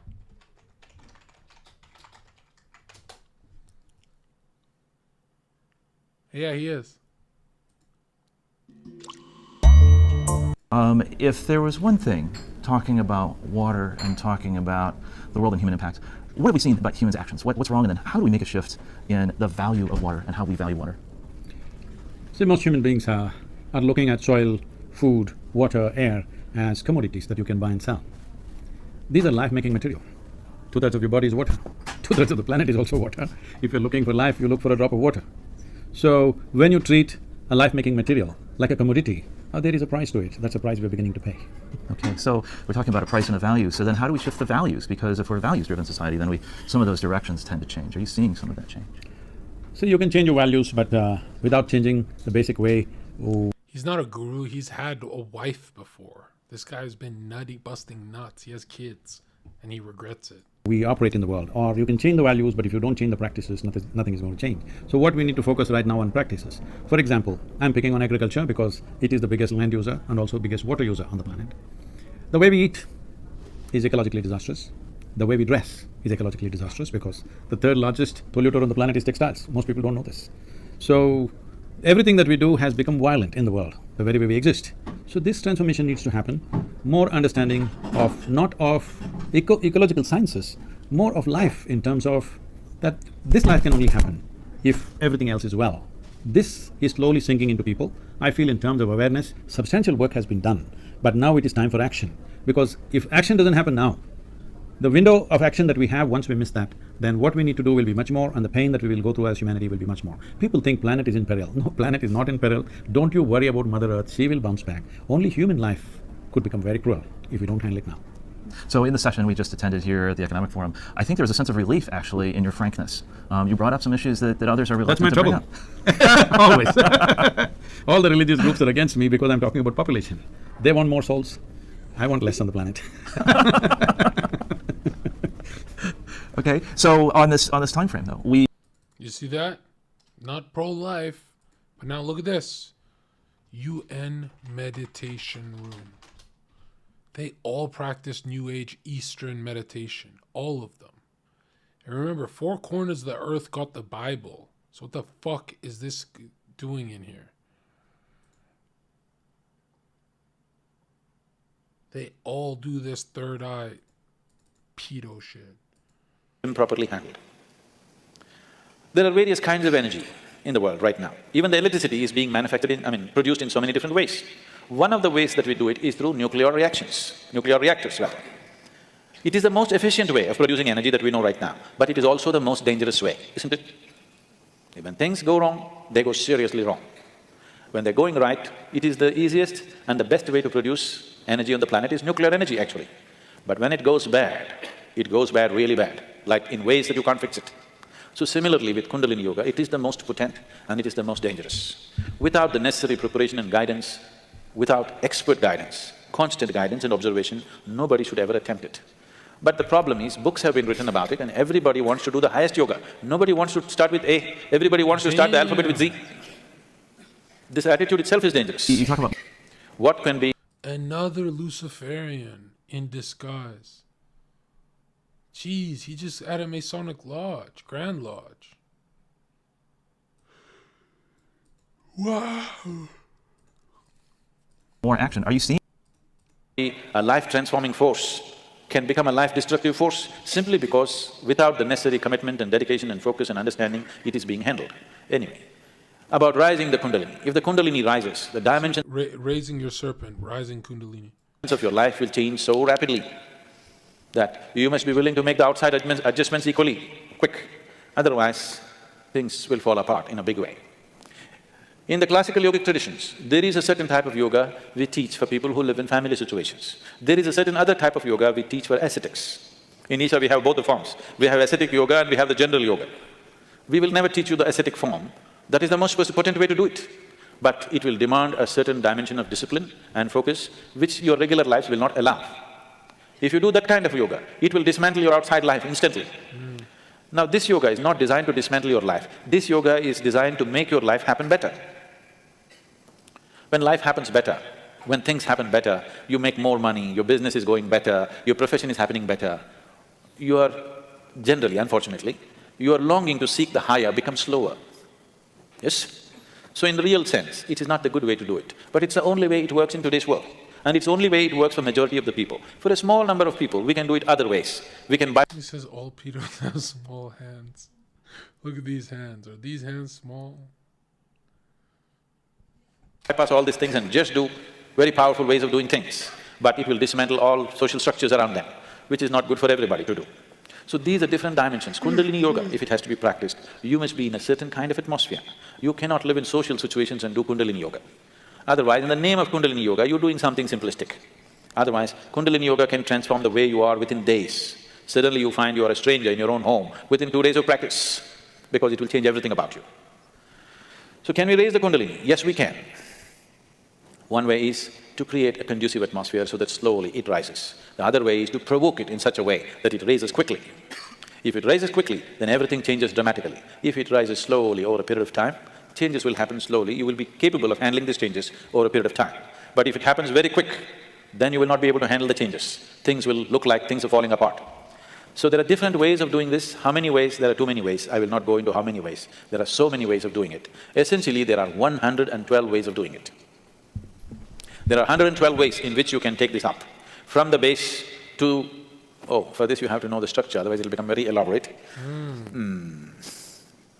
Out of these 114 chakras, there are 7 which we recognize as 7 dimensions. Out of this, 6 are within the body, 1 just outside the physical body. So if you employ these 112 methods, you will handle the 6th chakras. The 7th one you cannot handle. There are 112 ways in which you can attain to a chakra which we refer to as Agna. But from Agna to Sahasrara, there is no way. There is no way to do it. You just have to jump into an abyss. If you have to jump into an abyss, you should be insane. Or you should have enormous trust in somebody. Somebody says jump, and you are jumping because you have such a deep trust in somebody that when he says jump, it has to be good for you. You simply jump into a bottomless pit. So, the journey from the Mooladhara to Agna, there are 112 ways to get there. But from there to there is no way. It is just one jump that can happen in trust, in devotion, or in madness. Choice is yours. In a more controversial approach, in China, techniques stemming from the Shaolin monks, such as the iron crotch exercises, are also performed to stimulate the prostate, generating qi, without direct internal stimulation. I'd like to repeat that I provide this information as educational only. Do not try this at home. Consult your doctor. This is not medical advice. Everything I discuss falls under the umbrella of anthropology, so please understand the difference. The iron egg technique involves hanging weights to the testicles and swinging it back and forth. This is done over time to gradually increase blood flow. Okay, these are the liberals of the traditional esoteric societies. Flow, flexibility, and resilience in the area, increasing stimulation. It is claimed that it increases sperm count and testosterone. And if I made a black joke, do I get banned? Yeah. While I'm not qualified to speak to those claims, I can say that if performed correctly, under the guidance of a professional, this bizarre technique It's like 5,000 fucking pounds. has been claimed by some to bring about elevated levels of qi. So I repeat, do not try this at home. My name is Robert Sepper. I'm an anthropologist. My published work is available on Amazon, as well as through various other major book outlets. They make a great gift if you'd like to support my work. Jeez. What the hell is this? To the implant. Oh, this is live. What you see is a peak splitting effect, where the beast best, system. highest Holy shit, efficiency it's the power beast transfer system. 29,000 is live. pushed up into higher frequencies outside of the ISM band, required for compliance with regulated radiated emissions. In our next generation charger, we address this problem by the introduction of dynamic tuning, shown on the right. This allows us to, in real time, adjust the resonant frequency of the transmit and receive coils so that we can change their properties just ahead of degraded performance.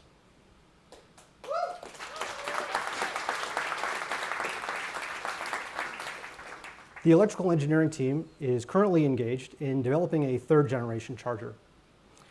Notable improvements include bidirectional near-field communication. Don't put this into your brain. This has allowed us to reduce the control latency.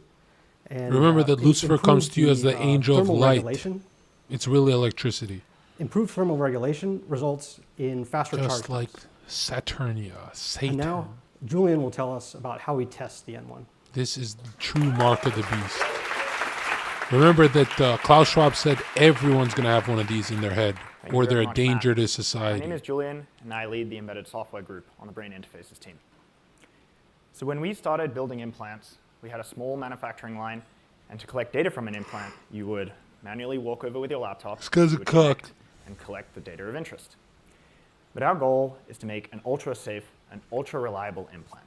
And so to do this, we scaled up the manufacturing line, our testing throughput, and data collection capabilities. So firstly, we added a large suite of acceptance tests to the manufacturing line. These test the functionality of You each too. component and the final assembly. Implants coming off the line are then subjected to benchtop testing, accelerated lifetime, and animal models. We then collect data from these implants round the clock. This data is processed by a series of cloud workers and displayed in an aggregate manner. And then finally, all of this information feeds back into our design process and empowers our engineers to answer any question about any implant at any time. I'm now going to walk you through different parts of this infrastructure, starting off with firmware testing.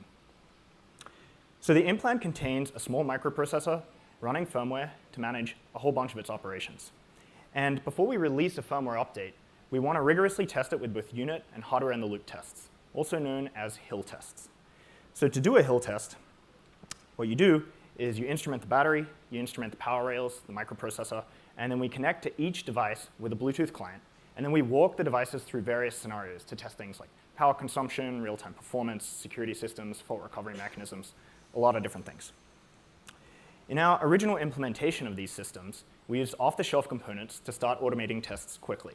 However, these systems were constructed in a relatively artisan fashion and were very difficult to maintain. And this meant that testing quickly became the bottleneck for development.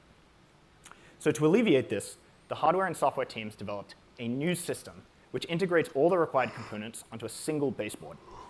We can then put the charger and implant hardware on individual modules that plug into this baseboard, including one board with opposing coils so that we can test charging performance.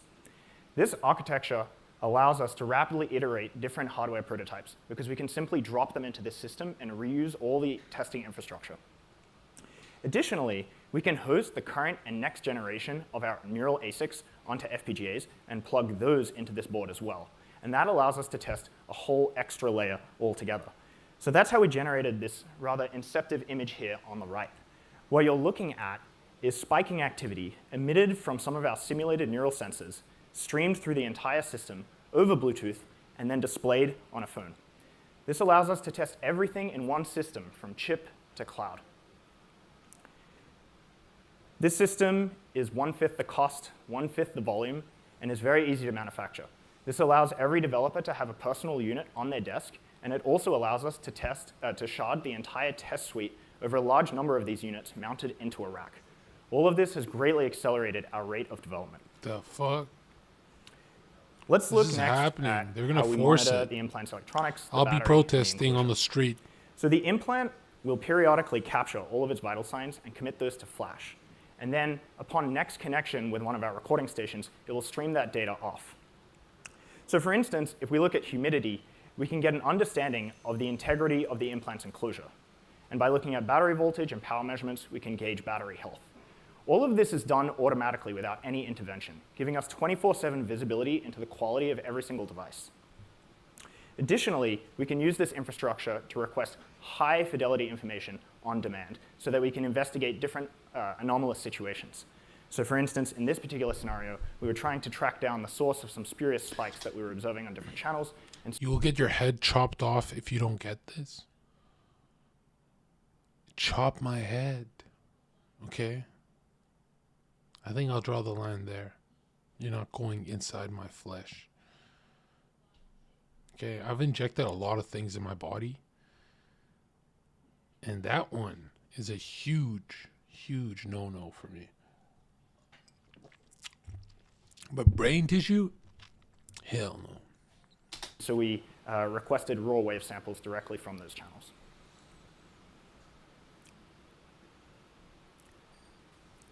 Capturing good quality neural signals requires intact, low impedance electrodes.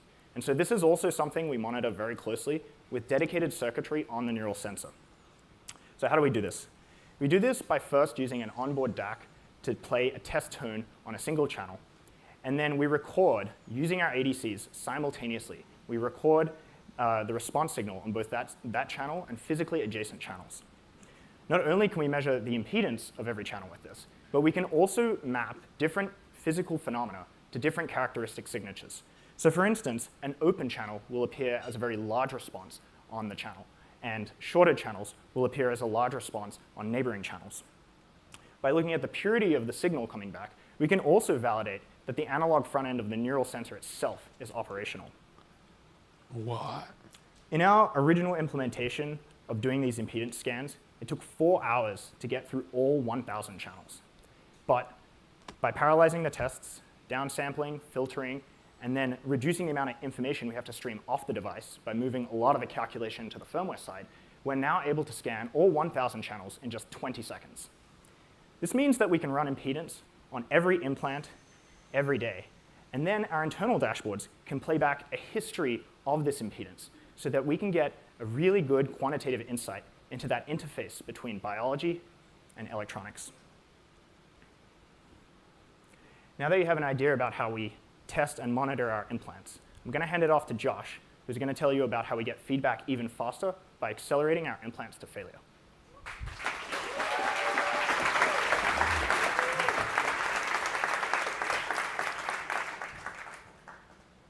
Hello, my name is Joshua Hebb, and I'm an engineer on the brain interfaces Is that Vosh? team.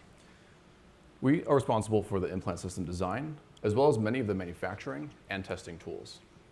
Julian just talked to you a little bit about some of the ways in which we test our implant electronics hardware and software. But what about the entire system as it relates to longevity in tissue? One of the ways we've addressed this is with the development of our in-house accelerated lifetime testing system. The system allows us to expedite and capture long-duration implant failure modes at scale to rapidly increase our pace of iteration. Even better, the system also significantly reduces the amount of tests which require animal models, both for implant prototypes and, of course, longevity testing. So how does the system work? Well, at a very basic level, it comes down to three things. First, we want to mimic the internal chemistry of tissue. Next, we want to accelerate these chemical interactions as well as diffusion with our implant materials.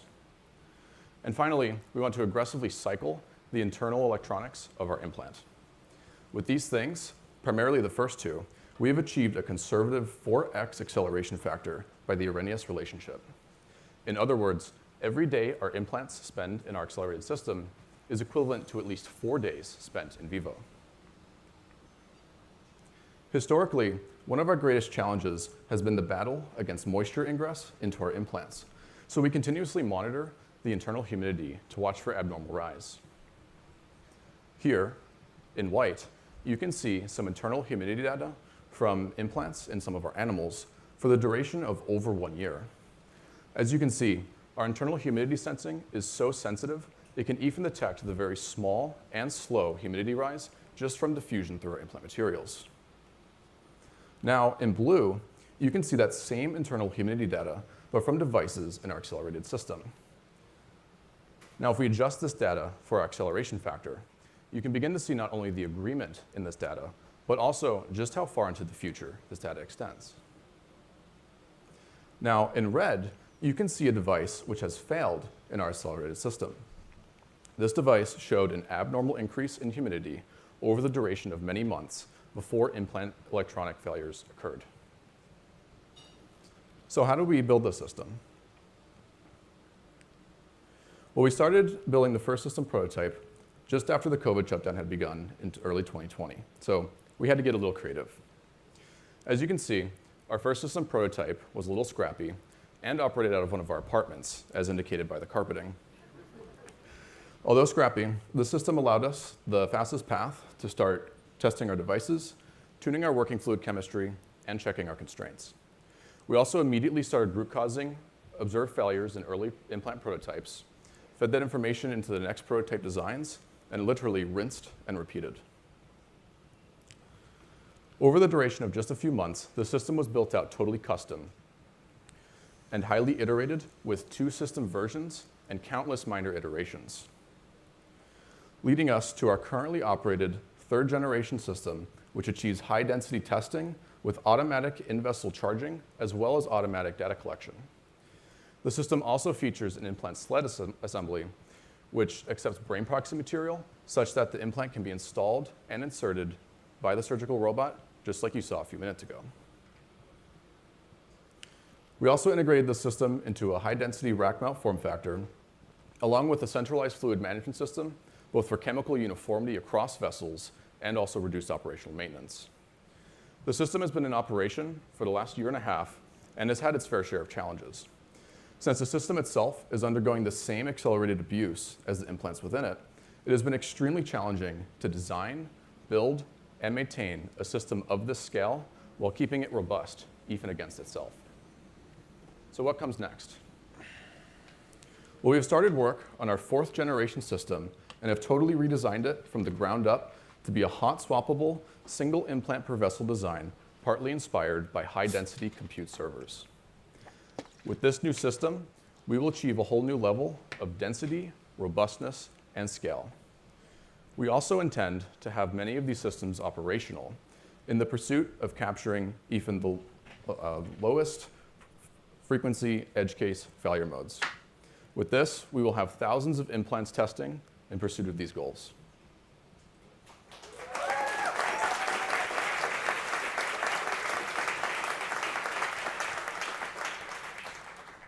We've already started work building out this system, but there is still a lot left to do. There are also many exciting challenges ahead of us, such as introducing mechanical stressing, brain proxy micromotion, and even replicating tissue growth around the threads for more complete and representative accelerated testing.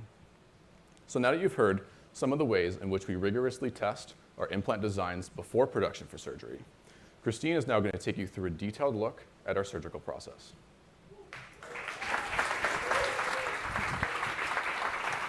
Thanks, Josh.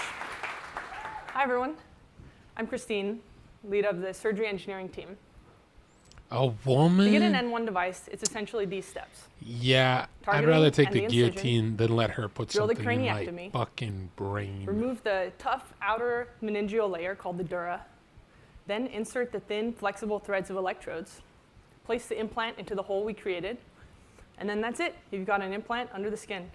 Look, Ma, no wires. Just kidding. Wow, I mean, so seriously, quirky. no wires, but I don't actually have one. What's your body count? The surgical robot does the thread insertion part of the surgery. This is because it would be very difficult to do manually. Imagine taking a hair from your head and trying to stick it into Jell-O covered by saran wrap, and doing this at a precise depth and position, and doing this 64 times within a reasonable amount of time. And a neurosurgeon would probably not like it very much if we asked them to do this for the surgery. So we have the robot that you saw doing its tiny dance. I sort of wanted to call it Tiny Dancer, but it's called R1, which is also great. The rest of the surgery is done by the neurosurgeon. In order for us to make an accessible and affordable procedure, we need to revisit this. I'll tell you why. When I was in school, my dad lost the ability to walk and to use his arms and even to speak. He was diagnosed with ALS. We would look on the internet and you could see maybe one person here or What's there up who with had this some chat? cool custom robotic assistive device. But it was deeply frustrating how limited were the options available to him. And there's hundreds of thousands of people with paresis, not even counting people with other conditions that our device might be able to help. Meanwhile, there's not that many neurosurgeons, maybe about 10 per million people. And it takes about a decade or more to train a neurosurgeon, and they're already generally very busy. And as you can imagine, their time is very expensive. So in order for us to do the most good and have an affordable and accessible procedure, we need to figure out how one neurosurgeon could oversee many procedures at the same time. This might sound sort of crazy, but probably so did laser eye surgery before LASIK made it normal. LASIK's been around for about 30 years and counting. In the beginning, the laser robot did just the most fundamental core part that it had to do, and the surgeon did the rest. And over the iterations, the surgeon has to do less and less, and the laser robot does most of it. And it's a highly compelling procedure. It takes just a handful of minutes and often gives life-changing results. Since I joined in 2017, we've also done a handful of iterations to optimize the thread insertions of the robot. One of the challenges that we've had to face has to do with the optomechanical packaging. So as you can see here, there's about 3 primary optical paths that are really valuable for us to have reliable thread insertions. One is the visible imaging of the needle inserting the thread. And then another is the laser interferometry system called OCT, optical coherence tomography, that gives us the precise position of the brain while it's moving in real time. And then also we have to provide lighting and illumination to see what's going on in the visible light camera. And doing all this where the needle is at the bottom of the craniectomy, especially when it's close to the skull wall, can be pretty difficult to fit everything and be able to see it. So the way that the team solved this is by putting all 3 of these optical paths into one optical stack using photon magic or polarization, whatever you want to call it. And that enables us to do vessel avoidance in real time. So as I mentioned, the brain is moving, and where we place targets in the beginning may not be where you want to insert at the moment the needle is going down there. So the robot can actually detect the vessels and then determine if we're going to insert onto a vessel or not, if it's safe to insert. Is it just a scam? That way we can avoid inserting onto major vessels. And that brings us to the robot that we have here today. There's still a lot for us to do to get to that procedure where we There's your reduce the role of COVID the mandate. neurosurgeon and Your make new it COVID affordable mandate and is a accessible. chip in your fucking skull. The two elements of the surgery that demand the most skills from the neurosurgeon are the craniectomy and the directomy. Alex and Sam are going to tell you a bit more about how That's we what think happens we when can you get rid pick of for the Joe directing Biden. step. So that leaves the craniectomy. But now Elon is right wing. Controlled In op. neurosurgery, if your craniectomy is small enough, you can use a standard tool called a perforator, which makes quick work of this job. But for a larger craniectomy, the surgeon has to rely on their skill in order to accommodate the variability patient to patient in skull thickness, skull hardness. Even within the same patient, in the same craniectomy, you can have different skull thicknesses. Yeah, for votes example. do not matter. In addition, if we can make something that has a very high precision craniectomy, we can open the design space for future ways of mounting the implant to the skull. So I'll show you a few of our prototypes. Ultrasonic cutters, like what's on the screen, and oscillating cutters have the benefit of not cutting soft tissue. You can cut the bone and not the brain. But however, as you can see here, our ultrasonic cutter prototype created quite a bit of heat to cut at the rate that we wanted. So onto the oscillating saw. What the fuck? Here we designed a blade to minimize cut time and also conducted sound and also heating. And as you can see, you can cut through hard things like bone, but not soft things like skin. It's simple and it works. However, if you wanted to cut an arbitrary depth or arbitrary shape, the oscillating saw just won't cut it. Mm.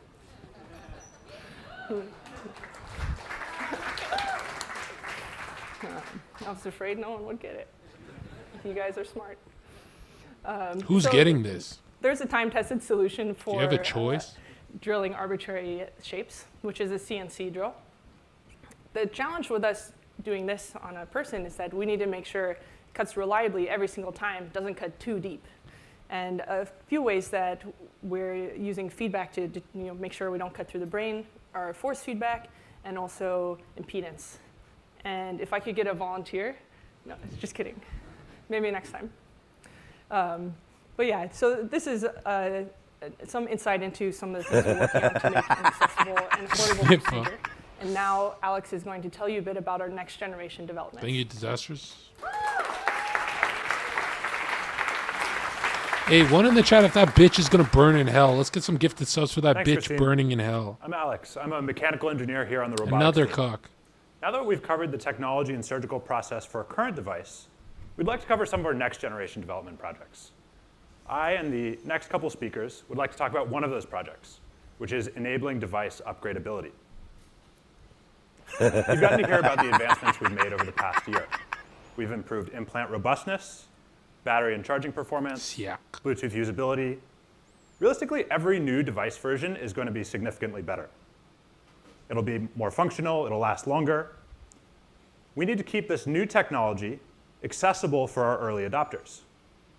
This means that we need a solution to make device upgrade or replacement just as easy as it is to initially install. As many medical device companies have found, this is a challenging problem. The body's healing response doesn't make this easy, so this isn't solved yet. But we've made significant progress towards enabling this that we'd like to cover today. Now, we'll have to start with some background as to what makes device upgrade challenging. And we'll start with the anatomy. Under the skin, you have the skull. Below that, the dura, a tough membrane that separates the bone from the brain. And between the dura and the brain, you have the pia-arachnoid complex, a fluid-filled suspension for the brain. To install the device, the surgeon removes a disc of skull and dura to expose the brain surface. The device then replaces the removed material. The challenge is here at this interface. Over months, all empty volume is filled by tissue, encapsulating the device and the threads. The device would be trivially easy to remove. Because of the thread's small size, they would slip right out of the brain. It's the tissue layer that forms above the surface that makes the removal challenging. We've built tools in-house to study this response and characterize it, such as histology and micro-CT. In these images, you can see that layer of tissue that has formed above the surface, encapsulating the threads and adhering to the surrounding tissue. We've explored many different avenues for designing around this healing process and finding a solution to make device upgrades seamless. Our best successes have come from making the procedure less invasive. Instead of directly exposing the brain's surface, we instead keep the dura in place, maintaining the body's natural protective barrier. This prevents encapsulation at the brain's surface. And really, this is actually a huge win for making the surgery simpler and safer, as Christine alluded to. However, this doesn't come for free. The dura is a very tough, opaque membrane. As you can see in these SEM images, it's composed of a dense network of collagen fibers. These offer an array of technical challenges for inserting our electrodes. One of those challenges is imaging through the dura. As you can see on the left, our current custom optical systems offer pretty incredible capabilities for imaging the exposed brain surface.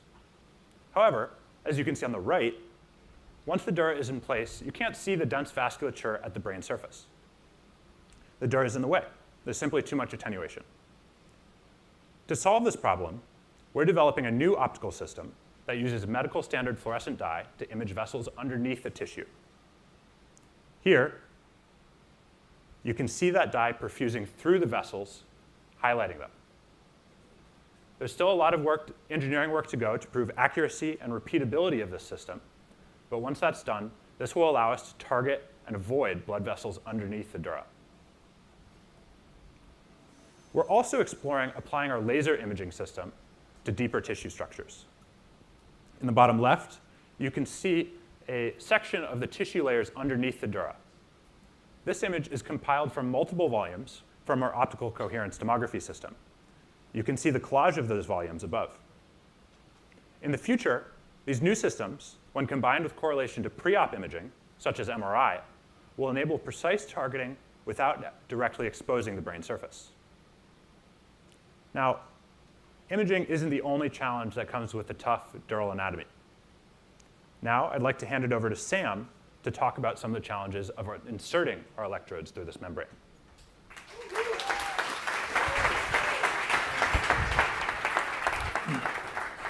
Thanks, Alex. Hey, I'm Sam, and I lead the needle manufacturing and design team. So, as Alex mentioned, the same properties of the dura that make it a good protector of the brain also make it really difficult for us to insert the threads into. In humans, the dura can be over 1 millimeter in thickness, which doesn't sound like a lot, but compared to our 40-micron needles, it actually is a lot. For example, if you scaled up the needles to the size of a pencil, the dura would scale to over 4 inches in thickness. Take a look at how far you have to zoom in to even see it. By the time the features of the needle come into frame, you could see individual red blood cells. This is just wait. This is a real-life SEM image of our latest design. On the left there, you can see the end of the thread. In the middle is the needle, and on the right is actually a piece of my hair. So yeah, it's extremely small. And besides being really small, there's a lot of other challenges associated with designing this. One challenge is that we have to use the needle and the protective cannula that it sits in to grab onto the thread and to hold it while we peel it from this protective silicon backing. And then we have to keep holding it while we bring it over to the surface and then release it from the cannula during insertions. Another challenge is that the brain is really soft beneath the tough dura. And so if the needle isn't sharp enough, it'll just keep dimpling the surface without puncturing. And if this free length gets too long, it can actually just buckle the needle like this. Another challenge is that we don't just have to get the needle through, we have to get the thread through as well. So we really have to focus on optimizing the combined profile of the needle and thread together. Now, these are just some of the challenges associated with designing something like this. And so far, we found that the key to solving this problem has been improving on our speed of iteration. But let's look at how we make these things in the first place. So we start with a length of 40-micron wire made out of tungsten and alloyed with a little bit of rhenium for added ductility. We designed this femtosecond laser mill in-house to cut the features of the needle and cannula. And it can do this with sub-micron precision. We spent a lot of time this year turning this thing from a science project into an industrial system. Just a couple months ago, it took a skilled operator 22 minutes to make a needle. And even a skilled operator could only get about 58% yield.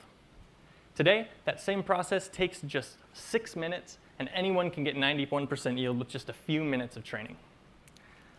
With only one click, The mill cuts and measures the needle and cannula and uploads the measurements to our limb system so that the robots can use the exact dimensions for each needle that it uses. Now, this is all for our current design, though, and we've had a couple years to optimize the manufacturing process of it. The current design has served us well so far, but it doesn't quite protect the thread well enough to get through the tough dura. So, like I said, we had to come up with something new, and we needed to be able to iterate on designs quickly. Unsurprisingly, there's no page in machinery's handbook for this kind of thing, so we dug into the science of femtosecond laser ablation and figured out a workflow that allows us to use our laser mill much like a CNC mill. This allows us to iterate several times. This allows us to iterate in under an hour for new designs, allowing several iterations per day when we're really on a roll. As a result, the latest design, seen on the right, can actually insert through 9 layers of dura, totaling 3 millimeters on the benchtop. This is far more than we could ever expect in a human with significant margin.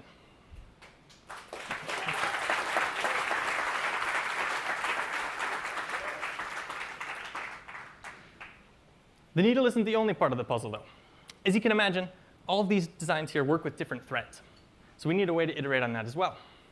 And we do this by having our microfabrication process here in-house.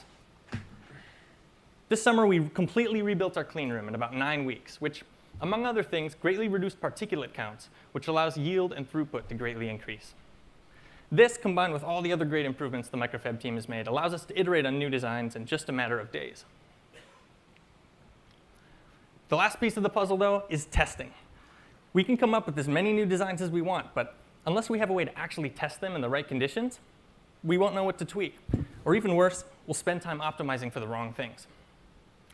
Take this failure mode, for example. A few months ago, we got to the point where we could pretty reliably insert through the dura, but when we took the proxies and put them in our micro CT imaging, we realized that our hold on the end of the threads was actually too strong, and we were pulling them out just a little bit underneath the surface. By the time we solved the problem, we realized that this issue was very sensitive to the properties of the surrounding material or tissue. We could make a proxy where this never happens, and we could make another proxy where this happened every single time. And this highlights why it's crucial that we spend time making our benchtop tests match tissue as accurately as possible. Damn. And I'm going to pass it off to Leslie now, who's going to talk about how we've been doing that. Thanks.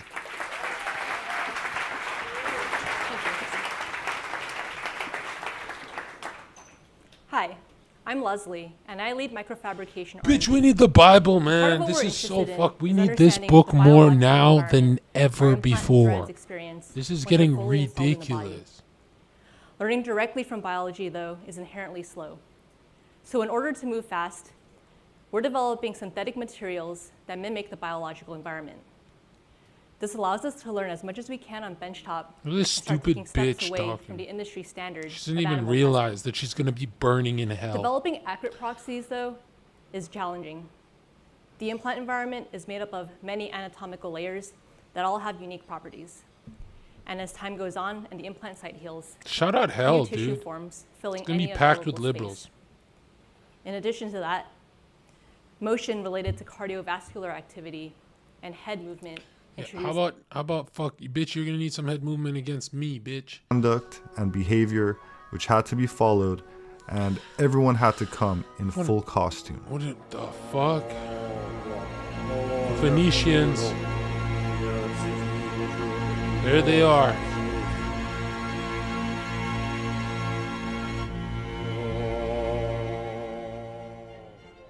There's everything Baroque wrong means with the world. irregular in French and is said to originate from the Portuguese word barroco, meaning Elon just tweeted this.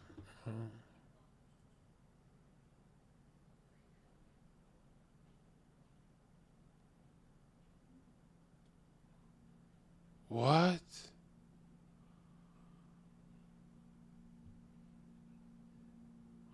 We are now confident that Neuralink device is ready for humans, so timing is a function of working through the FDA approval process.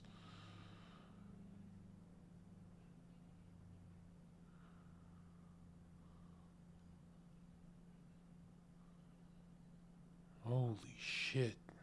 These are end times.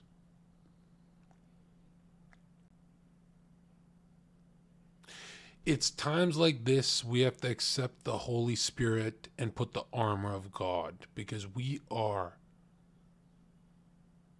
so fucked. We are so fucked. Every angle of politics is fucking with us.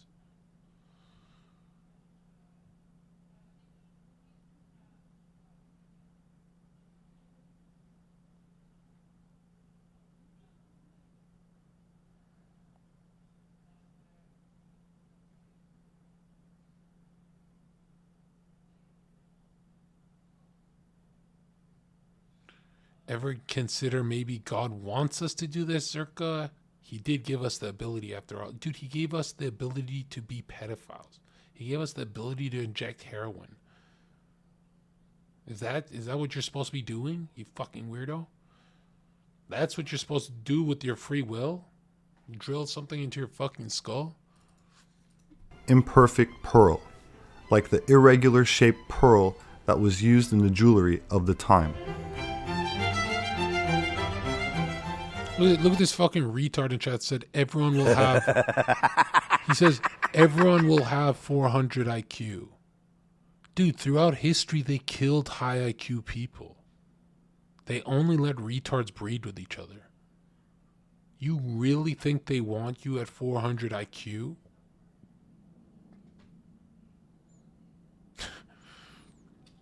If they wanted you at 400 IQ, they wouldn't force feed you dinosaurs and stupid shit to let your mind wander to aliens and retard shit.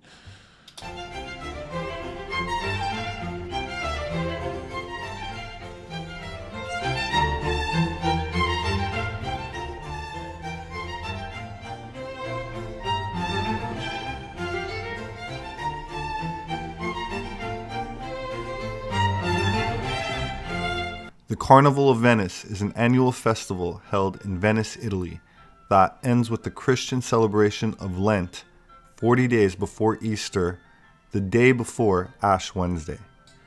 The festival is world famous for its elaborate masks and currently seems to be growing in popularity since around the 80s or 90s. However, under the rule of the Holy Roman Emperor and later Emperor of Austria, Francis II, the festival was outlawed entirely in 1797, and the use of the masks became strictly forbidden. It reappeared gradually in the 19th century, but only for short periods, and usually for private feasts with rumored ritualistic activities.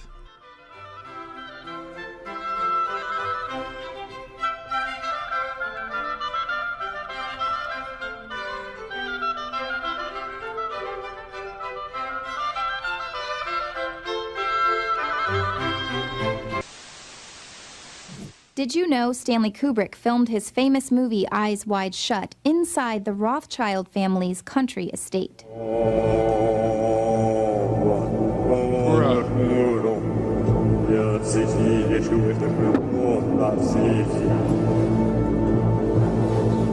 Theories swirled that Kubrick made his movie about the real-life ultra-elite and their secret occultic gatherings. Well, take a look at these pictures that show an actual Rothschild event from 1972. On the surface, it looks like a pretty magnificent surrealist ball, but there are clear occult references. Much like the film Eyes Wide Shut, occult imagery is hidden throughout the night, starting with the invitations, which were written backwards. Reversal or inversion of sacred objects is typical of black magic and satanic rituals. The exterior of the Chateau de Ferrier is lit up in a moving orange light, giving it the appearance of a fiery inferno.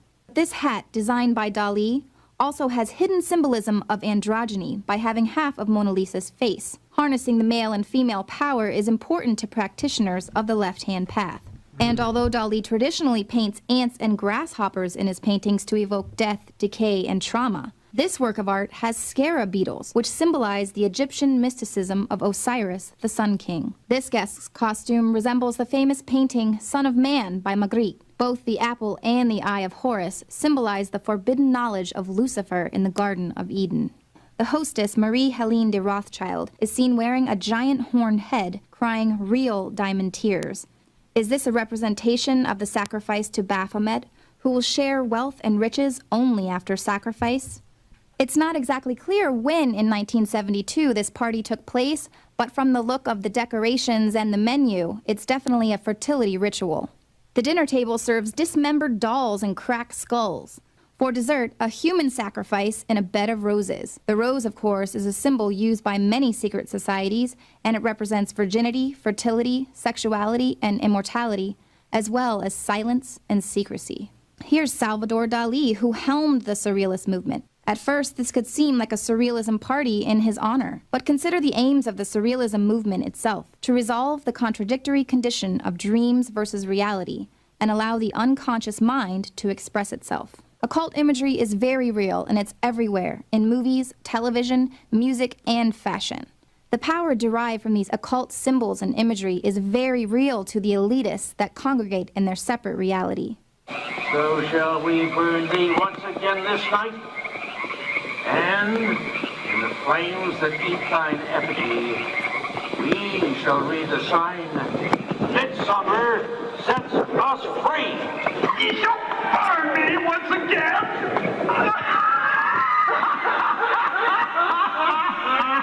Now with me, Wayne. Summer sets us free.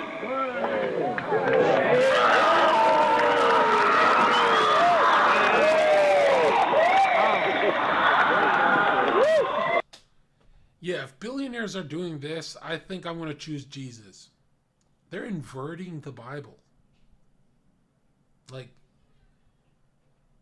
I always thought the Bible was just a fantasy fairy tale, you know, until I saw how much money there is on the other side.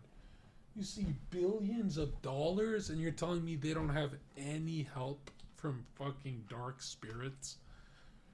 You're telling me pride, envy, all these sins are just material? It's just us and the material? I don't buy it. I actually feel dark forces when someone drops when a grandmother drops her wallet, you feel something pull at you to steal it. Right?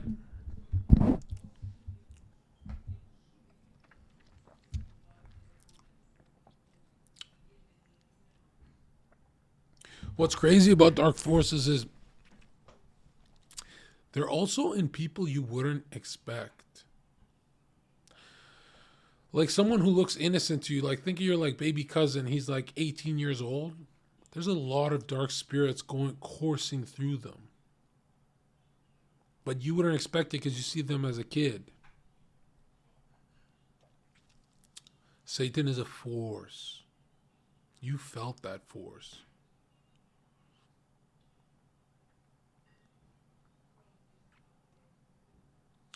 Yeah, Satan is molestation, Satan is rape, Satan is everything to harm you.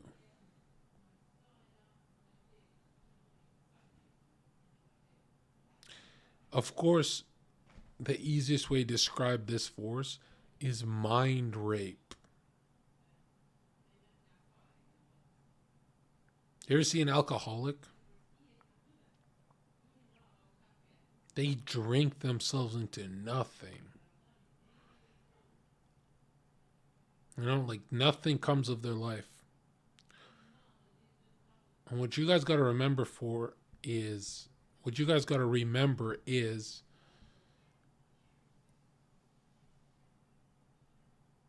it snowballs. That satanic thinking snowballs. You know, it might start with like fapping 4 times a day, but you're going to snowball into a fucking pedo. You're going to snowball far. And again, that's why I recommend you this book, right? It's thousands of years old and built the greatest societies on earth. Your depression, anxiety comes from your society that lacks this. You can't do the book alone. Get someone to read it to you, bitch. And get someone you really fuck with.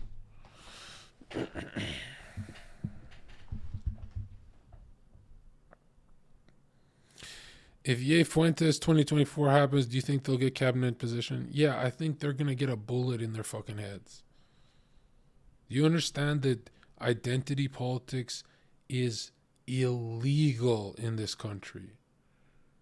You need to snap out of it, dude. There is one ruling class, and they're not lefties, they're not righties, they are liberals. Liberalism is your ideology. You can maximize all liberty as long as it doesn't infringe on someone else's. They will justify any race talk as stand in front of the barrel type shit. That's why it's never happened. There is no strong racial identity for any of the groups. They just put them all, black guys with LGBT and Mexicans, and call it a group. But black guys and and Mexicans don't even like the LGBT when you look at it. But really, racially, you look at the Black Lives Matter people, a lot of them who are more radical were found in car fires. All of them. And I got very sad watching Nick end his show. Because I said, hey man, to me, Nick will always be this really young Zoomer 18-year-old in my head. And I'm like, you have no idea what you're getting into. You think you get it, but I've been at the violent side of reality, and those kind of politics. And I'm not saying like there's a certain group that'll take him out. I'm saying the way humanity's programmed to think is that the whole matrix will be seeing Nick and Ye as disposable. Do you understand? Because everyone's going to try and play hero to stop them. And it's a very dangerous position they're in. They just need to add Mel Gibson to the team. But yeah, I don't know. I worry about that guy a lot. I worry about Ye. I worry about anyone. There's a reason why politicians try and win over, even like a Republican will try and be chill with Democrats as well, right? There's a reason why it's not fiery. It's because nobody wants to get headshotted, right? Only Trump was the one who said, let's get it spicy. I'll win faster this way. And Ye and Nick is not a movement. Everyone knows that Trump is the movement, and anything away from Trump will crash and burn. Everyone knows that, because we're suspecting Trump to crash and burn, like our side. But yeah. Also, you're gonna see something more. You're gonna see one of my predictions come to pass. Okay, society is about to get a lot more Christian. I mean, the right is gonna be very right.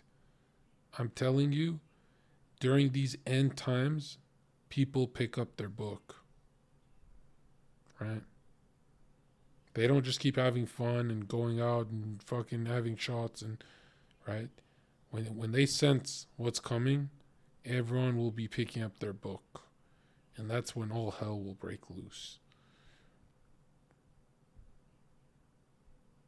Really, the only thing you can do, Muslims too, well, I give Muslims more credit because they have their book. They don't have to pick it up.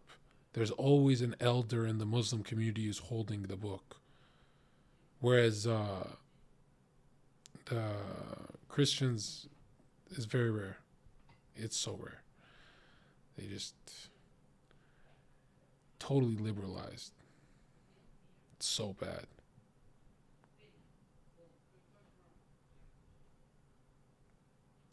Hold on. And that is just the tip of the iceberg. The elites are riddled with perverse secret societies that are obsessed with harnessing the power of dark forces.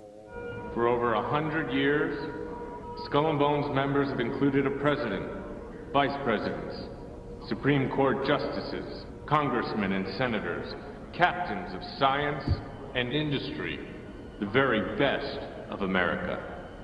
Their God is Lord, their advisor, their better or their Kaiser.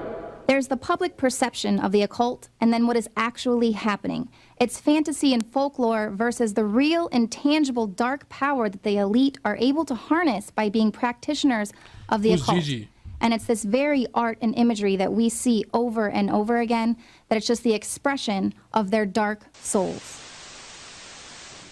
From over the course of the 12th Oh, Gigi, I love that YouTuber. and 13th century into the 14th century. She's great. She grew on me a A lot. form of evil which is directly traced by the Venetians themselves to the ancient Canaanite city of... By the way, the Phoenicians, right, and the Venetian black nobility, Babylon was saying these guys are too satanic. So think about how evil these guys were. Tyre had arisen to great power in the north of the Adriatic Sea, the city of Venice, which has been in recent time, until he moved to London, the residence of Satan on earth.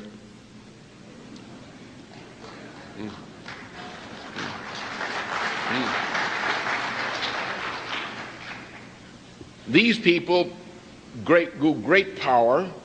They built a maritime power in the image of ancient Phoenicia, which is Canaan. Phoenicia is a Greek word. The people of that region were called the Canaanites. And the center of evil was Tyre.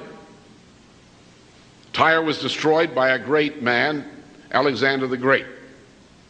But the principle of Tyre lived on. And it came through the Roman Empire, it came to reside in Venice. And from about 800 AD on, Venice was an increasing power in the Mediterranean.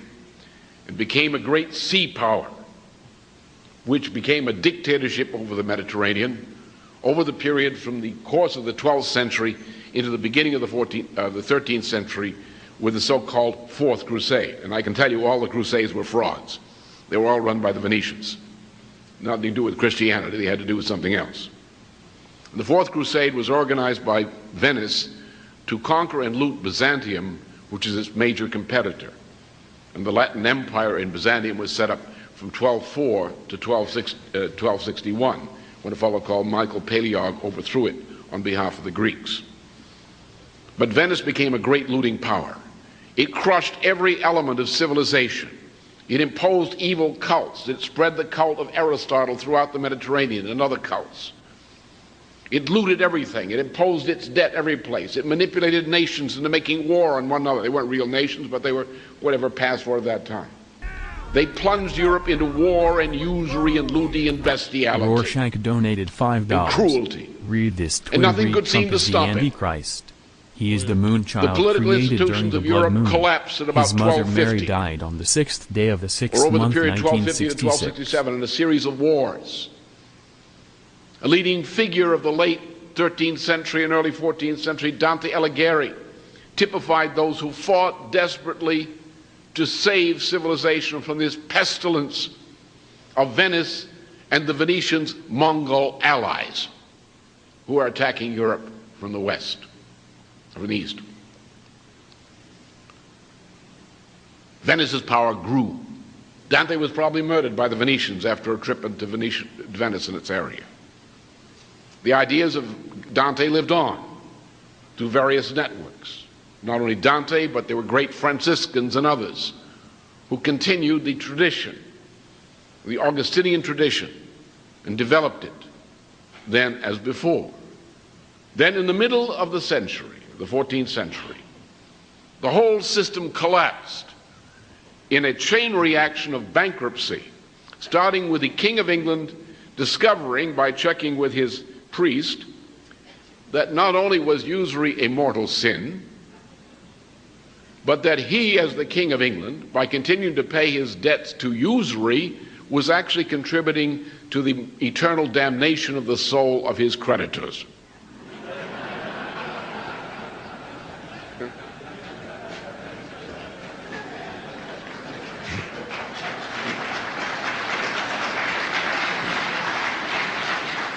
So the King of England repudiated his debts to the houses of Bardi and Peruzzi, which were Florentine-based, but they were key bankers of the period, who had looted every part of Europe through this bank. It's very much like the IMF conditionalities today. As a matter of fact, the IMF conditionalities are a repetition, a continuation of the Venetian tradition. They are evil. The people who run the IMF are evil. The bureaucrats of the IMF as a collectivity are purely evil. They are mass murderers. So these people were crushed, and their political power was crushed by their bankruptcy. There's an analogy today. I'm not Plutarch, and I'm not a priest of the cult of Apollo, as he was, but comparisons are sometimes permitted. Today, as then, in the middle of the 14th century, the new Venetian Empire, which is the British Empire, or the Anglo-Dutch Empire, or whatever you want to call it, it's the same thing, is based on financial power. All finance and monetary systems today are divorced entirely from trade and production. They're engaged in pure speculation, in usury, debt as a form of usury, the looting of countries, of whole regions of the world.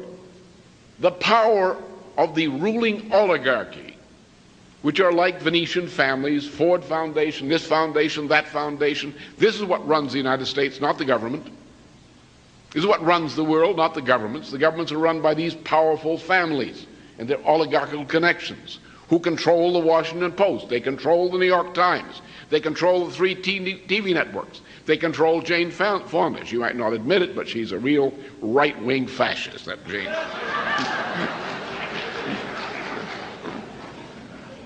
They are looting the world. They have great power. People are afraid of them. They're afraid of the press. The Congress is afraid of the press. The Justice Department is controlled by these families.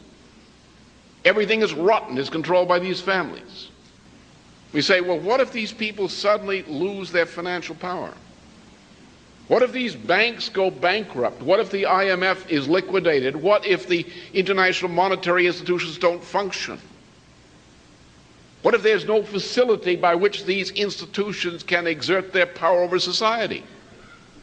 Yeah, what are the chances every banker and financier has weird Balenciaga worship the devil parties? Like, okay, I don't buy it. I mean, people who buy into coincidences, wives turn out to be whores. Oh, she's just talking to someone. Oh, she's just talking to this guy. You know what I mean? It's not a coincidence, dude. Don't be an idiot.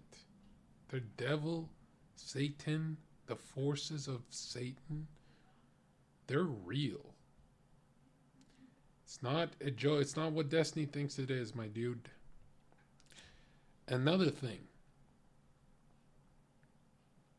When are you going to start living your life as if those spirits are in your room with you?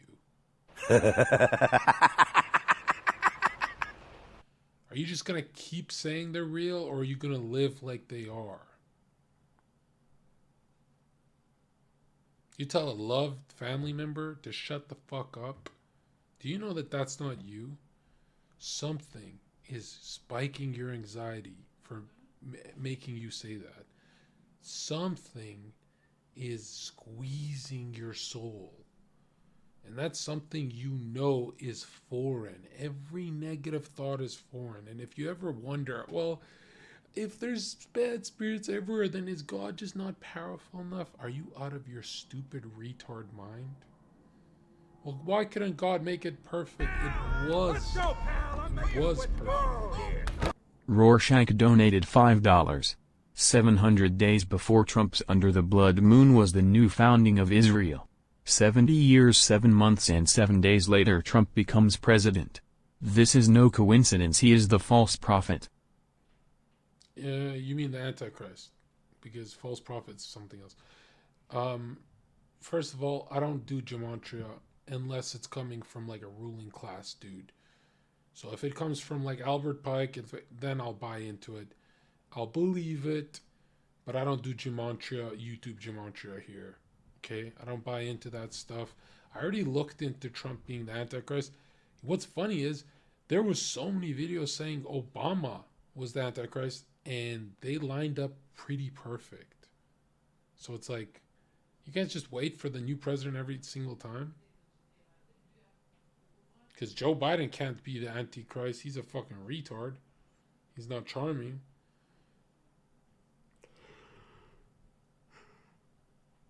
The conspiracies that go into this whole Mayan calendar type energy, I don't buy into that shit.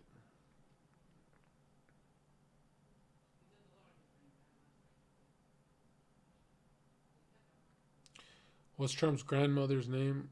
I used to know this. It's a Bible name. Fuck. What is it?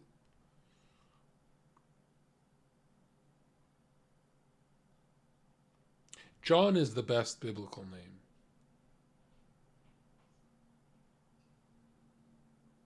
Lilith? Oh, fuck, from the Garden of Eve?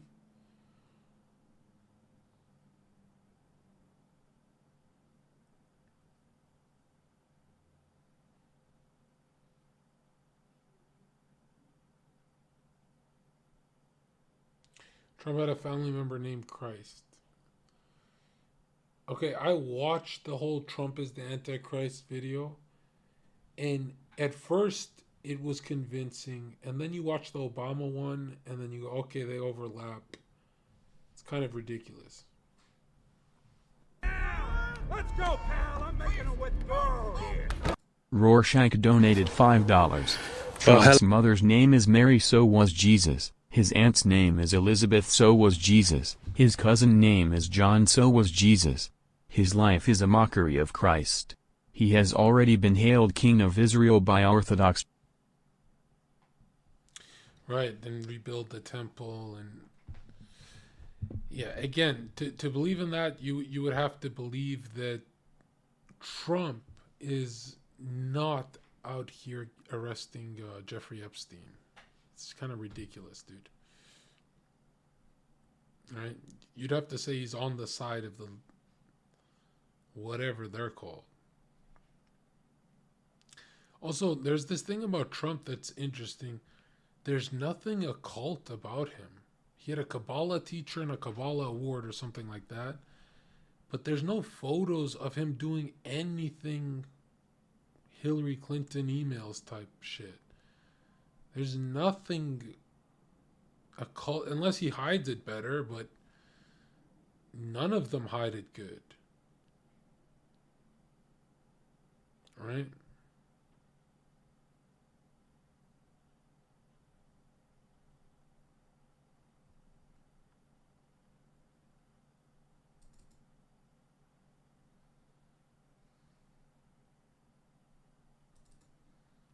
Hello everyone.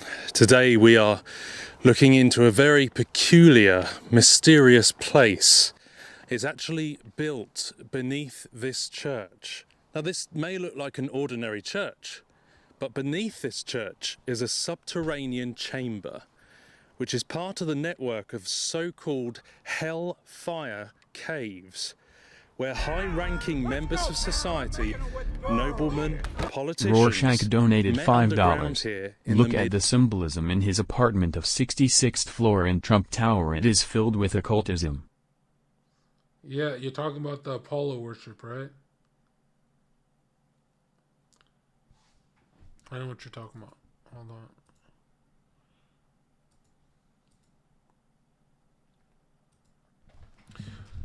Jesus, 66. Trump.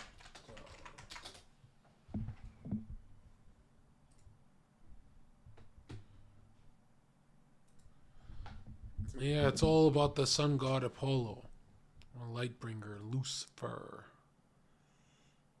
or Osiris, or Horus. It's all the same thing.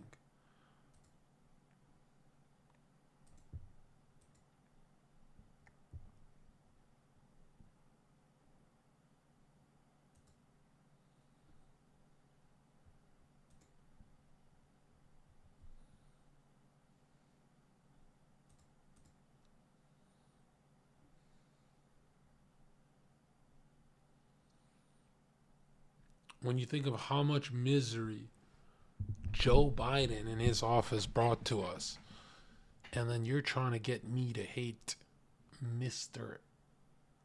Trump. It's crazy to me.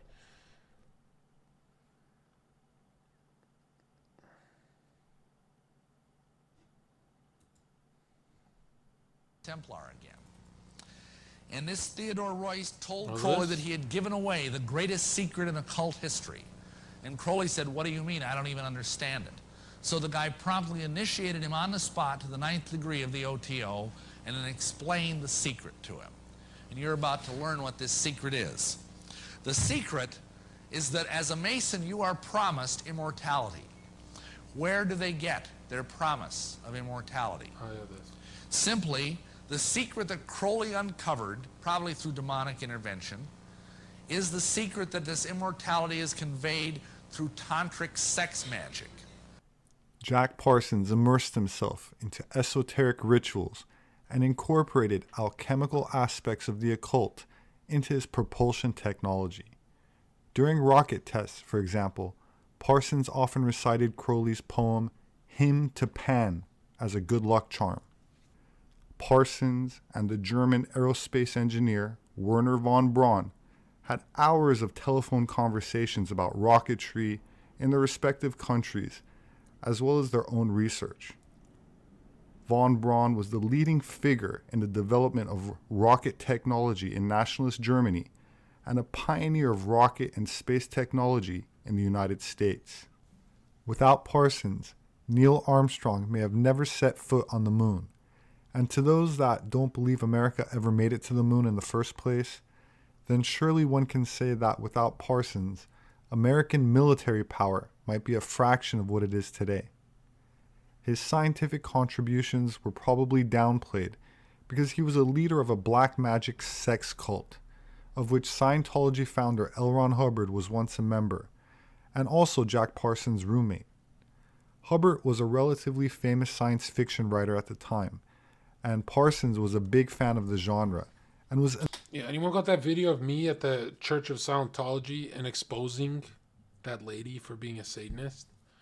Immediately taken with Hubbard, writing, quote, "He is a gentleman, red hair, green eyes, honest and intelligent, and we have become great friends."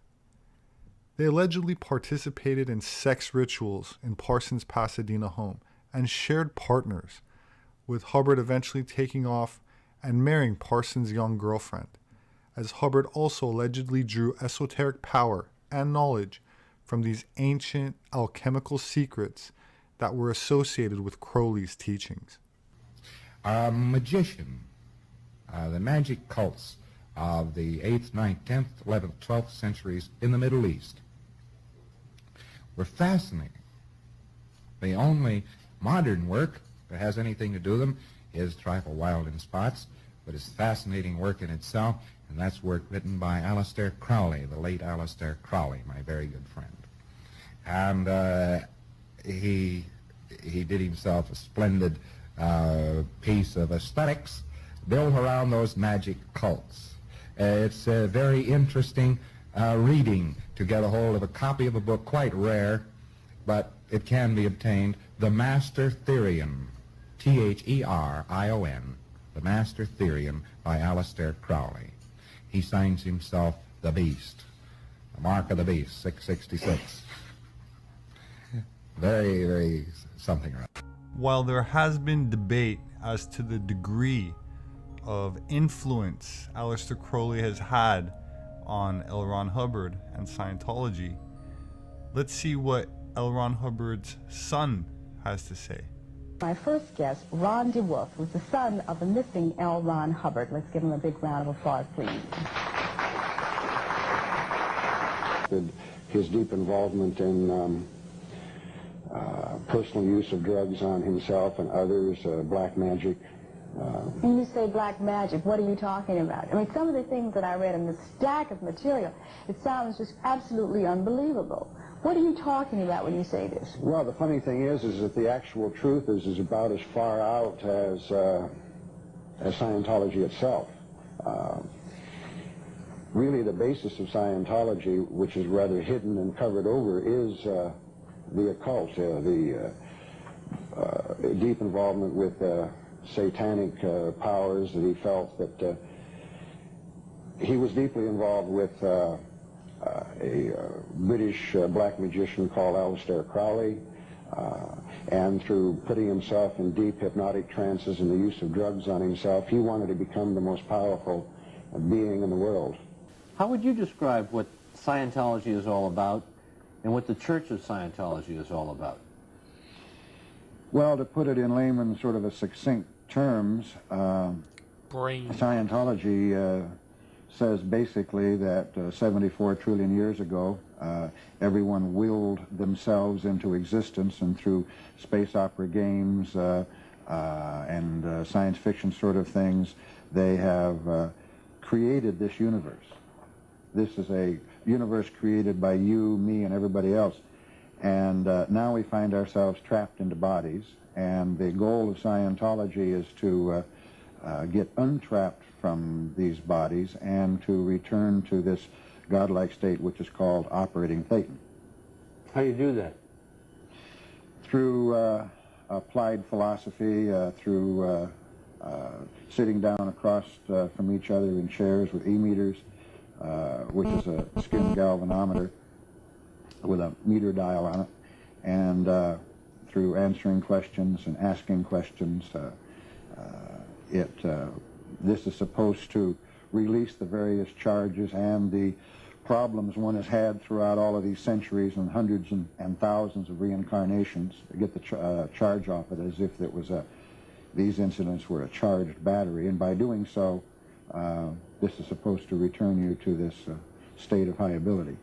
He was very deeply involved in black magic from early teenage years, which was the use of drugs and hypnosis as an example. He used to conjure up these demons and thereby plug into them or have them plug into him, and a lot of his early writing was, which could be called spirit writing. And so he was very deeply involved in black magic as an example, especially from Aleister Crowley, which was an English black magician, and around... By the way, the Scientology dude, also billions of dollars. Every time they do black magic, they have billions of dollars. And all they gotta do is write a few spell circles on paper, incantation, hallucinate, and cut their fingers and bleed on the paper. Right? Because the thought is written out, right? You can put the thought into a space, and then it brings portals with it for things to help you. This material world is dominated by these spirits, right? And really the way you should see it, if it's confusing, all these names and stuff, is here, I drew it out. Okay? Just call Satan Saturn, and it's a force. It's a planetary force. Let's go, pal. Hold on. I'm making a withdrawal here. Rorschach donated $5. You wonder why Trump has Apollo symbolism in his apartment. The moment Trump was born, the sun stood in between the horns of Taurus. Trump is here to perform a Tauroctony ritual where Mithras kills a bull. Mithras represents Apollo the bull represents God. Very based. Very good. However, we'll see what Trump gets done, right? Chances are they're not even going to let him run. But we'll see. For now, I seriously think you should stop choosing the side of the pedos. Like, peddling the Trump hate really supports Biden and Balenciaga, right? Don't go too far down the rabbit hole, dog. Not yet, at least. Because either way, let's say you were right, it is the Antichrist. Nothing could stop the Antichrist, right? It's not like you can fight it. You'd have to accept that the end times are here, right? And it's like, before the times end, how many kids do you want to save from Joe Biden's grip? All right. You know what? I don't have time for that. I gotta wrap it up soon, boys. In 1947 or so, he decided that he was the Beast 666 incarnate, because that's what Aleister Crowley was, and he died in 1947. While Crowley was a high-level Freemason, there are reports that L. Ron Hubbard was a Rosicrucian, at least for a brief period in 1940. The ancient and mystic Order of the Rosy Cross, as the organization is formally known, Osiris. has the symbol of a cross with a rose at its center.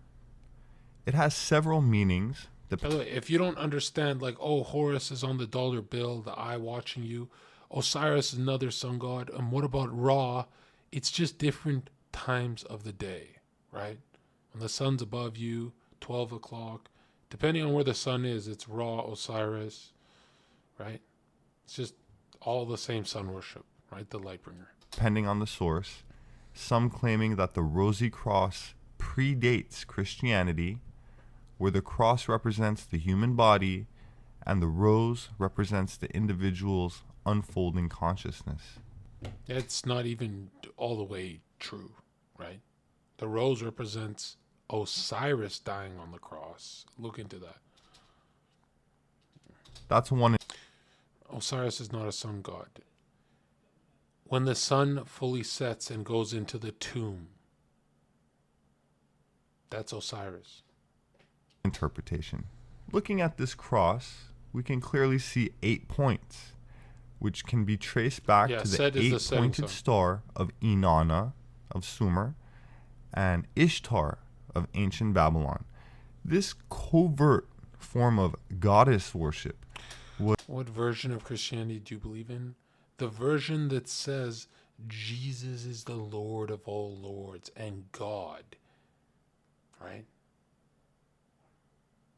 Kind of the same thing the elites say, but they're mad at God. Kind of like how the whole world is after one name.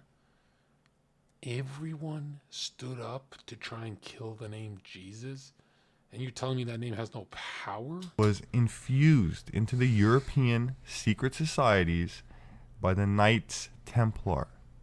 It was the Templars that built hundreds of Gothic cathedrals all over Europe from 1100 to 1300 AD, filled with esoteric symbolism that they brought back from the Middle East, such as Black Madonna statues, which have nothing to do with skin color, but are symbolic of the mother goddess, such as Isis, and, like the Black Kali goddess of India, represents the divine feminine energy, as light is first born from darkness. Just like the black sun symbol used by the nationalist Germany, who also adorned themselves with skull and bone symbolism, which were also identified with the Knights Templar, as were the Templar cross, the swastika, and the seal of Solomon, all present in the stone-carved churches of Lalibela, Ethiopia, erected by the Templars. Of course, the Templars are also associated with Baphomet, which is also symbolic of Lucifer, the light bringer, and the ancient Gnostic goddess religion, which involves tantrically induced, altered, trance-like states of consciousness, which allegedly avails the practitioner. Look at that, look at that, look at the hands, right? The seething powers of Lucifer are in your hands, Manny P. Hall. To psychic phenomena used in mediumship, as is attributed to the occult secret orders, such as the Vril Society, which has existed in pre-World War II Germany, and allegedly participated in channeling that resulted in advanced anti-gravitic propulsion technology, which incidentally became known as UFOs, a phenomena that started exactly during World War II.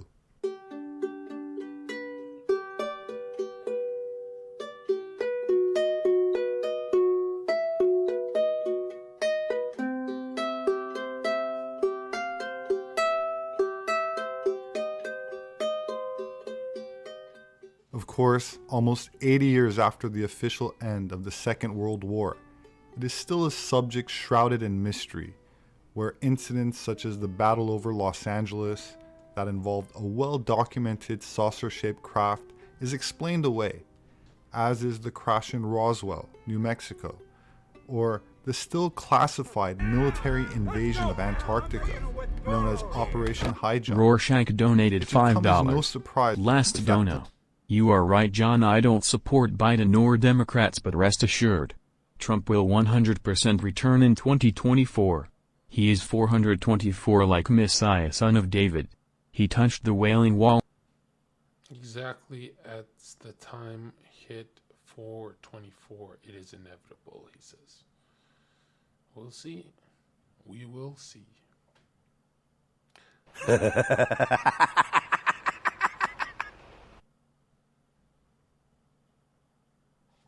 It's not really a scary thing to me, right? The real question is, and the only question that matters for your mental health, have you been saved? Don't be all worried in my chat about end times. Right? It's not enough to read the book. You got to do acts of kindness. You got to be with your family. You've got to fuse the book with family. I mean, the book is really talking about family. The Father, Son, Mary, right? It's building up a family unit in your head. All right. We'll see. Because I don't know, these end timers are wrong about a lot of stuff. I know it's the end times, but it's always sooner than later. Like, it's always too soon. You guys remind me of the Mayan 2012 guys. L. Ron Hubbard, who also spoke about saucer-shaped craft, was naval intelligence during World War II. And the death of Jack Parsons was also controversial, as he allegedly passed away from an explosion in his home in 1952. The same year, a fleet of a dozen saucer-shaped UFOs were photographed flying over the White House. There seems to be a missing gap between the conventional science of the general public, celebrated on monuments, and the covert Templar-derived science of antiquity, which is rarely depicted on statues or in textbooks, unless they are books restricted to the genre of science fiction.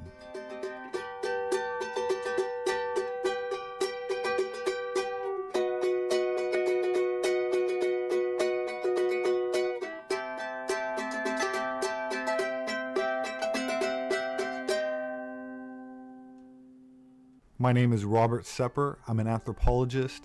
My published work is available on Amazon and through all other major book outlets. If you'd like to support my work, you can do that through patreon.com. There should be a link in the description. Please subscribe for future updates. Leave your thoughts below. Have a wonderful weekend, and I hope to see you again soon. Yeah. Oh, all right, boys. I'm going to bed. Well, I'm not going to bed. I'm going to lay down, edit this video. We're going to upload. Make sure you smash the like and help me in the algorithm. Okay?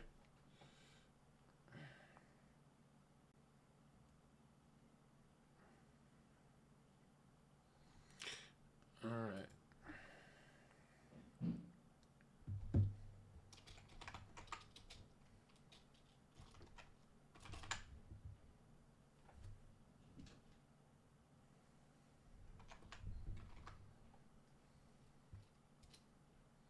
Here, go stay with these demons. Okay?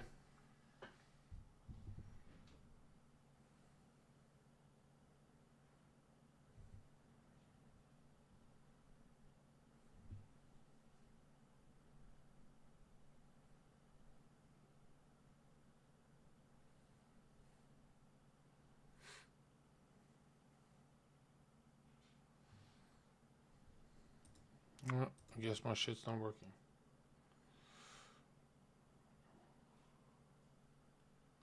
Did it work? I don't know. I gotta go.